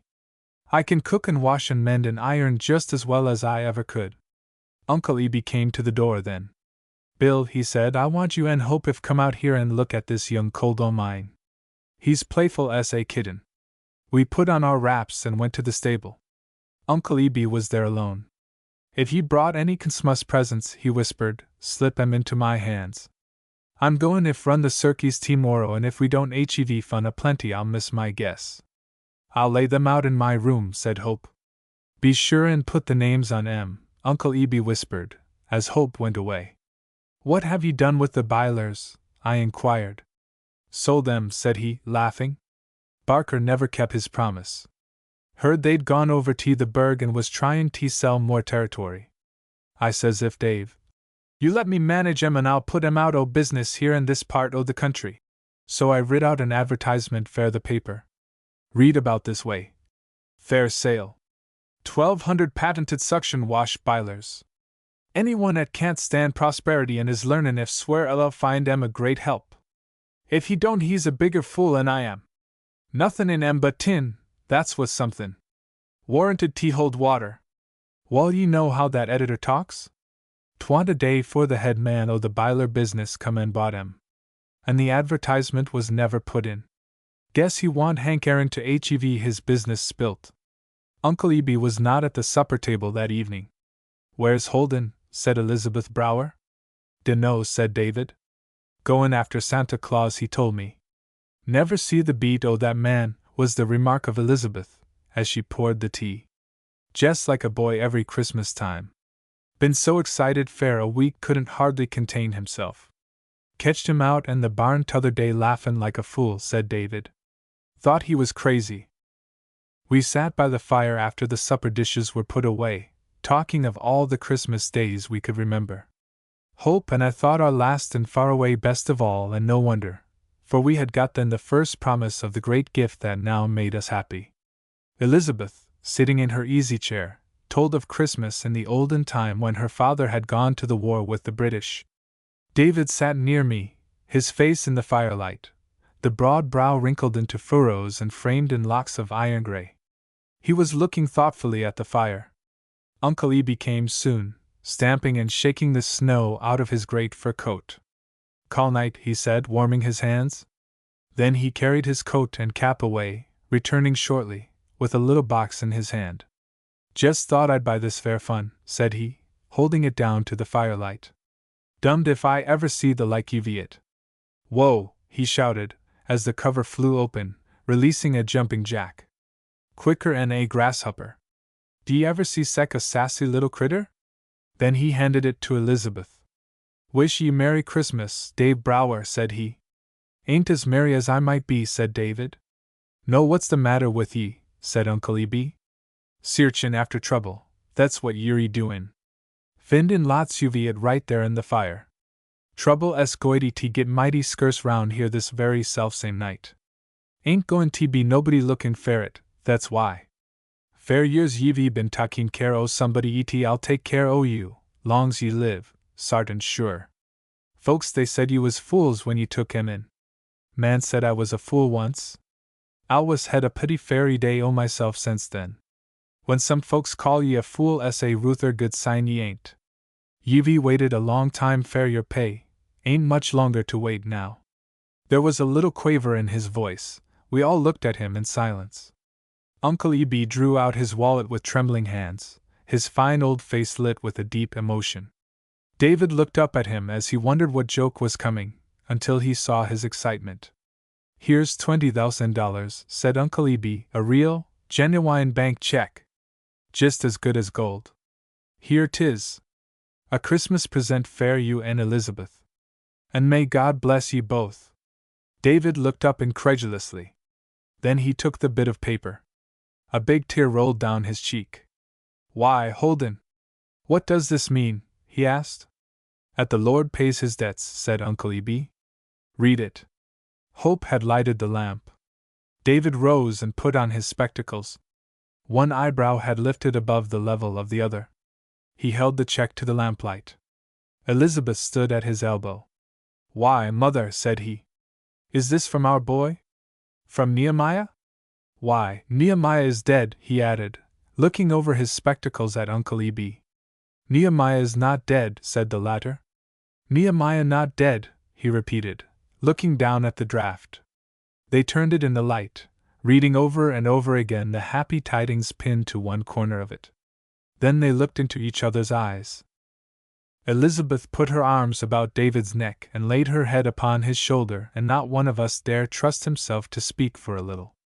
Uncle Eby broke the silence. "Got another present," he said. "A good deal better and gold as silver." A tall, bearded man came in. "Mr. Trumbull," Hope exclaimed, rising. "David and Elizabeth Brower," said Uncle Eby, the dead he's come to life. I give you back your son, Nehemiah. Then he swung his cap high above his head, shouting in a loud voice, Merry Christmas! Merry Christmas! The scene that followed I shall not try to picture. It was so full of happiness that every day of our lives since then has been blessed with it, and with a peace that has lightened every sorrow. Of it, I can truly say that it passeth all understanding. Look here, folks, said Uncle Eb, after a while, as he got his flute, my feelin's hev been tetched hard. If I don't hev some jollification I'll bust. Bill Brower, limber up your leather a leetle bit. Chapter 44. Nehemiah, whom I had known as John Trumbull, sat a long time between his father and mother, holding a hand of each, and talking in a low tone, while Hope and I were in the kitchen with Uncle Eb. Now that father and son were side by side we saw how like they were, and wondered we had never guessed the truth. Do you remember, said Nehemiah when we returned. Do you remember when you were a little boy, coming one night to the old log house on Bowman's Hill with Uncle Eb? I remember it very well, I answered. That was the first time I ever saw you, he said. Why, you are not the night man? I was the night man, he answered. I stared at him with something of the old, familiar thrill that had always come at the mention of him years agone. He's grown a leetle since then, said Uncle Eb. I thought so the night I carried him off the field at Bull Run, said Nehemiah. Was that you? I asked eagerly. It was, he answered. I came over from Washington that afternoon. Your colonel told me you had been wounded. Wondered who you were, but I could not get you to answer. I have to thank you for my life. Hope put her arms about his neck and kissed him. Tell us, said she, how you came to be the night man? He folded his arms and looked down, and began his story. Years ago I had a great misfortune. I was a mere boy at the time. By accident I killed another boy in play. It was an old gun we were playing with and nobody knew it was loaded. I had often quarreled with the other boy, that is why they thought I had done it on purpose. There was a dance that night. I had got up in the evening, crawled out of the window, and stolen away. We were in Ricard's stable. I remember how the people ran out with lanterns. They would have hung me, some of them, or given me the blue beach, if a boy friend had not hurried me away. It was a terrible hour. I was stunned, I could say nothing. They drove me to the burg, the boy's father chasing us. I got over into Canada, walked to Montreal, and there went to sea. It was foolish, I know, but I was only a boy of 15. I took another name, I began a new life. Nehemiah Brower was like one dead. In Frisco I saw Ben Gilman. He had been a schoolmate in Faraway. He put his hand on my shoulder and called me the old name. It was hard to deny it, the hardest thing I ever did. I was homesick. I wanted to ask him about my mother and father and my sister, who was a baby when I left. I would have given my life to talk with him. But I shook my head. No, I said. My name is not Brower. You are mistaken. Then I walked away and Nemi Brower stayed in his grave. Well, 2 years later we were cruising from Sydney to Van Diemen's Land. One night there came a big storm. A shipmate was washed away in the dark. We never saw him again. They found a letter in his box that said his real name was Nehemiah Brower, son of David Brower, of Faraway, New York, USA. I put it there, of course, and the captain wrote a letter to my father about the death of his son. My old self was near done for, and the man Trumbull had a new lease of life. You see, in my madness I had convicted and executed myself. He paused a moment. His mother put her hand upon his shoulder with a word of gentle sympathy. Then he went on. Well, 6 years after I had gone away, one evening in midsummer, we came into the harbor of Quebec. I had been long in the southern seas. When I went ashore, on a day's leave, and wandered off in the fields and got the smell of the north, I went out of my head, went crazy for a look at the hills far away and my own people. Nothing could stop me then. I drew my pay, packed my things in a bag, and off I went. Left the burg afoot the day after, got to Faraway in the evening. It was beautiful, the scent o' the new hay that stood in cocks and rows on the hill, the noise o' the crickets, the smell o' the grain, the old house, just as I remembered them, just as I had dreamed of them 1,000 times. And when I went by the gate, Boney, my old dog, came out and barked at me, and I spoke to him, and he knew me and came and licked my hands, rubbing upon my leg. I sat down with him there by the stone wall, and the kiss of that old dog, the first token of love I had known for years, called back the dead and all that had been his. I put my arms about his neck and was near crying out with joy. Then I stole up to the house and looked in at a window. There sat Father, at a table, reading his paper, and a little girl was on her knees by Mother saying her prayers. He stopped a moment, covering his eyes with his handkerchief. "That was hope," I whispered. "That was hope," he went on. "All the king's oxen could not have dragged me out of far away then.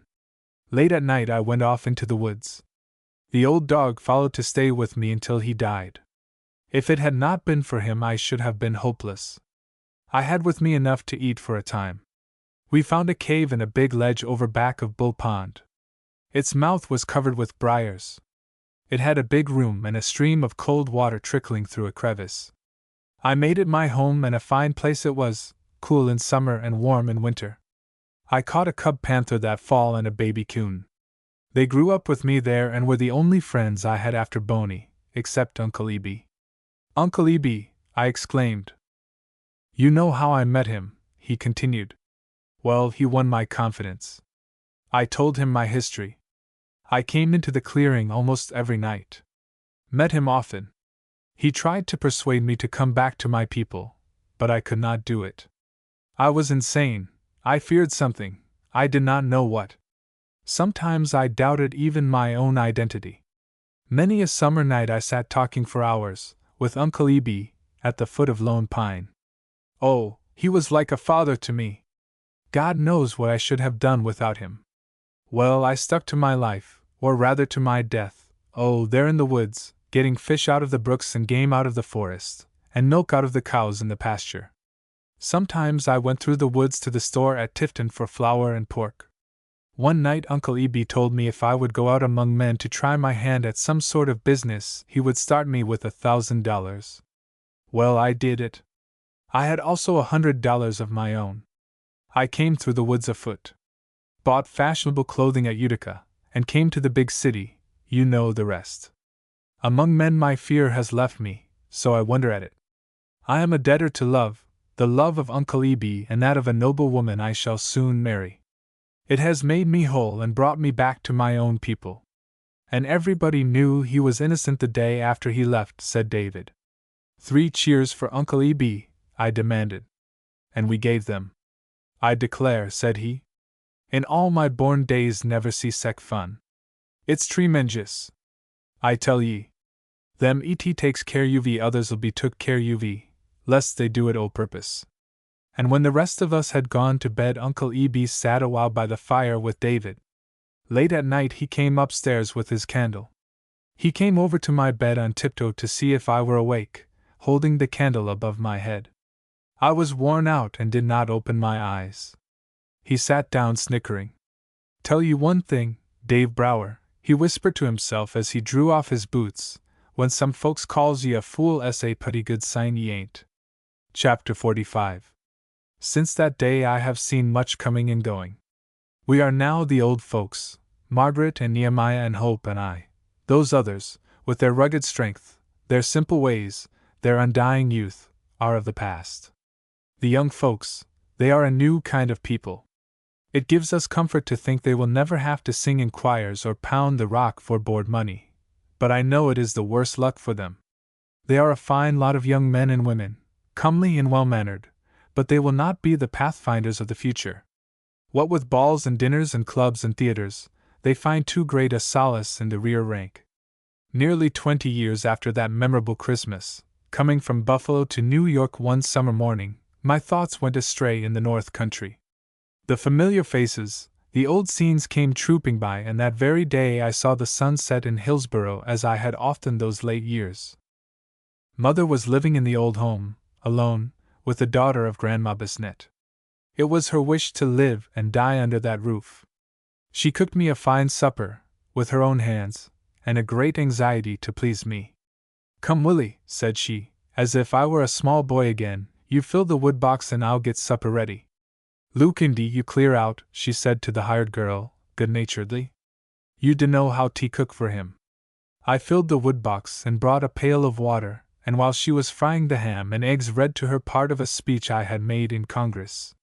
Before thousands I had never felt more elation. At last I was sure of winning her applause. The little bent figure stood, thoughtfully, turning the ham and eggs. She put the spider aside, to stand near me, her hands upon her hips. There was a mighty pride in her face when I had finished. I rose and she went and looked out of the window. Grand, she murmured, wiping her eyes with the corner of her handkerchief. Glad you like it, I said, with great satisfaction. Oh, the speech, she answered, her elbow resting on the window sash, her hand supporting her head. I liked it very well, but I was thinking of the sunset. How beautiful it is! I was weary after my day of travel and went early to bed there in my old room. I left her finishing a pair of socks she had been knitting for me. Lying in bed, I could hear the creak of her chair and the low-sung, familiar words. On the other side of Jordan, in the sweet fields of Eden, where the tree of life is blooming, there is rest for you. Late at night she came into my room with a candle. I heard her come softly to the bed where she stood a moment leaning over me. Then she drew the quilt about my shoulder with a gentle hand. Poor little orphan, said she, in a whisper that trembled. She was thinking of my childhood, of her own happier days. Then she went away and I heard, in the silence, a ripple of measureless waters. Next morning I took flowers and strewed them on the graves of David and Uncle Eby. There, Hope and I go often to sit for half a summer day above those perished forms, and think of the old time and of those last words of my venerable friend now graven on his tombstone.